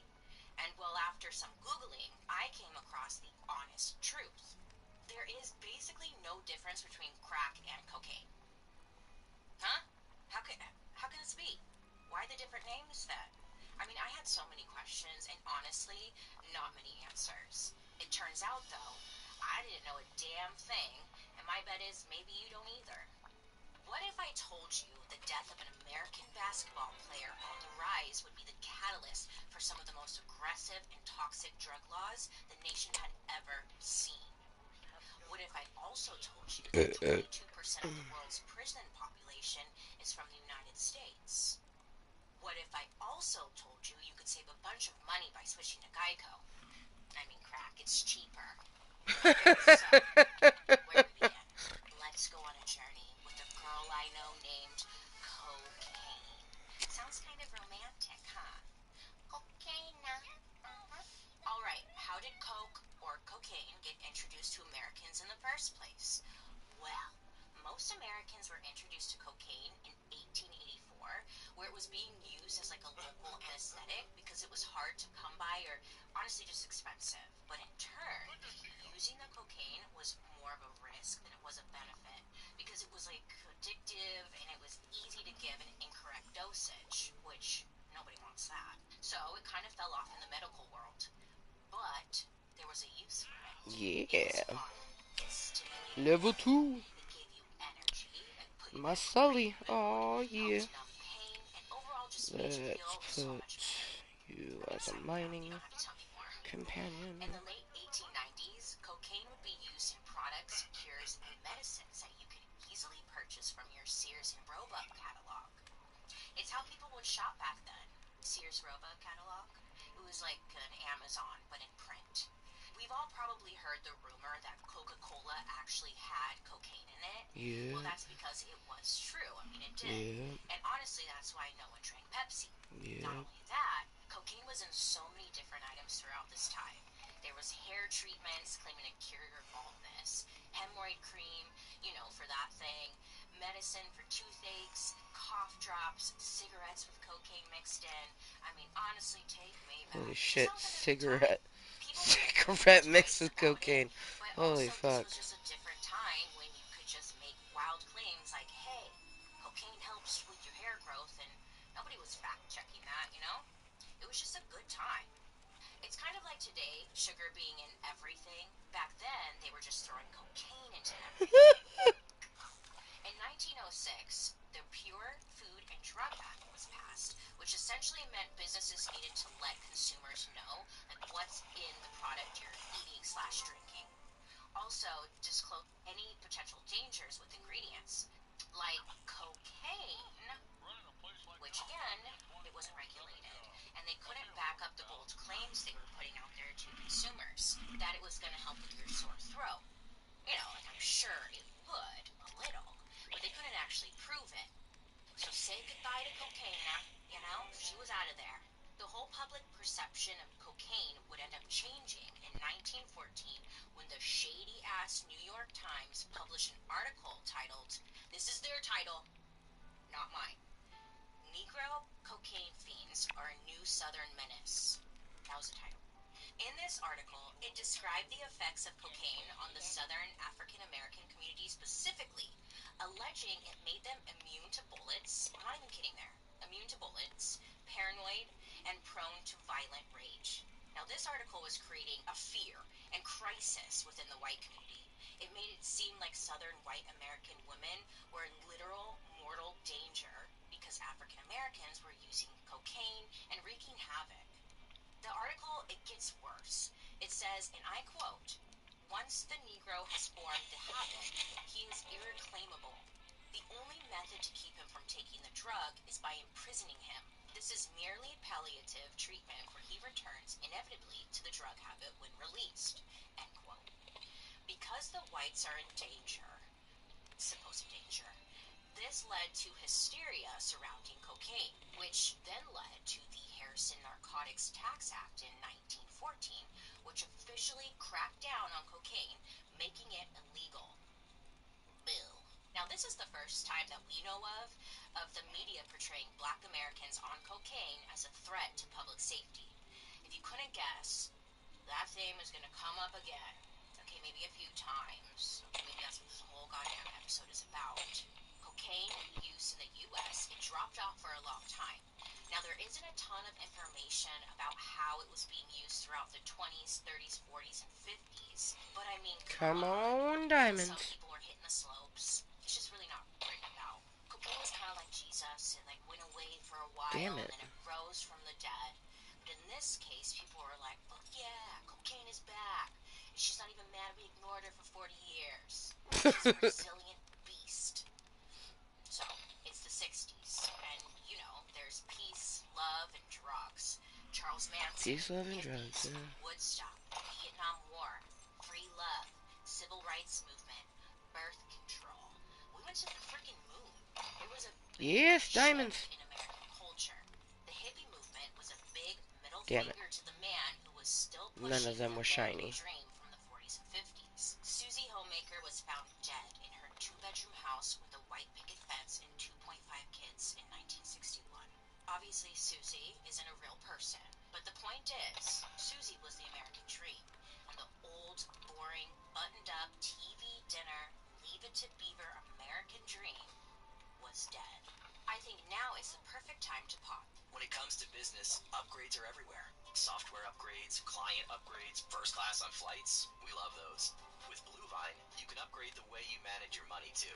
A Bluevine business checking account gives you more for your money, like no monthly fees, 2% APY, free standard ACH, and up to $3 million in FDIC coverage. So apply online. Open your Bluevine business checking account in minutes and leave the branch behind. Go to bluevine.com/radio. That's bluevine.com/radio. Business banking beyond expectations. Bluevine Business Checking gives you more for your money, like no monthly fees, 2% APY, free standard ACH, and up to $3 million in FDIC coverage. So apply online and open an account in minutes at bluevine.com/radio. Business banking beyond expectations. 1960s, people started experimenting with mind-altering drugs, including our homegirl cocaine. People had more of an open mind about things. There was less judgment surrounding sex, love, and drugs. But when the hippie movement started to fade, people's love for drugs, it still carried on, Then came the shiny disco era of the late 1970s. Like, I wish I was there, okay? It just seemed so magical and shiny. Cocaine was everywhere, and it's a cool person thing to do. Studio 54, Hollywood, the disco clubs, rock stars. I mean, everyone seemed to be doing cocaine. That whole era had normalized it to a point that if you wanted to be someone, then you probably should start doing cocaine. I mean, think about it. We were coming out of the Vietnam War, and everyone just wanted to party and stop being so uptight. The American dream was changing, and the late 70s were essentially like the 60s. Salmon. And Quaaludes. They don't really make those anymore. I don't think. Anyways, everyone was so sexual and free, and if you wanted to tune on the old blower coaster, you bought a ticket. Blower. You didn't get addicted to Holy it, you shit. just had a good time. I mean, even Dan Aykroyd said while filming The Blues Brothers in the late 1970s, they put cocaine in the movie budget. So within a movie budget, they would set aside money for, like, props, And, cocaine Wow. would just fall into the prop section. He said that they would use it as a reward during the night shoots to keep the crew alert and motivated. But at the time, it wasn't like a scandalous thing to do. They did a little pick-me-up and they moved on with their day. In magazines or newspapers, you would come across print ads for cocaine that made it look fashionable, enviable, and even desirable. Wow. One ad would say, "Go ahead, you deserve it." And it's like showing a fancy straw, spoons, and vials next to a mountain of coke. Which, like, sure, I do deserve it.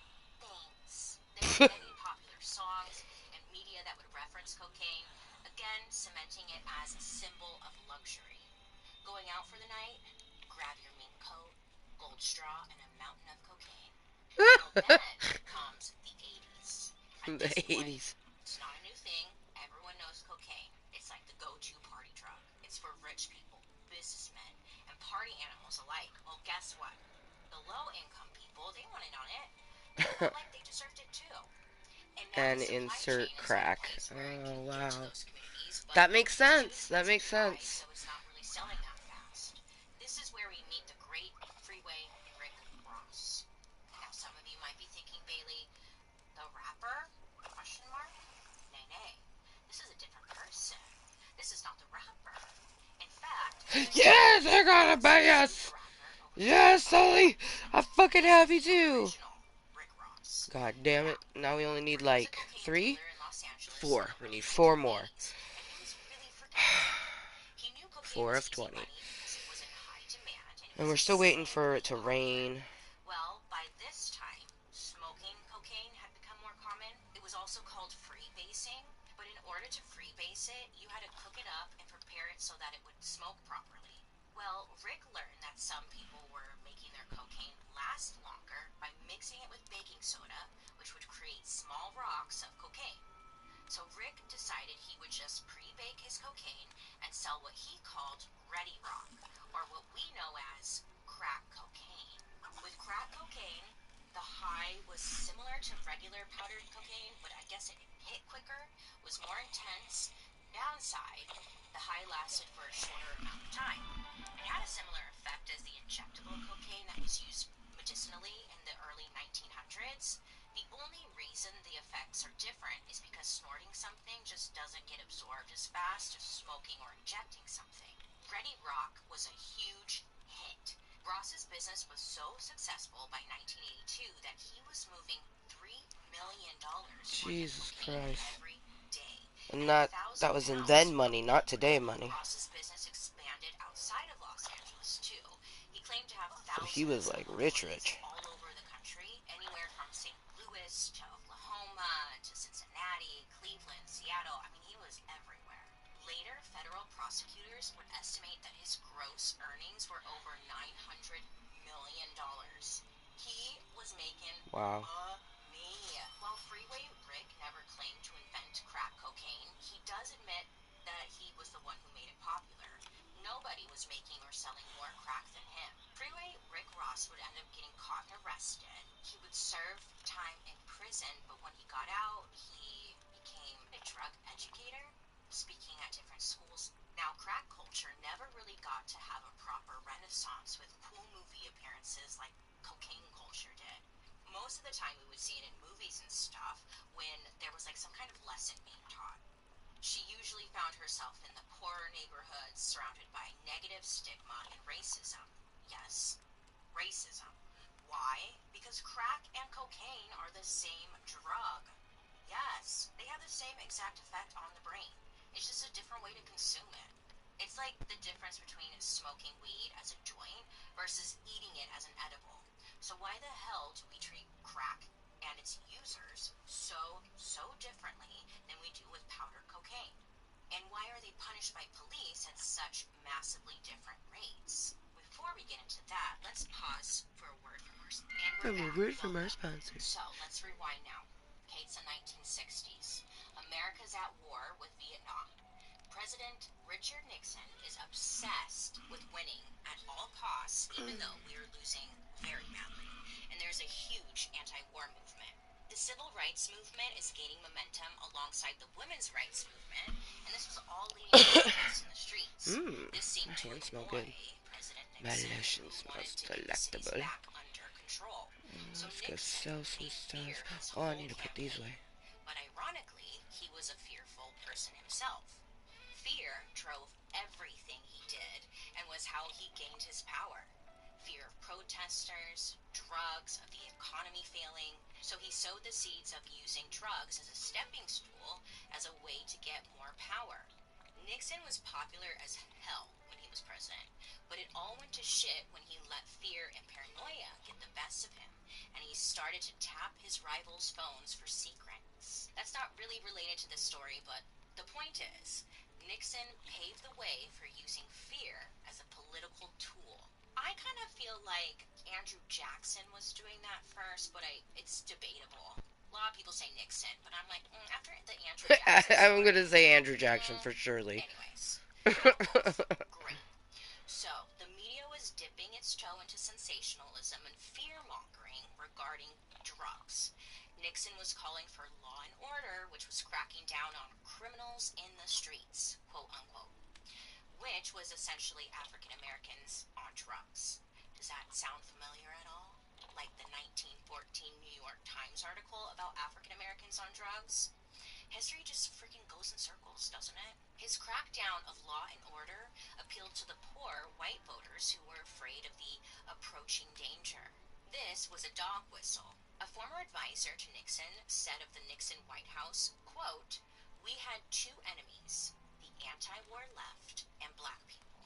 We knew we couldn't make it illegal to be either against the war or black, but by getting the public to associate the hippies with marijuana and blacks with heroin, and then criminalizing both heavily, we could disrupt those communities. We could arrest their leaders, raid their homes, break up their meetings, and vilify them night after night on the evening news. Did we know we were lying about the drugs? Of course we did. End quote. I mean, shouldn't that be enough? I mean, geez, like, we don't even have to guess. They just said it out loud. These slimy men in suits knew exactly what they were doing. So then, big surprise, right? Nixon declares drug abuse as public enemy number one. Heroin, LSD, and marijuana were the main drugs that Nixon was focusing on. He even worked with the government of New York to establish narcotic courts, which would begin to process drug-related issues as crimes rather than a health issue. Heroin use did decline as a result of his new policies, but his real target were the anti-war protesters, who primarily used pot and LSD, and those drugs were considered serious crimes. In the media and within the government, Nixon linked it to criminals and criminals only. He was like, we need a reason to throw them in jail. And that was his reason. Nixon brought wartime propaganda to your own backyard. Wartime propaganda, it wasn't a new concept. But what Nixon did was apply this to drugs and brought the war to your own home. Hello, Naz. Dreamlight Valley. I'm actually currently playing Dreamlight Valley on my Switch while I got it on my screen. It's like Valley Inception. I call it Queen Game.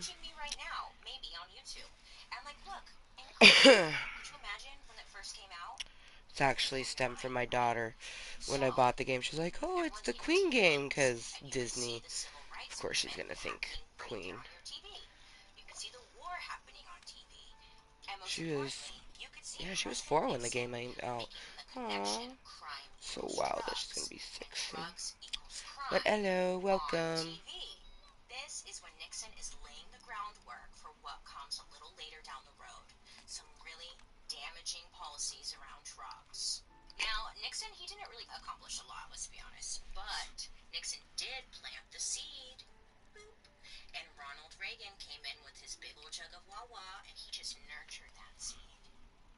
Enter to the scene Ronald Reagan. In January of 1981, Reagan was seated as the 40th President of the United States. Reagan was super proud to water Nixon's seed, which was, again, the war on drugs. Now, Ronald Reagan and his wife Nancy, they were party poopers and just very anti-drug. Boo. The panic about crack in the mid-1980s started because it was a drug associated with black people and the inner city that seemed to be spreading into white suburbs. But these concerns weren't just coming from white people. Low-income black communities really were being ravaged by crack, and black political leaders were pushing for action against the drug. The media was creating a sense of fear around drug-related crimes, and in 1982, the New York Times, shady, had reported that deaths due to cocaine abuse quadrupled between 1976 and 1981. And in another article, they basically said drug users were responsible for the economy being bad. With all this fear-mongering going on, the American people were very much against drugs, again, associating it with just bad people. In my mind, it makes sense that they're associating drugs with bad people, right? And if you disagree with that, then you're considered un-American. Nancy and Ronald represented the American dream and what America was supposed to be. The country kind of went off the rails during the 60s and 70s, which, like we mentioned, were the complete opposite of everything Nancy and Ronald stood for, and they wanted to reclaim America. They're trying to resurrect Susie Homemaker, like Jesus, in the name of the Father, the Son, and the Holy Homemaker. Meanwhile, Mr. Reagan's wife, Nancy, she wanted to, have her own campaign. So she did, and she started the Just Say No campaign. And it's that simple. A scary man is going to offer you drugs one day, kids. All you gotta do is just say no. Because if you say yes, you're going to become a flesh-eating zombie and end up in prison, or worse, dead. The campaign was essentially a child-friendly version of the war on drugs. I mean, you gotta get them when they're young, you know? I think in my mind, if they're associating drugs with bad people, you're un-American if you disagreed with that. And you're one of them. In 1984, Congress passed something called the Comprehensive Crime Control Act. Now, this act was the beginning of the end. Congress and Reagan, they put it on the table that they were not fucking around like Nixon was. They were not here to play. If you were a drug user, you were going to be punished. Heavy. Heavy. This bill said if you were arrested with a drug-related crime, you would receive a mandatory minimum sentence, something they had not done before. But wait, what's a mandatory minimum sentence? Basically, there are some crimes where if you get caught doing them, there's a minimum punishment you have to accept, and drugs are one of those. So just barely a year after the bill went into effect, there was a 32% increase in prisoners just because of this bill. In order to crack down even harder on the war on drugs, the government really needed a spark. Do some fishing here in the forest. We only need 4 more bass. The death of a rising star. 4 fucking more. His death would be the spark that Yes, 3 more. Story apart. Lenny Bias was an up-and-coming basketball player who grew up in the Maryland suburbs. He went to Northwestern High School and went to play basketball at the University of Maryland. Now, Len Bias, he was good. He was real good. And he was constantly compared to Michael Jordan in terms of raw skill. The two of them were considered the best of their time. Now, Len would be selected as the second NBA draft pick in 1986. He was a hometown hero in Washington, D.C., and a symbol of athletic excellence and a role model around the country. Len was living the dream. June 19th, 1986, 6:30 a.m. A 911 call rolls in from a guy named 6 months Brian before I was born. Brian called to report that Len Bias was slurring his words and having a seizure on the floor. He told the 911 My mother would have been pregnant "This is with me. Len Bias. You have to get him back to life. There is no way he could die." 8:51 a.m. Lenny Bias was pronounced dead at just 22 years old. Because Lenny was seen as the golden child and on his way to becoming a rock star for the Boston Celtics, somebody working on the inside knew that his death was going to be a very big deal. So a quote-unquote source called a news reporter and said that Lenny had cocaine in his system. And not long after, a second source came in saying Lenny had died of a cocaine overdose. The news was reporting it everywhere, and the entire nation was completely shocked. I mean, it was literally everywhere. Len Bias was supposed to be safe from this drug epidemic that Reagan and Nixon had been warning us about. He was a superstar athlete, and this kind of thing just wasn't supposed to happen to him. Now, Lenny had no previous association with drugs, and his reputation was squeaky clean, and everyone assumed that this was his first time trying cocaine. Imagine if Michael Jordan never got a chance to become Michael Jordan. That's what people were saying about Len Bias. Yes, Michael Jordan's draft was a big deal. He became a 6-time champion and arguably the best player ever. Len was robbed of those accomplishments. I mean, he was having the best week of his life, and it was sadly cut short. According to Maryland's chief medical examiner, Len died from an unusually pure dose of the drug. Now, rumors are going around, and lots of people are saying that Lenny never did drugs. He didn't even drink at the club. So this whole story, complete shock. And there was one report that came out saying that Len had done crack cocaine instead of powder cocaine.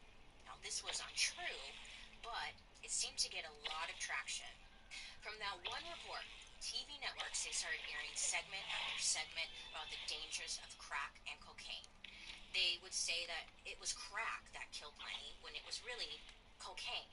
But by then, the damage, it was already done. Len's death sent shockwaves through the nation and throughout Congress, because crack was no longer just in the inner city. It was creeping into suburban people's life, and the danger was everywhere. Even though Len had used cocaine, they still made it all about crack, and also saw it as an opportunity to write new laws that would be even tougher on crime. And now, let's hear a word from our Mars. Months after Len's death, Congress passed the Anti-Drug Abuse Act of 1986. 2 months it took to pass this bill. Can you think of any I other was bill hoping that it was would passed shoot in out 2 months? bass. No offense, but can you Shut think out, of any Sammy. bill? What was the urgency? Just need Well, 3 more essentially, bass. this act would give any drug-related crimes harsher punishments and longer sentences to an Yes, a bass. That was a big one too. court now. A little piece of crack, bam, prison. We just need 2 more bass. We're so gonna take it. And let's say Joey, the lighting guy, had 5 grams of crack. I would be blessed and be let go with a little slap on the wrist. And Joey, he would be locked up for a minimum of 5 years. It could be a little longer if the judge didn't like Joey's face. Joey's face, the lighting guy? Yeah, he would get a long time. And that's one of the things most famous about the Anti-Drug Abuse Act.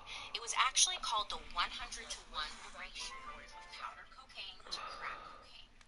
I know, sorry to bring math into this, but now remember, they're the same drug, right? Okay. But carrying 5 grams of crack got you the same sentence as carrying 500 grams of powder cocaine. Whoa. So for example, let's use Oreos as our example. If Oreos were illegal and you got caught with 1 Oreo, that is crack, and I get caught with 100 Oreos, that is powder cocaine, we get the same sentence. Wow. I know my Oreos. And that's wild, because again, technically the same thing, just powder versus rock. But in the end, you would not receive the same charge. The crazy part is that Congress intended for these mandatory minimums to apply to high-level drug dealers, not drug users on the streets. But the mid-level guys didn't carry crack, they only sold powder. Then the street-level guys would make it into crack since it was so easy to make. So the only people affected by the mandatory minimums were not the people Congress was trying to get. So if you're gonna put one in your trouser, pick the powder. Like I said, Congress wanted to go after high-level offenders. Now, in order to pass this bill, Congress needed to define what that meant. So they needed numbers. So they could have picked dollars, like a dealer who earns $1 million or more from the drug business, or a dealer who ships hundreds of thousands of doses a month for 6 months. When Congress saw those big numbers, a congressman from Louisville, Kentucky, complained that they didn't have these big drug dealers in Louisville, so the plan honestly wasn't making sense. Unfortunately, the congressmen from the other states did not say, Ron, look, no disrespect, but big dealers don't go to Louisville to do an international drug deal. It's nothing like Miami or Los Angeles or, New York. You should be glad you don't need this law in Louisville. Damn it. Instead, the other members of Congress were like, yeah, Ron's right. $1 million in, drug business doesn't make any sense. It needs to be a smaller number. That's when they turned to a consultant named Johnny St. Valentine Brown Jr. That is quite the name. Yeah, that's a mouthful. Johnny St. Valentine? That's a cute little name. Anyways, he's not a good person. In short, cute name, but he's not a good person. He's not a good person. He came up with his own system, the 100-to-1 ratio, which we mentioned just a bit ago. This guy essentially said crack should be punished more harshly over cocaine. In other words, yes, we only need 1 more pass. Because of this bill, arrests from drug-related crimes shot up to the lowest dramatic rates in history from 1986 to 1990.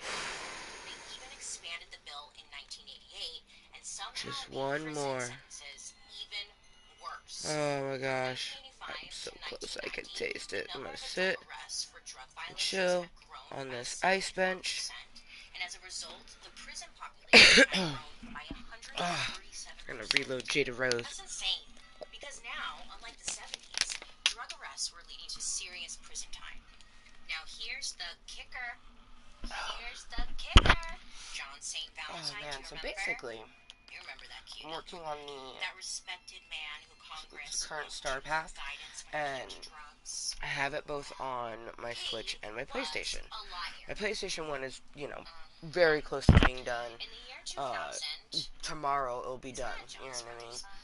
We still have a bit more than just one on the Switch, so we're working on that. But once I kind of get to a place where I can't do anything, um, for example, there's one of them where it's give this person their favorite gift 6 times, and you can only give them the favorite gift 3 times in the day and have it count. You could give it to them more, but it's not going to count.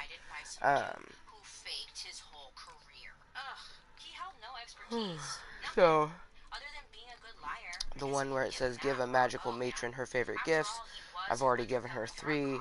I'll be able to give her the other 3 tomorrow. Same thing as the uprooting the forgetting, which this one I haven't done that yet on the PlayStation, so I imagine we'll be at 47 on that one, because I believe you get 7 a day, but I could be wrong. I guess we're going to find out. But we're at 39 of 50 on the Switch, which is so funny that we're 11 away on this and 10 away on the PlayStation. I'm waiting for rain in my game because I need to catch some puffy fish. Yeah. Incarceration Nation, where we provide you with an unlimited array of prison cells and bad meals. There is free healthcare, though. That's a bonus. The war on drugs had increased court cases and prison sentences in a very large way. More arrests, more time in prison, overpopulation, poor prison systems. It was a domino effect of just pure uncut shit. By 2016, the United States was home to 22% of the entire world's prison population. It wasn't a problem of one group of people or one law. It was a full-on systemic issue. But wait, what's a systemic issue? Research shows the ugly cycle of some people being born in a low-income area that is considered, quote-unquote, high crime. So it doesn't get any public funding to get fixed up. And the people in that area don't have access to basic services and job opportunities, so they turn to whatever they can, whatever they have available to them, which is often selling drugs. They're making do with what they have. And then unfortunately, some get caught doing so and they get arrested. And because of all these stupid laws and mandatory minimums or whatever, they don't really get a fair We toked at chance 120, which was my best duder's for 20. It's about to be 320, which is my next friend's for 20. There are no resources to rehabilitate them and help them to reintegrate into society that doesn't include selling or using drugs. They are then released right back into the situation they were in before, but now they can't seem to get a reliable job because McDonald's does background checks. So what the hell are they supposed to do? It's just this endless hamster wheel of bullshit. It's like, thanks, Johnny. Let's think about where we are right now. We have this idea of what crack is in our heads, and it's really based on racism and fear that's been spoon-fed to us. Black versus white, crack versus cocaine. Cocaine always seems to be like this rich person drug, and crack is the poor person drug. The New York Times labeled black people as cocaine fiends. Nixon hated protesters and tried to criminalize the civil rights movement. Reagan ran with Nixon's baton. Then Len Bias died from cocaine overdose, which allowed the government to push for new laws to change the United States into incarceration nation. So, that is where we're at. But let's back. Hi. So get this. In 1989, 1 out of every 4 black men aged 20 to 29 were either in prison, on probation, or parole.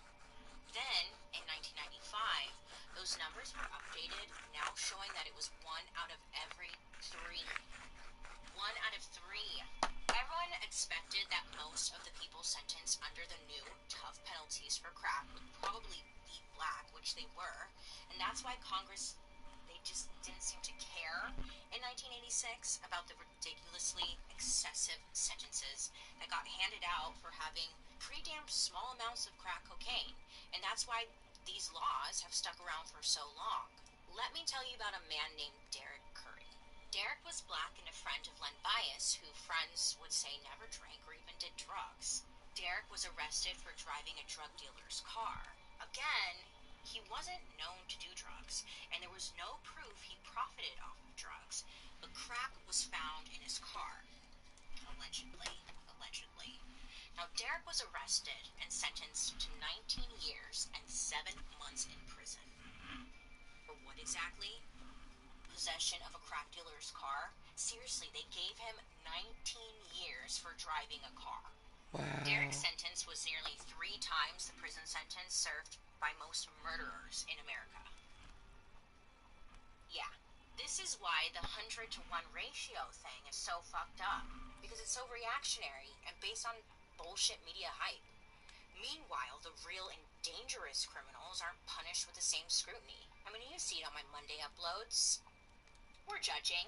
Now, I want to be fair here, so I was looking for, someone to compare to Derek's story.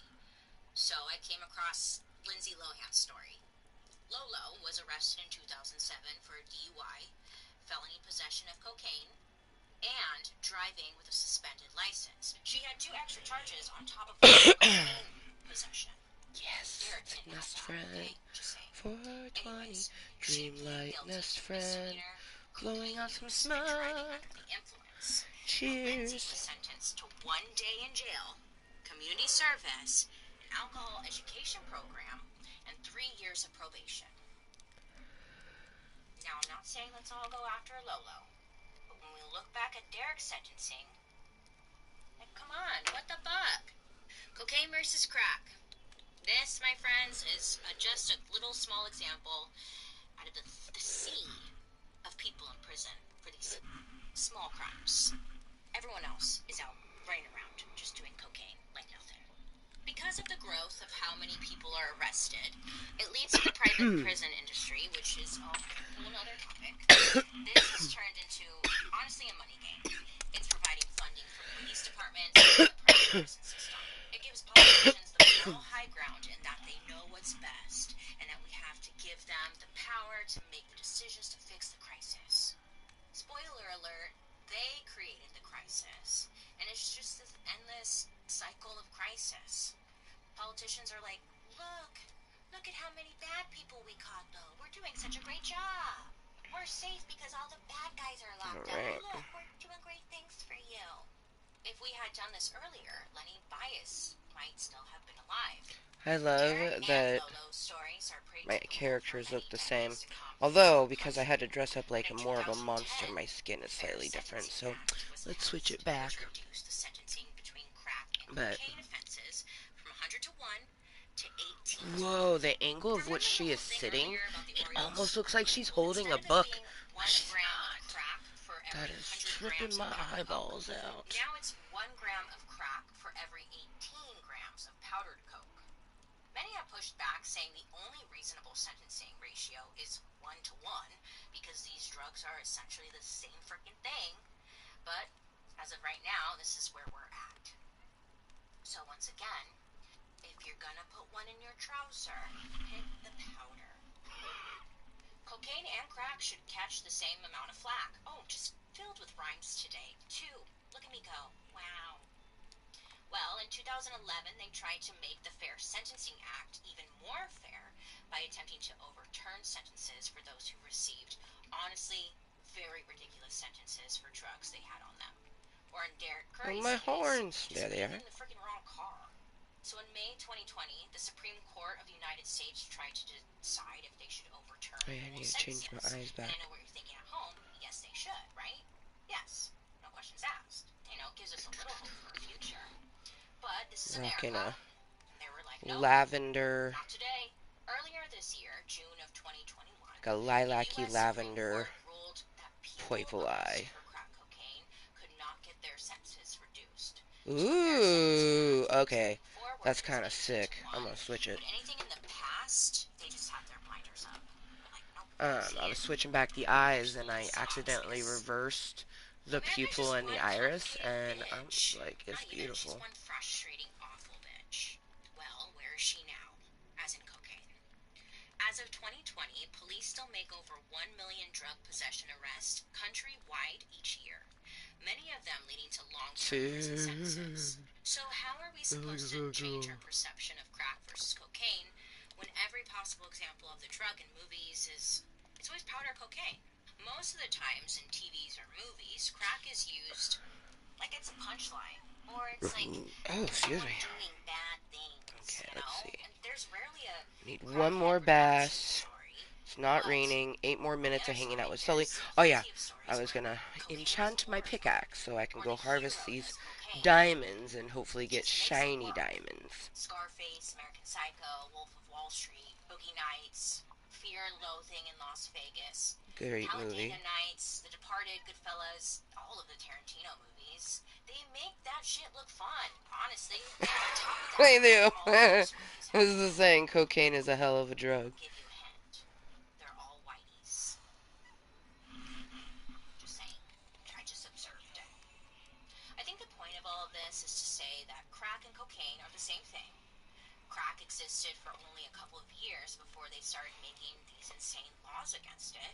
And I think based off of what we've learned here today, these laws seem very racially charged and mainly affecting poor communities that were typically communities of color. Pretty much from the start, we have all known that the war on drugs Come has on, done shiny what diamonds. it's supposed to do. It didn't reduce crime. Looks like It one, created but more of it. It didn't yes! reduce drug use because, shocker, you can't tell Damn. drug addicts to just say I no. asked for the shiny diamonds, The powers that and be it had an gave. agenda when they made these laws, I got criminalizing 15 regular drugs so diamonds, they but could 7 shiny make it ones. cleaner. I only Maybe needed you 2. constantly think of dark and scary drug dens next to someone in a suit with a family, smiling and reassuring you it's all going to be okay. Crafted DJ set. Let's go Co-opting back drug to our users crafting to table. inflate their own importance, Also, gain more political leverage. We don't fall for that shit anymore. Okay, we do. We still do. Let's be honest. let's get And Malqua's whoever was ice. in charge, No, the I'm political right here, parties and I saw have a an crafting opportunity bench. to use this I'm as trying to leverage to put arrest them a all and put the crack users in jail.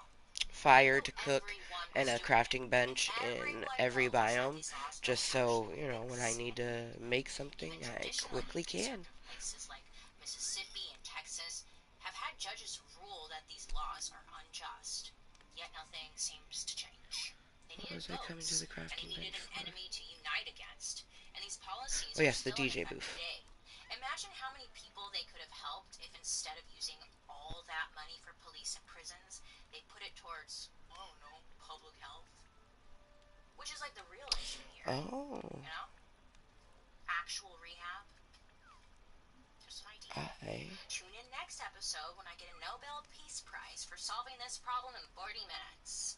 Well, friends, here we are at the end of this podcast episode. Oh, I have the materials to make it. Idea of like leaving you with some closure or maybe a thought-provoking sentence. Oh yeah, it just says a DJ set, doesn't matter which one.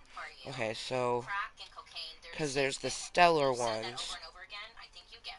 We did that one on the PlayStation. I'm going to do just the DJ booth rig. What do we do now? I believe it's less materials. You know more about this? Let's continue the conversation over on socials using the hashtag #DarkHistory. Join me over on Oh, actually, where you can watch these episodes on Thursday. it's like different types of materials. And also catch up on my murder, mystery, and makeup, which drops every Monday. Thank you so much for hanging out with me today. I hope you have a wonderful rest of your day. Striver. Oh, that would be why my drywood is so low on the PlayStation, because I built the stellar DJ booth. This podcast is executive produced by Bailey Okay. Chelsea Durkin, We just need and 75. Fanny Bautry. Producer, Shit, Nancy actually, Gibbon, which one Daryl is? Preston, and Spencer Strassmore. Because this one takes 100 iron Jed Bookout, writers, ignorant Jed or Bookout, bars. Michael Oberst, Joyce Gavuzzo, and me, Lily Zarian. And I'm your host, Princess of the Dark. And then it takes A big thank you to 6 aquamarines, 6 tourmalines, and 6 topaz for the lights that go above. But I could do a DJ booth. It takes 100 drywood, but it only needs 50 iron ingots. Oh, that's like, how the fuck do you pronounce that?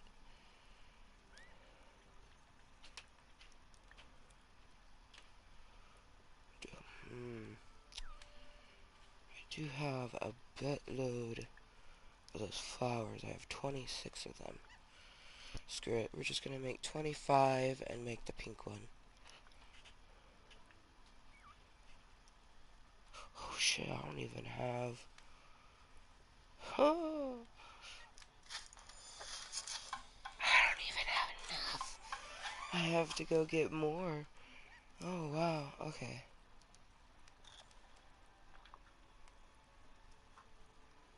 Let's see if... Kristoff! Sometimes he's got both the ore and the bar.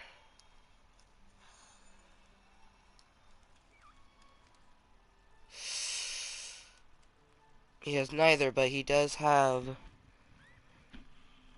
some wood that I will take. He's got some dry wood. I will buy that. Man. Okay.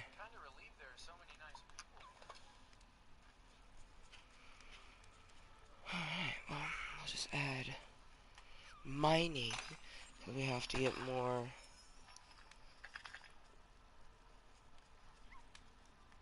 ore to make the bars.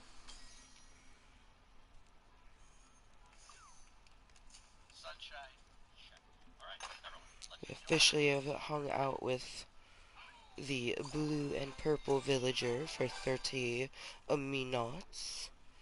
He is now level 4. Okay. Man. Oh, I know the forest. The forest has iron ore. Hi ho. Hi ho. Hi ho. It's off to find ore we go. And we got emeralds. Of course we did.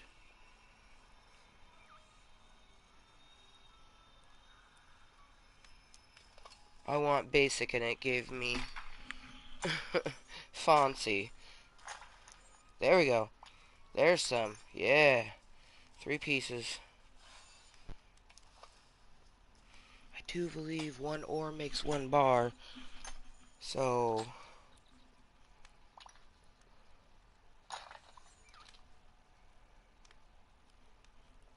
we need 8 more. Ooh, I think we just got it. Yes, we did. But I'm gonna still harvest, because why not? Ooh, and we're in...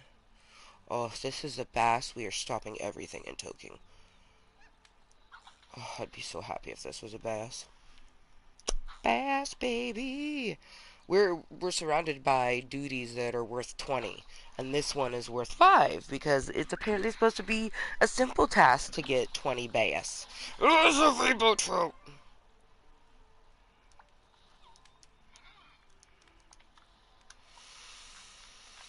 It's a rainbow trout. But we did get a memory, so that's cool.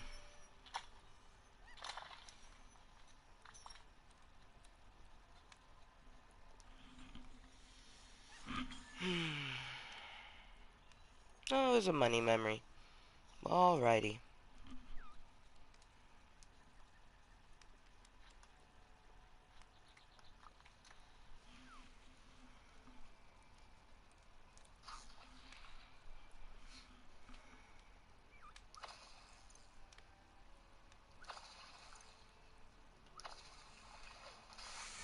That was a big ass rainbow trout.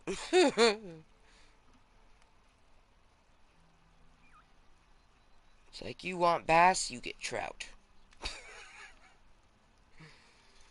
Oh, man. I was just like, why can't... I'm sure there's people that love doing the fishing ones, and I don't completely hate fishing, but I'd much rather just run around and mine. Like, when it says collect this many colored gems, I'm like, woohoo! I'm sure there's people that are like, give me the fishing one back. So, yeah, I'm sure that something makes someone go, and something makes somebody go, yay! And it's the exact same thing. And that's just how life is. And how people are.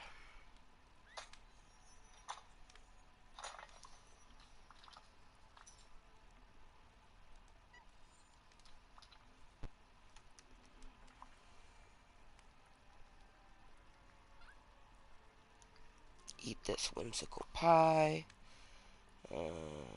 Eat this gooseberry pie.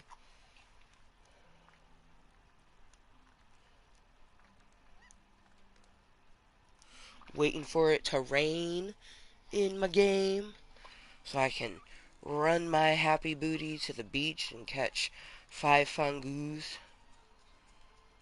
which are only caught during the rain on a gold spot. So I already have my miracle, even more miraculous fishing bait. So I got my fishing bait, and once it rains, we go to the beach and catch us some fungoos and a shit ton of swordfish, because that's also what you get from the gold one.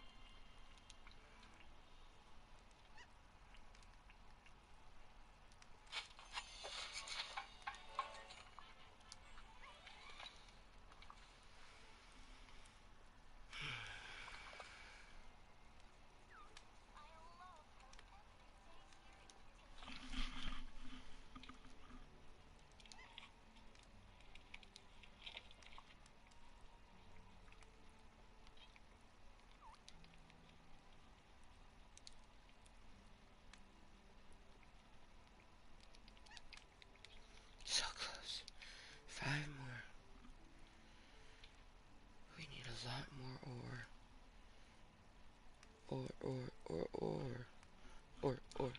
Ore.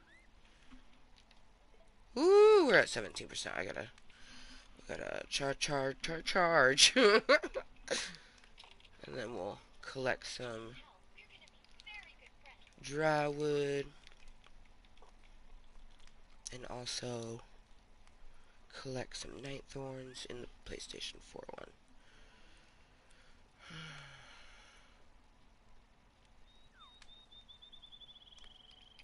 Now I'm trying to make sure I put away all my gems.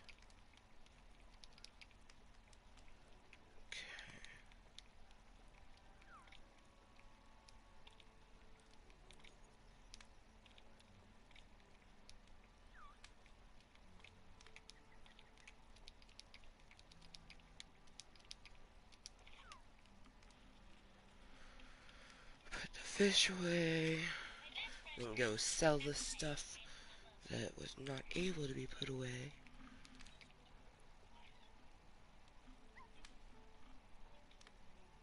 Tilapia. One of them anyways.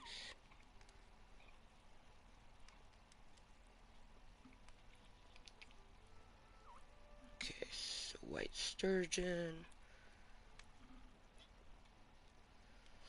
The rest can be sold. See if we can put this carrot away. Yes, we can. Oh yeah, we got wood on us. Wood!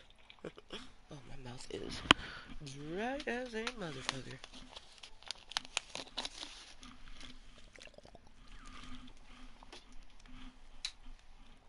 Ah, yeah.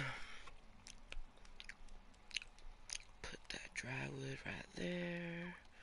Put those stones away. Oh, yeah, we got pumpkin and some coal. Oh, I need a water. Whatever that is. Oh, sweet! Oh, this has got to get sold. Oh, gotta put that away. Oh, excuse me.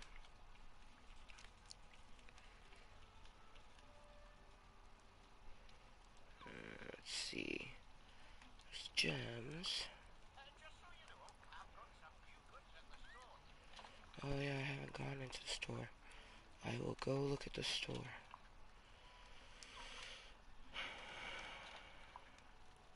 Oh yeah, I put them over here. I should really move them. Oh, that's fruit. Is it this one?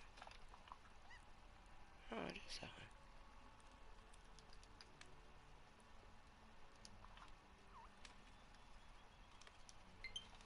I know the battery is low. Thank you for reminding me. Just gonna sell the stuff and then I can look at the store later. Wait, what time is it? I think the store's about to change, possibly. So we will check it out. Okay. Just gotta sell.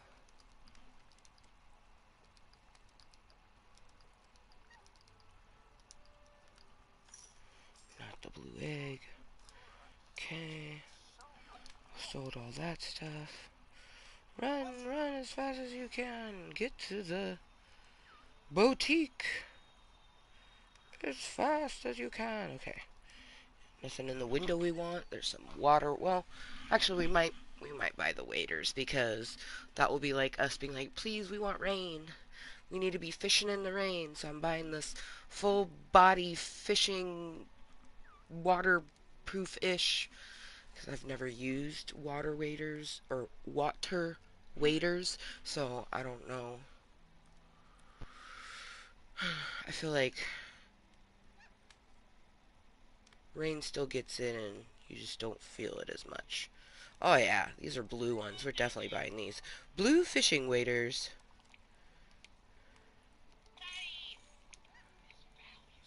Dope. And I actually think I have that one on my PlayStation as well, which is a dope. Aw, cute. The little cup that I have right there, I just got it on my Switch, and I hadn't had it on the Switch yet. I'm glad I came to the store now.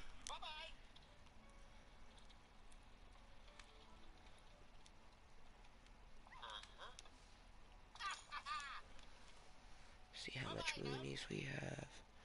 Ooh, dope jacket. Oh yeah, we got enough monies to buy.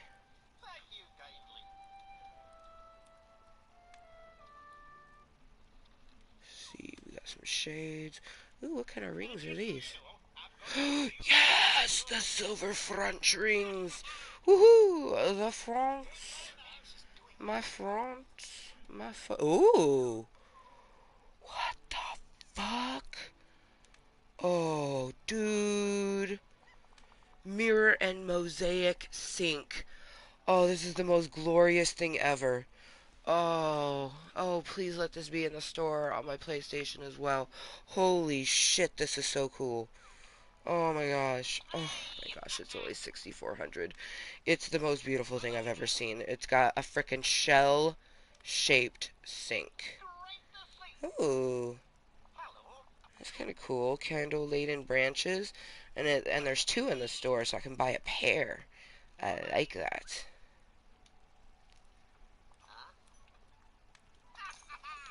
Ooh, okay.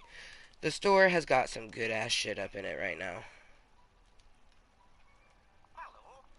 Blue watercolor honeycomb tile flooring? Yes, please. I'm at 14%. My Switch is like, you better be done soon, because I am. Simple green wallpaper, I'll take it. I like the way it looks. We already have that. Ooh. Oh, we already have that, apparently. It's beautiful tapestry. I'm gonna buy another one because I feel like I could have 3 of these and I wouldn't care. This is gorgeous. A spring reborn vertical tapestry. The frozen one. This damn mirror that always pops up and I never buy. I'm just gonna fucking buy it. It pops up all the time. Whoa! Oh, what kind of... Oh, window to Perry! Oh my gosh! Dude, this store has some good shit in it. I am so glad that we decided to... Really, it was like, Scrooge, he was like, nay, I got some good stuff in the store, or whatever he said. And, like, he was not even joking. Moss green? Fuck yeah. That is beautiful.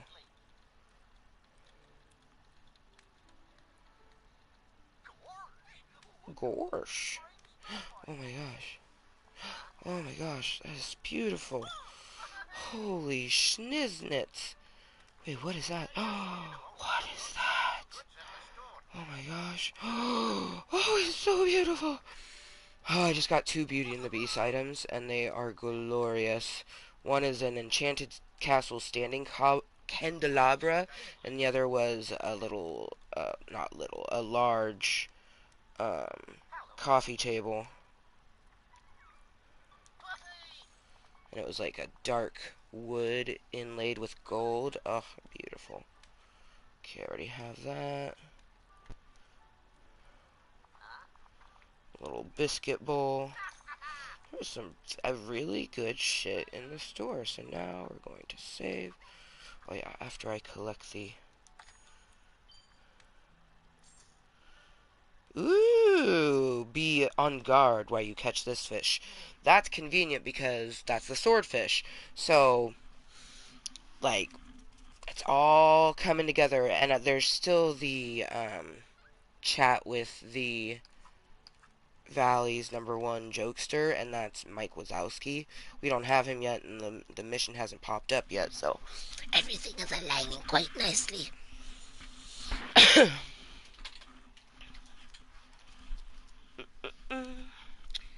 Plug this in. Luckily, I saved. Had an issue just then. My Switch is at 13%. I don't think I've ever gotten it to 13% before. Usually when it beeps at 17, I plug it in, so. Alright, let's put that down. Stretch while I'm up.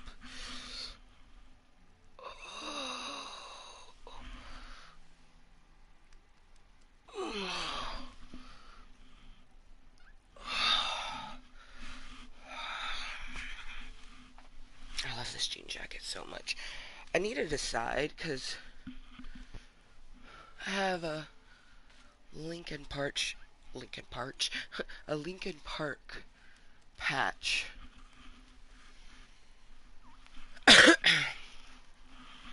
was kind of thinking about putting it like here-ish, or maybe on the other side.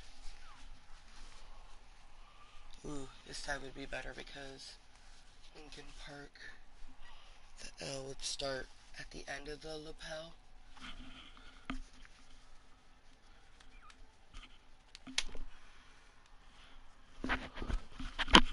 Of course, this would be dope too, though, because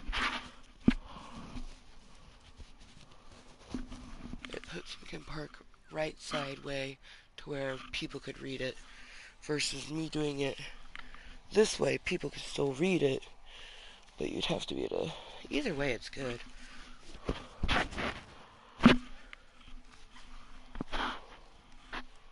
I like this side better because I can see the link part of it. Yeah, buddy. Dude, this jean jacket is phenomenal. Like, and my boobies are phenomenal because goddamn, how you doing?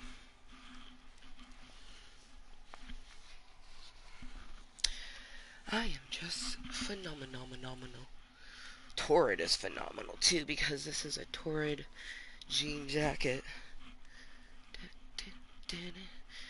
Ooh, that, it doesn't feel pleasant. And sometimes this line here messes with my nips, but thank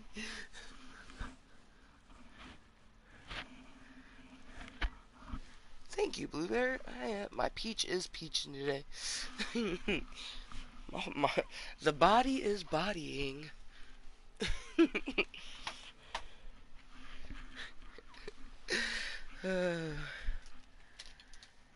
It's giving body. Okay.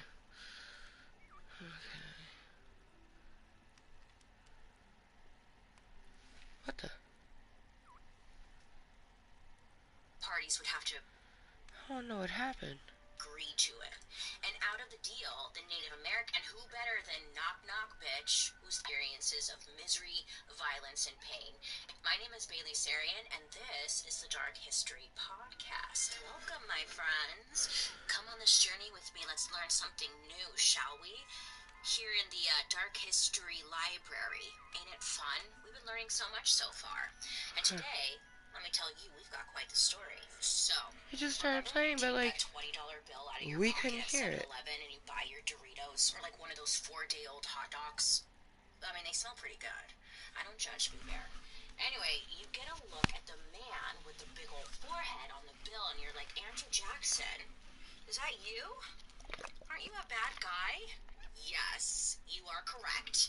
And remember, we already talked about Andrew Jackson being a terrible person before his presidency in a previous episode. And if you listen to or watch that one, I said that Andrew Jackson was the literal devil. Well, I wasn't lying, and today we're going to further prove that this was true. Okay? I think it's surprising how many people don't know the full extent of the Trail of Tears. I mean, honestly, I didn't, okay?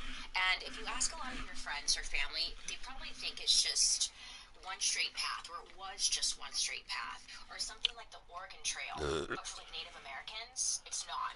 It was actually really Excuse me. But as cute, you think it's similar to the computer game we played in 5th grade, Bailey. So much of Native American history in the United States is whitewashed to make it easier to digest for children, but it really doesn't do the whole story justice.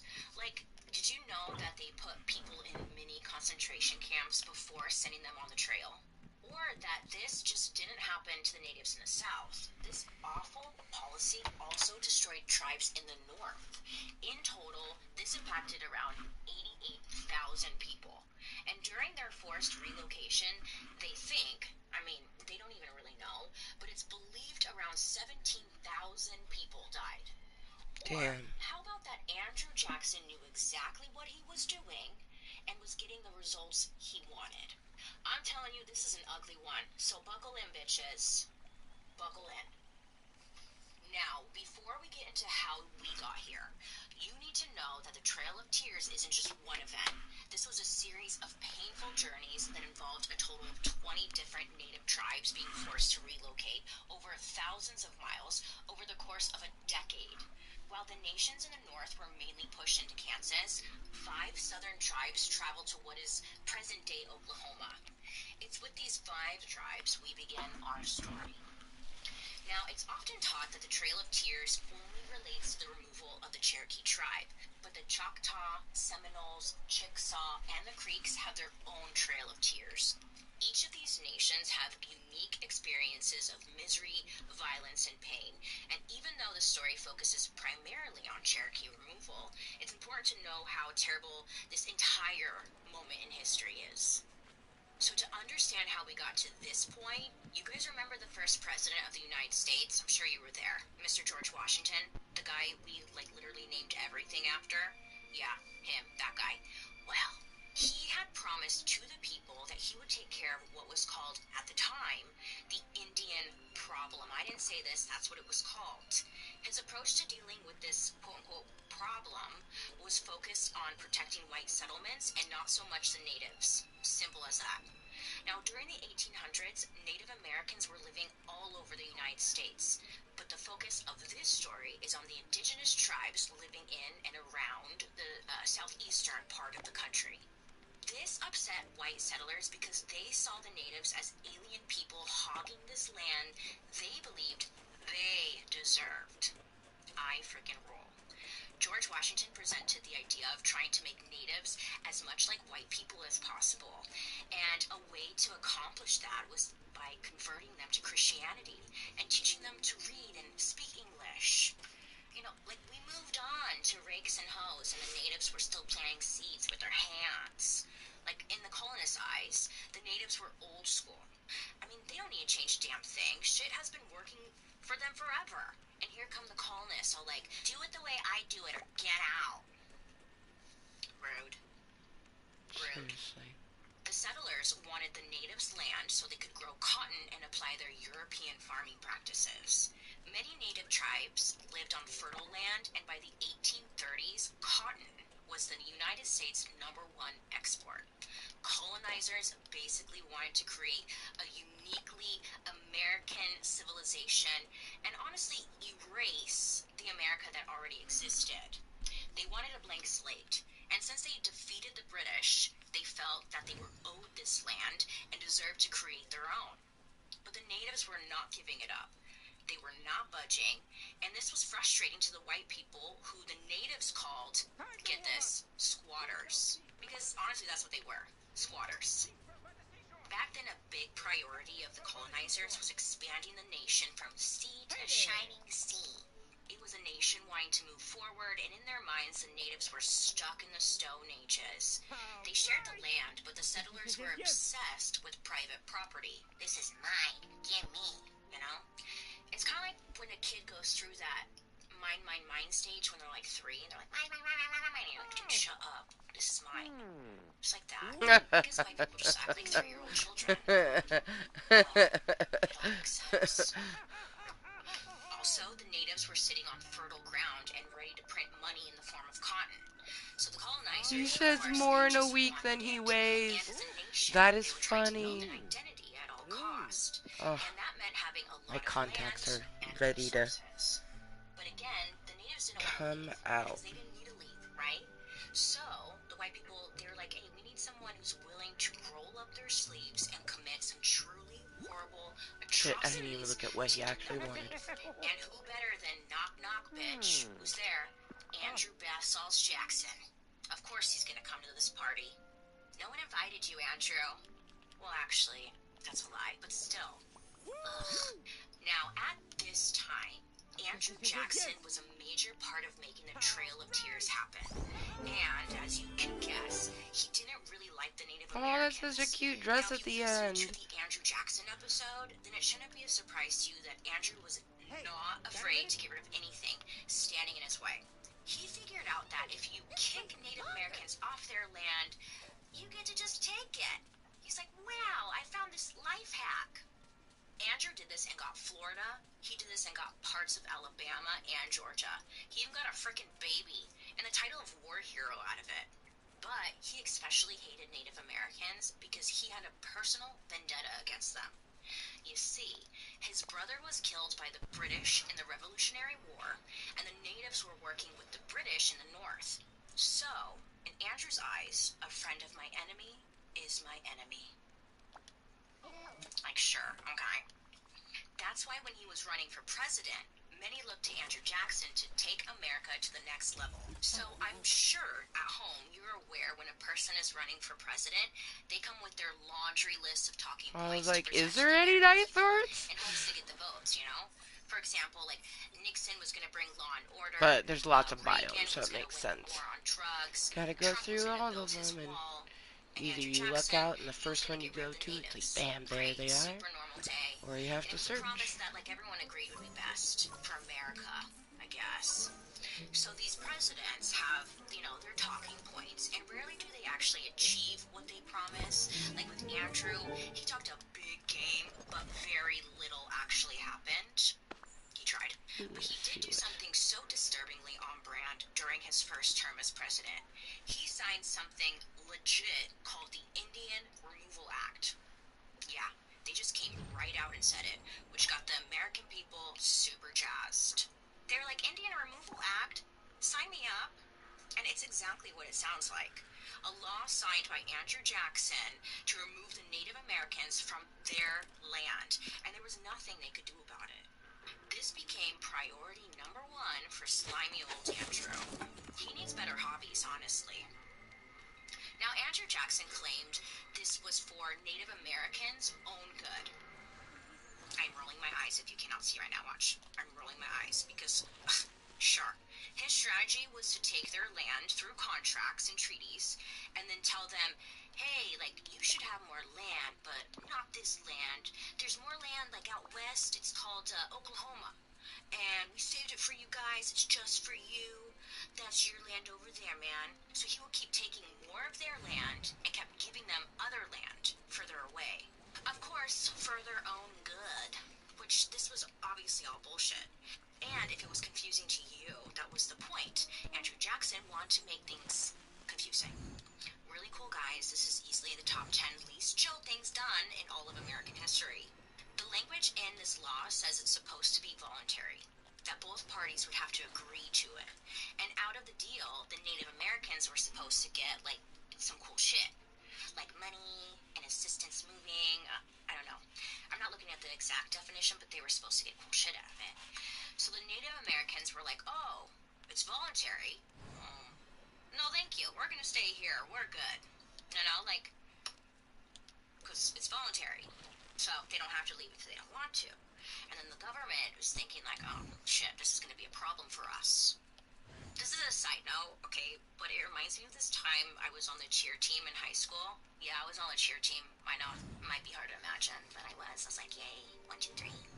But there was this time the cheer coach was asking for mandatory donations for the squad to pay for, I don't know. She said like cheer-related stuff, but nobody really knows what it was for. What we do know is that the coach, she drove some like nice ass cars, okay, but it was real suspicious because isn't mandatory donation technically an oxymoron? You know? But here's the kicker. If you didn't donate to this mandatory donation, then you would be kicked off.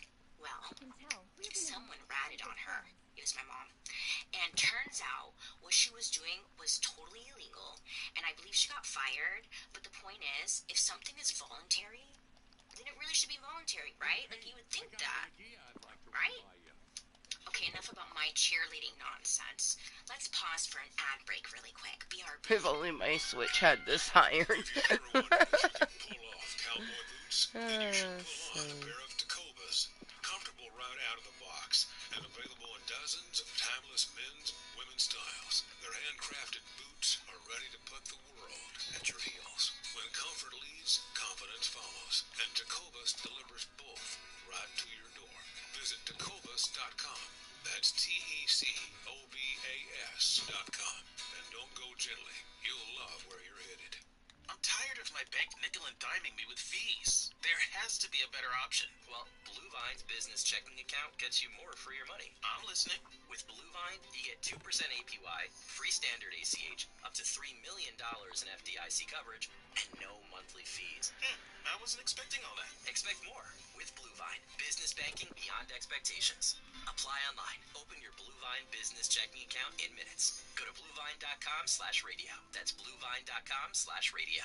Blue Vine Business Checking gives you more for your money, like no monthly fees, 2% APY, free standard ACH, and up to $3 million in FDIC coverage. So apply online and open an account in minutes at bluevine.com/radio. Business banking beyond expectations. If you've ever wondered if you can pull off cowboy boots, then you should pull on a pair of Tacobas. Comfortable right out of the box and available in dozens of timeless men's and women's styles. Their handcrafted boots are ready to put the world at your heels. When comfort leads, confidence follows. And Tacobas delivers both right to your door. Visit Tacobas.com. That's TECOBAS.com. And don't go gently. You'll love where you're headed. So now a line in the sand was drawn. Native Americans were doubting Jackson's Removal Act idea, since he made it voluntary, and they obviously didn't volunteer to walk 1,000 miles. They were like, yeah, fuck off, dude. Like, this is our land, this is our home. No, we're good. So now Andrew is in the hot seat and needs to do something. So Andrew's like, hold my beer and my bath salts, and he set his sights on the Choctaw tribe. Hold my beer and my bath Now, white salts. people at this time didn't hate Choctaws as much as they disliked other Native Americans because Choctaws had fought alongside them in the War of 1812. So they're fighting side by side together on the same team. Now the Choctaws, they signed a deal with the government that offered a huge plot of land in Oklahoma in trade for their land in Mississippi. Right? Okay. And in 1831, the Choctaw became the first nation to be kicked out of their land altogether. Which is fucked up because, again, they're fighting alongside the white people, right? Like, they had their back. How come no one had their back? You get it. Now, they made the journey to Oklahoma on foot with no food, no supplies, and really no other help from the government. Thousands of people died along the way. one Choctaw leader told a newspaper that it was a trail of tears and death. Now, this is where the name for the story came from. It was the first time we hear the name Trail of Tears. We've It's had such a enough sad to name. get it. Today, the Choctaw calls this event removals because of how closely the name Trail of Tears is tied to the Cherokee removal. And the important thing here is that the Choctaw, they were the first group to relocate. Now remember, they had a pretty okay relationship with the white people, and even then, they still got freaking screwed over. So other tribes saw how they were treated and were like, no, we can't trust anything you say, and we're just not going to go. Yes. So next up are the Seminoles. Now, they were extremely badass, honestly. Look at the whimsical hair. Oh my gosh. United States government shenanigans. Oh, so Remember in the cute. Andrew Jackson episode when he Cucumber wanted to take eye Florida mask. Oh and he my went after gosh. some Native Americans who were housing former slaves? Yeah. Well, if you don't Oh, remember, that's what was dude, going ruffled on. silk Well, dressing. that was the Seminoles, and they didn't actually leave Florida Oh, after get that. evening Now that salon wants them to pillows. leave Wait, again, what? this time they're prepared. Okay, Gilded they're ready golden to stand for popcorn it and machine. basically take the Oh United shit, States I didn't Army even to realize it was war. gonna. Oh, look at In that this wallpaper. war, they were cutty and used Oh all my sorts of like god. guerrilla tactics, and even had Excited. formerly enslaved people fighting alongside them. The war ended up costing Andrew Jackson like $40 million, which is way more than he ever wanted to spend on this shit. So We came across 8. Forgetting, so there's more. But the Seminoles, they Well, fought I for was like wrong. 15 I said there was years, 700 a day, and wars, and just kept getting screwed we over had by the 40, and we've government already like collected that. 8. So Well, they were I just was tired. wrong. Eventually, the United States government let them keep some of their land in Florida around the Everglades, and then there were Where's others Wally? who took payment and headed off to Oklahoma. So next Dude. up, the Creeks. Now, they did not want to leave their There land. he is. Well, correction. Oh None man. of them wanted to leave, but the Creeks really were like, nay, no. Yes. No, We yes. We gotta make a new bedroom. a huge portion of their land. Oh my Andrew gosh. Jackson attacked them around like 1814 before he was even president. My heart is beating so fast. Episode when he was like going around cutting off It's like, their oh my god, yes. and, like, he stole Can make like a that was this. Anyway, like a 420 spa room kinda. this is where their ancestors are buried. This is their home. So Thank you, Wally. agreement with the United States government, signed some documents where the United States government was like, okay, fine, we'll protect your land, but give us some of it first. That's already a little suspicious. You know, like that logic makes not a lot of sense, but okay. Well, guess what the United States did? Not protect their land, of course. I'm collecting drywood so I can make another one of these sweet gazebos. Colonizers cheated them out of it, and the government did nothing to stop it. So the Creeks, they're pissed, obviously, and running out of options since the agreements they signed were not really in their favor to begin with. So they would do things like steal livestock and burn down the farms of white people who honestly deserved it, in my personal opinion. Now the government wants to step in, but it's to forcibly remove the remaining Creeks. 15,000 Creek Nation people would migrate in 1837 to what the United States government called Indian Territory, or what we know today as, maybe you guessed it, Oklahoma. I know what you're thinking. Why Oklahoma? Because I was thinking the same thing. Why did they choose Oklahoma?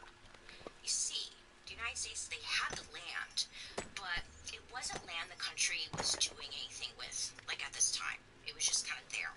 It was essentially what the government considered leftovers. So they're like, here, take that. Bye. Then we have the Chickasaw. Now, they saw everything a bit differently than the other tribes. Instead of digging their heels in and saying, like, we must defend our homeland, don't get me wrong. They wanted to defend their homeland, but they chose to come to an agreement in 1832, knowing what could come if they didn't. So they're trying to think ahead. That's why they signed the agreement. So they took the payment and they left their native land in 1837. So the Chickasaw relocated to Oklahoma too, which then leads us to the Cherokee. Let's first pause for a word from our sponsor. I know ad breaks are annoying, but the Patrick? I'm tired of my bank nickel and diming me with fees. There has to be a better option. Well, Blue Vine's business checking account gets you more for your money. I'm listening. With Blue Vine, you get 2% APY, free standard ACH, up to $3 million in FDIC coverage, and no monthly fees. I wasn't expecting all that. Whitewood, With Blue Vine, business banking aka beyond expectations. Drywood. Apply online. Open your Blue Vine business checking account in minutes. Go to bluevine.com/radio. That's bluevine.com/radio.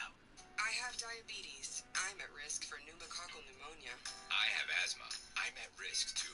If you're 19 or older with chronic conditions like asthma, diabetes, COPD, or heart disease, or are 65 or older, you are at increased risk for pneumococcal pneumonia. Ask your doctor or pharmacist about Prevnar 20, pneumococcal 20-valent conjugate vaccine, a Pfizer vaccine that can help protect you against pneumococcal pneumonia in just one dose. Even if you've already been vaccinated with other pneumonia vaccines, Prevnar 20 may help provide added protection. Prevnar 20 is approved for adults to help prevent infections from 20 strains of the bacteria that cause pneumococcal pneumonia. Yeah, I see you hiding back there.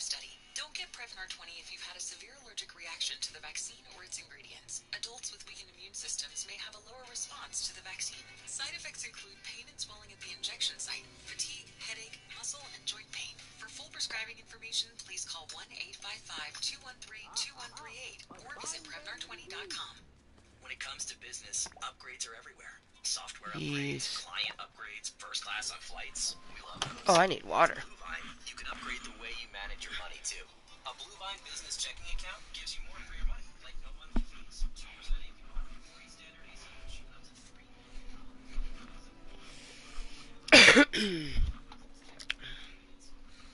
I suppose every village has people who only think of themselves. So, let's try to remember that this isn't just about the people moving to a new place. This isn't like when your sister moved to New York City for 6 months. Like, we all want to work in fashion when we're 21, Gina. You're not special. You know? Not only did these people have to walk to Oklahoma, they had to give up their homeland. This wasn't just about losing homes. This wasn't just about losing land. This wasn't about losing money. Honestly, they probably didn't give a rat's ass about American money at all. It probably meant nothing to them, right? I mean, just like how they viewed the land differently than the colonizers. They had been fine without Western money for generations, right? This was about the potential for them to lose their souls, their spirituality, their identity, and their freaking future. This is something all the tribes had to deal with. Before everything went down, the Cherokee, many years before, came to an agreement with the United States that their land in Georgia belonged to them, the tribe. Well, that upset Andrew Jackson. He wants that land, and someone's telling him no. We know how that goes. Well, you know how that goes. Andrew said it was unconstitutional for natives to have their own land without the state approving it. And Georgia, they didn't agree to this, and they were not approving this. The option was for the Cherokees to give up their land, or there was going to be problems. Do you have a matchmaking idea? You're moving your arms and pretending that you're swimming. Wally. A match for Ursula? Oh. Must be Arrow then. Rowing motion now. Oh, Prince Eric. They're already together. Aww. Aww. He's like, don't be discouraged. You clearly have an eye for compatibility. That's so cute.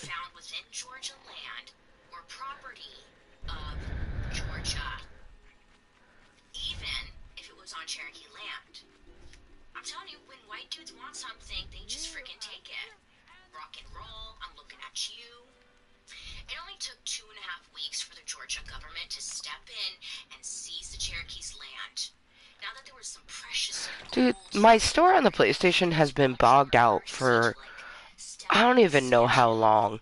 It's frustrating as all heck. Like it from the outside it just says one is sold, one is gone. And then when you go inside, sometimes it shows them, sometimes it doesn't. I don't understand. states couldn't make laws that went Yep, against see, treaties of the natives. both apparently So the sold. federal government pleaded to make sure white intruders stayed the hell out of native lands. It's not your place. I mean, how could these people just come in and, like, all of a sudden tell them what to do? It A just pink made no fridge. damn sense. The Supreme It's Court kind of agreed cool. and told Georgia they couldn't take Cherokee land. Yay! You know? Yay! Now, Enchanting nightstand. and you are familiar with Andrew I Jackson already at this own one of point, those. I'm sure you're aware I that he do. was not happy about this. He was pissed right the fuck off. So, what did you expect? Thank you kindly. When the Supreme Court wouldn't let the United States have the Cherokees' land, Cool. Andrew played dumb and pretended he knew nothing. No law was Woven passed or anything. tapestry. He went against the treaties thank and you. figured in a nation as big as the Cherokees, there has to be like a few of them who are willing to negotiate. You know. So, Andrew reached out to about 500 tribe members and offered them a quote-unquote good deal. Money was offered to help relocate the tribe to Oklahoma. They would compensate for any loss to property on their journey or anything that got left behind. And in trade, the United States would get all of their land. Like, yay! You know, it sounds like a good offer. Maybe, I don't know. Forget. But keep in mind, this should have never even happened. Right? The Supreme Court had already decided that the Cherokees could keep their land and didn't have to move in the first place. But these 500 Cherokees within the tribe had a debate and decided to go ahead and sign the deal with Andrew Jackson. Not a good move. Not a good move. But I'm sure, like, they didn't have any bad intentions with it. It's just, I think they knew, like, trouble was a brewing. I don't know, I can't speak for them. But 500 of them signed it, you know? The issue was that although they were members of the Cherokee Nation, they weren't leaders of the tribe, so they weren't allowed to speak for the Cherokee Nation as a whole. Kind of like lackluster. This guy named John Especially Ross. after, I mean, if I wanted to create a game thing, I'd be like, oh yeah, this is red. Upset him so much when he found out others had signed it that he started his own petition in protest. Microwave. I don't even own a microwave, so why would I want to have one in game? Ooh, 4 minutes to 420 megas. Can you imagine getting 16,000 signatures on something before the internet? Before cars? I couldn't even get one customer to sign up for a reward card when I worked at Best Buy. So that's very impressive. Anyway, Andrew didn't care. He sees the signatures. He's like, nah, I don't care. What's that? No. You know, and he just ignores it. Oh yeah, some classic cowboy boots. Hell yeah. Once the treaty was signed and sealed with those original, like, 500 members who agreed to it, Simple watch? Yeah, I'm not buying that. land now belonged to the United States. Sad face, because that's fucked up. So the government gave the Cherokee 2 years to get the hell out, okay? And the government promised them if they didn't leave the land, they were going to be removed by force. So they're threatening them. Well, it's Andrew Jackson, Bailey. Are you surprised? No, I'm not. Great talk we had. Was a bit disappointing. Imagine how mad the rest of the tribe was when they found Especially out. how good my Switch one was. Just heard from Like, the Supreme Court that they didn't have to leave at all. and this one was like, wah, wah. The pink fridge was cool. I mean, there was a few things that were cool, but that vanity, oh, president that comes in will have our land and let us keep our land. just So they kind of waited beautiful. out for a couple of years. So the next president that came into office, Like, I haven't created a bathroom on my Switch yet. And I'm definitely going to be doing a mermaid-themed bathroom now, because I do believe I have the toilet, and now I have a sink. Yeah, I'm excited. It's stupendous. He had no problem finishing what Andrew Jackson started, and he did it all with a crooked smile on his face. Before we get into shithead Martin Van Buren, When it comes to business, upgrades are everywhere. Software upgrades, client upgrades, first class on flights. We love those. With Bluevine, you can upgrade the way you manage your money too. A Bluevine business checking account gives you more for your money, like no monthly fees, 2% APY, free standard ACH, and up to $3 million in FDIC coverage. So apply online, open your Bluevine business checking account in minutes, and leave the branch behind. Go to bluevine.com/radio. That's bluevine.com/radio. Business banking beyond expectations. like I was saying, this new president, Marty Van Buren, comes in. Okay? At this time, the United States was experiencing like a major financial crisis. Because his policies totally sucked balls, Marty took out all of his built-up aggression and anger on the natives. It was like the one thing he felt like he could control. Marty had a reputation for being super well-dressed, but an asshole. And you know, Soul is still an asshole, even if it's Well-dressed asshole. Yeah, so, okay, that means a that's lot. alright. Plus, on top of that, he was short. Like short. So I personally believe that he probably had a Napoleon complex, you know, little man, big ego. Seems to be a common theme during this time. I don't know what happens when people get in that White House, but, well, I don't blame him. 1 minute. Your ego would probably get inflated in the 1 White minute to House. 4:20. Could you get to murder a bunch of people? No. Anyways, so quickly after taking over office, Van Buren sent troops to the Cherokee Nation to round up every member of the tribe and imprison them in what we now consider concentration camps. At the time, they considered them holding camps to just like get them ready for their upcoming journey. But really, these places were horrific, okay? Now, I tell you stories about murder and death every week on my YouTube. Well, that's cool. I bought the black one and then I got a white one. This shit is about to Kind get of cool. really dark. Well, by the year 1838, 2,000 Cherokee had Happy voluntarily 420 left and for headed to 720 Oklahoma, because so they it's got like a head 720 start. for my best I duder. don't know. 16,000 Cherokee remained on their land. The U.S. government stepped in again, this time sending 7,000 troops. And that was the 47th comment. Oh my The troops god. came in, they went to their homes and threatened their lives if they didn't leave. Parents or children returned home from work or play to find their family had been kicked out. In some cases, like dinner was still on the table. They just kicked them out. They were not allowed to grab any of their belongings, and as they left, white people came in and looted their homes. They were just like taking everything. That's fucking Because horrible. remember, this is new American land, and white people were so eager to settle in it, so they're just freaking vultures. Yeah, man. The remaining Cherokee on their land were sent to the holding camps. The Cherokees were kept in such close quarters and under such intense guard that any ounce of privacy was impossible. And there were like no toilet facilities. I mean, I'm sure like the least of their worries is going potty, you know? But could you imagine What? everyone Did I forget? shares tight space? I mean, Must have forgotten something. there were times when they had to lie naked on the ground, often exposed to the hot-ass sun and just freaking awful weather. Many would end up passing away due to the brutal, inhumane conditions. About 2,000 Cherokee died from disease there. And again, this was before Oh, they it's even headed meat, on their not journey. fucking milk. Gosh darn With it. nothing left, many of the Cherokee members began the march known as the Trail of Tears. So they were heading to the western lands on foot. And it wasn't like a nature walk with a little Beautiful path day. and road markers. This was pure roughing it. Over the next year, the Cherokee tribe would split up into smaller groups, and since there wasn't just one path, the groups each took their own path to get to Oklahoma. I'm doing like this with my hand movements if you're watching over on YouTube, because there were many different paths taken. Some like took a long ass way, some went, it varied on what group you were in. The average mileage one would walk in the summer was around 1,000 miles. Again, on foot. On foot in summer. My God, that's like walking from Los Angeles to Seattle, or like Chicago to New Orleans, or Tennessee to Oklahoma, because that's what they literally did.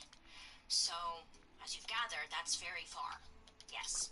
There were government troops with them that would follow, lead, and watch the Cherokee tribe for about a third of their journey to make sure they were doing what they were supposed to be doing. Oh, she looks magical. Check.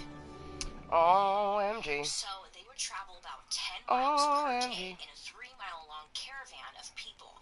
Like imagine if someone in the front Belle, was you to look stop so for something. awesome. How do you even communicate with one another 3 miles back? How do you do that? You know? I don't know, but they did it. Some of the elderly and young people would ride ride in wagons. Pretty much everyone else, though, was on foot. It didn't matter if it was boiling hot, I won't throw muddy, or sticks in snowy. anyone, Bill. They didn't have a Oh my choice. goodness. And remember, a lot of them didn't even have their belongings with them. So let's talk about food, because it wasn't good.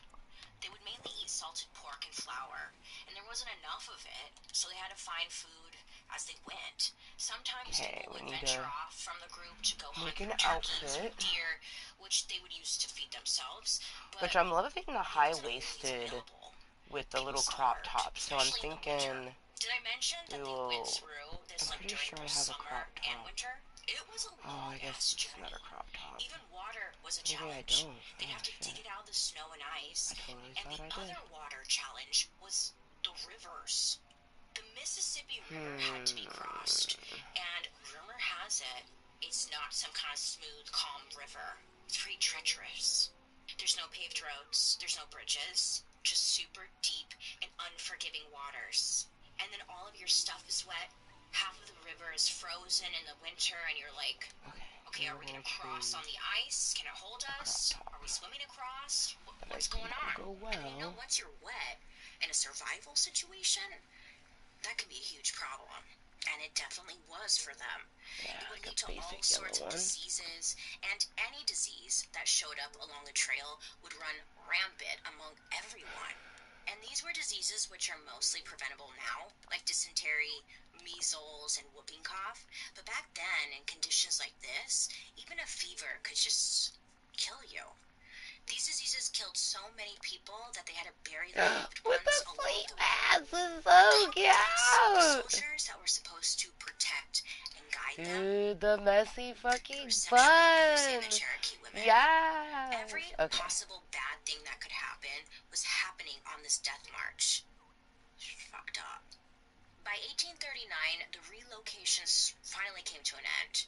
The exact number of Cherokees that died on their journey honestly will never really be known. The most common number that people estimate is like around 4,000 people, which was about 25% of the entire Cherokee Nation at the time. Before we move on, let's pause for an ad. We're back from the ad break. Hi. How are you doing out there? Are you okay? Okay. So the Cherokee tribe was assigned different areas in what we now know as Oklahoma, but back then it was unsettled, just like open land. The Cherokee tribe had to completely start from scratch. I mean, schools, houses, stores, their farmlands, literally everything to function as a society.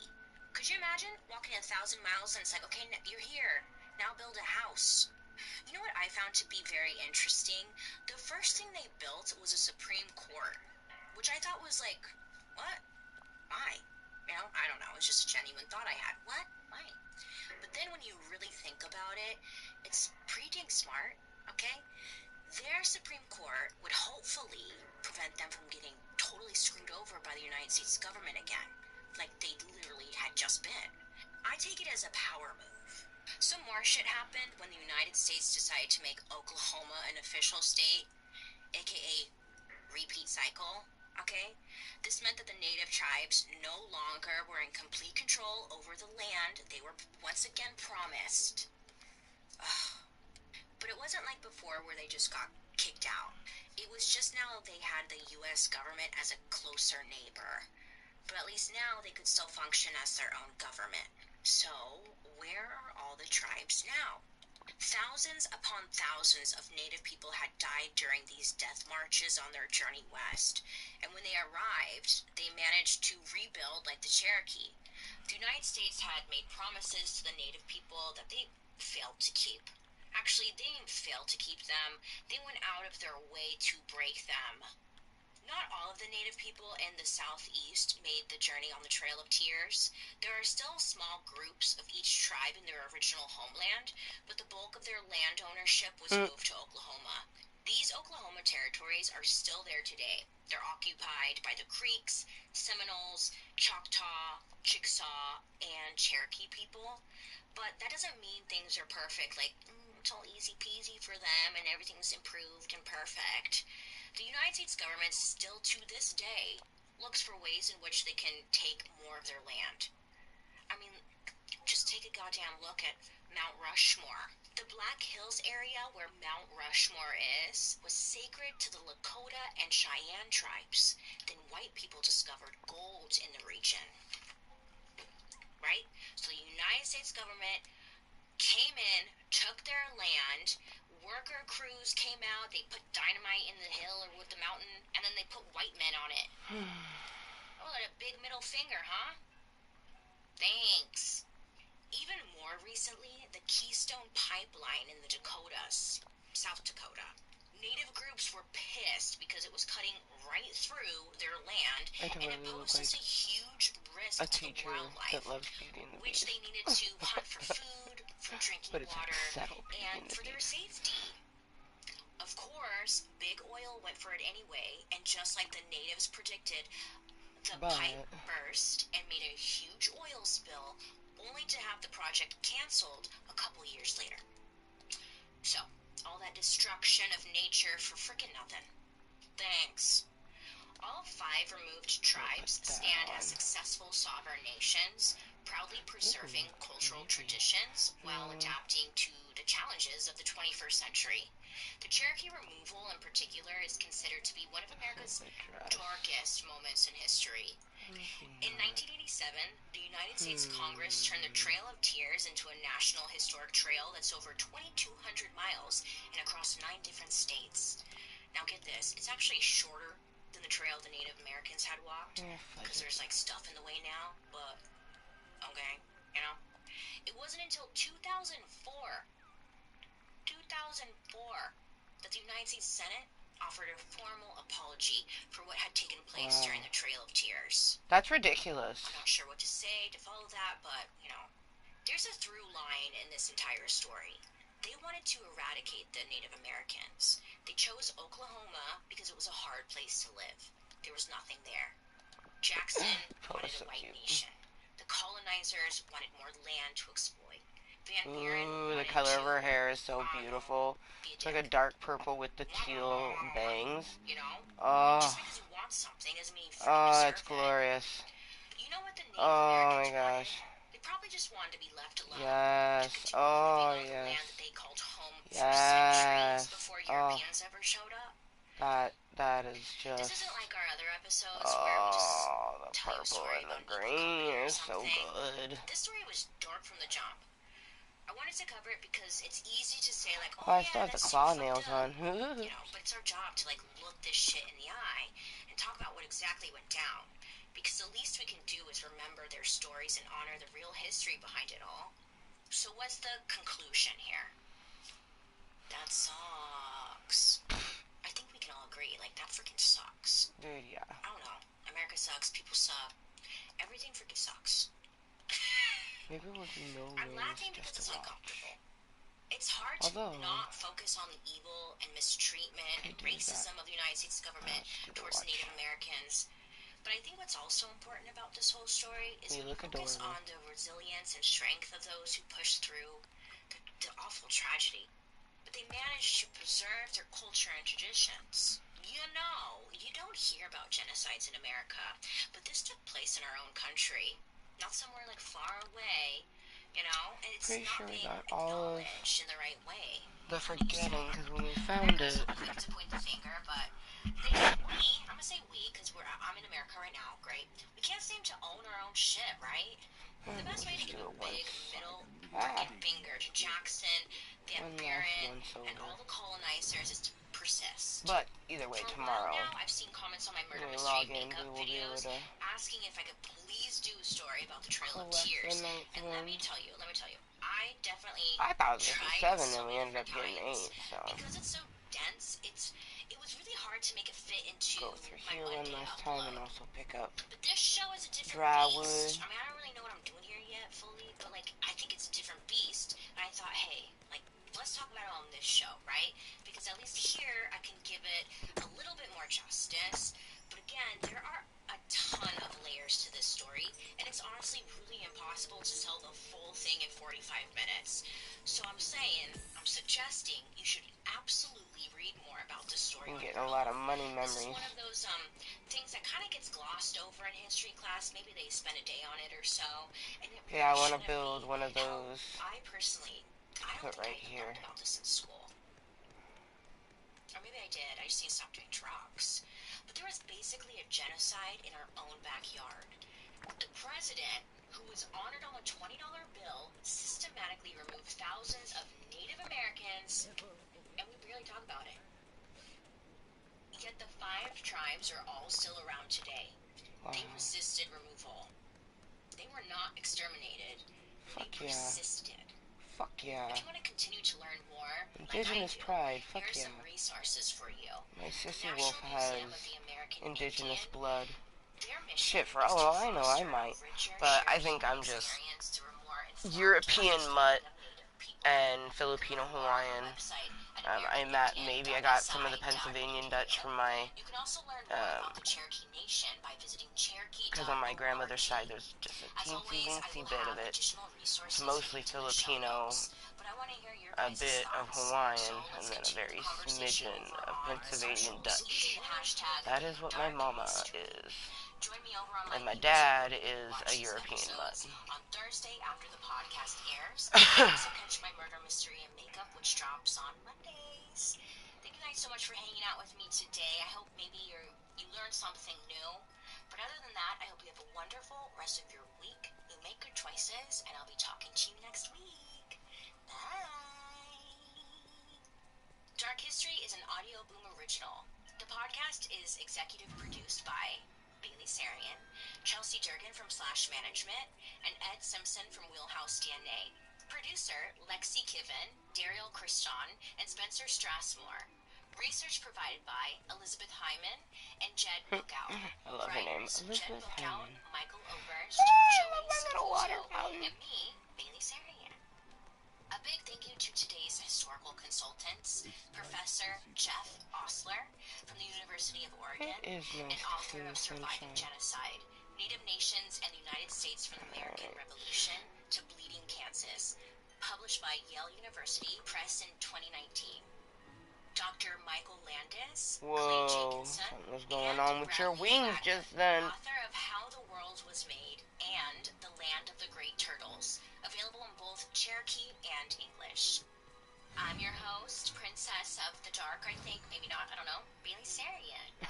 Inside every California avocado Princess is a of the Dark, story. I think, It's maybe, I shaped don't know. by idyllic conditions, full of rich soil, gentle rain, and friendly California sunshine, where avocados flourish. Crafted with care by dedicated local farmers who are committed to responsible, sustainable So I'm growing. just doing a The best once over, avocados have California see in if them. there's To any understand chests why, that I all you have forgot, to do or is night open one up. thorns. In I season think I now. got Visit everything, but CaliforniaAvocado.com to learn more.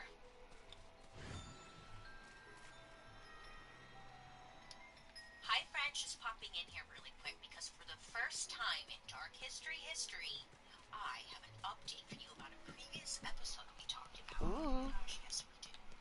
Remember the Rosewood Massacre episode? yes. Remember? Yeah, okay, great. Well, when we left off, the Wright House, the last surviving structure from the massacre, was in need of some serious help.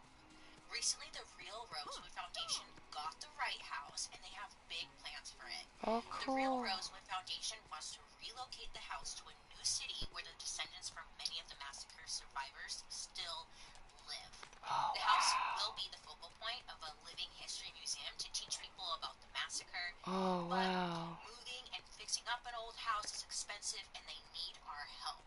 So we can click the link below to donate, select the museum fund, and their goal is to raise $500,000 so they can pretty much move this house and turn it into a museum.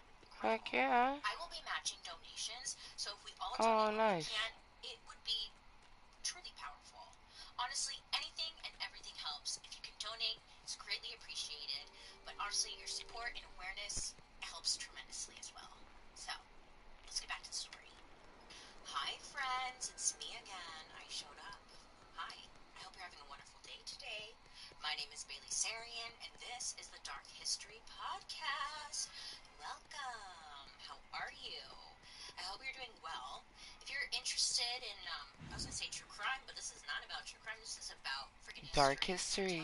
And if you're a curious cat like myself, then let's go on a journey and, learn something new, shall we? If you're listening on the podcast, you need to come over to my YouTube and just come check out my hair really quick because I look, it looks really cute. Look. I look like Medusa. Have you seen my tail? Or his son. I haven't decided yet. Either way, it's cute. So come check it out, and then you can come back to the podcast. Anyway, so, hey, it's really hot, you know? It's really hot outside. And I was thinking about that, and I was like, could you imagine living in, like, the 1900s or something, and it just being hot? Like, which I'd be sweating. Okay, I'm always sweating. It's like 60 degrees in the studio right now, but I'm sweating. Anyways, I like being cold. That's what I'm getting at, and I don't like sweating. So what I was thinking the other day, I was laying in bed, and I was like, okay, what did women wear in, like, the 1900s in the middle of summer? You know, like, could you imagine having to wear long sleeves, big-ass dress? With a fucking petticoat and all sorts of shit underneath? Yeah, no. Like, what did they even do? They had 14 layers of clothes back then. I don't even know. It was, like, really stunk real bad. So naturally, because I'm a very curious person, I was like, what did they do? I'm a curious cat. What did they wear? So I'm Googling, right? What did women wear in the 1900s? And then it led me to this thing called the shirtwaist. And I was like, what is that? What is that? Does it go around your waist? Is it a shirt that goes around your waist? Hey. Turns out it's just a blouse. Yeah, I know. Okay. Not that exciting. It's a blouse. But here's the thing. You know how Google works, okay? It doesn't just show me a normal shirtwaist. At this point, the Google algorithm, it knows me so well, and it knows that I'm only there to look for murder stories. Which, I mean, it's not wrong, okay? So it shows me an article about something called Triangle Shirtwaist Fire. And I was like, hold your horses. What? What is this? Shirtwaist fire? What's that? What if I told you working conditions at this place were so bad it was normal for your boss to lock you inside because he didn't trust you? Jesus. What if I also told you that your boss didn't even care if there was a fire on the other side of that locked door because money is more important to him than life? Oh my gosh. This, my friends, is the true story of a blouse that lives at the intersection of corporate greed, fashion, and fire. Let me open my dark history book. Okay, babe? Here I go. I'm opening it because Gilded Age in 1900. That's when this whole story started. Now, it's called the Gilded Age because, quote, gilding was basically just adding gold to something. And writers from the turn of the century thought it was a... That makes sense. Gilding. So, I'm going to take my contacts out. I also want to take a shower. I think I might decide if I want to make myself something or if I just want to eat like more snacky type things. Ooh. We could have our crackers and cheese. I also plan on doing another meeting at Saturbae, solo date Saturbae, and I definitely want to pew some things. I don't need to wash my hair, I just need to wash my body, so I'll be putting my hair up into a bonnet shower cap thing. I don't know why I feel like I'm forgetting something, but I'm not. Or I am, and later we'll realize it. I might make my fries though, because I did get fries specifically because I wanted to have fries and dip it in my honey mustard. Oh. Alright, motherfuckers. I appreciate anyone that's been chilling with me while we hang out. Like, really, this last little bit was the only time we even really moved in the PlayStation 1. We were playing on our Switch. We got some good, like, ness done. Ooh, my hair is looking so cute. Makes me glad I don't need to wash it. But I hope you tune in for some pew pew vroom vroom, maybe some maybe. and definitely some clickety clackety. Like, thinking about decorating in this game just made me want to play Lego. So, Fortnite to come to continue our solo date Saturbae. I hope to see you there. But I always hope that you're kind to yourself and everyone else. See you next time. Bye.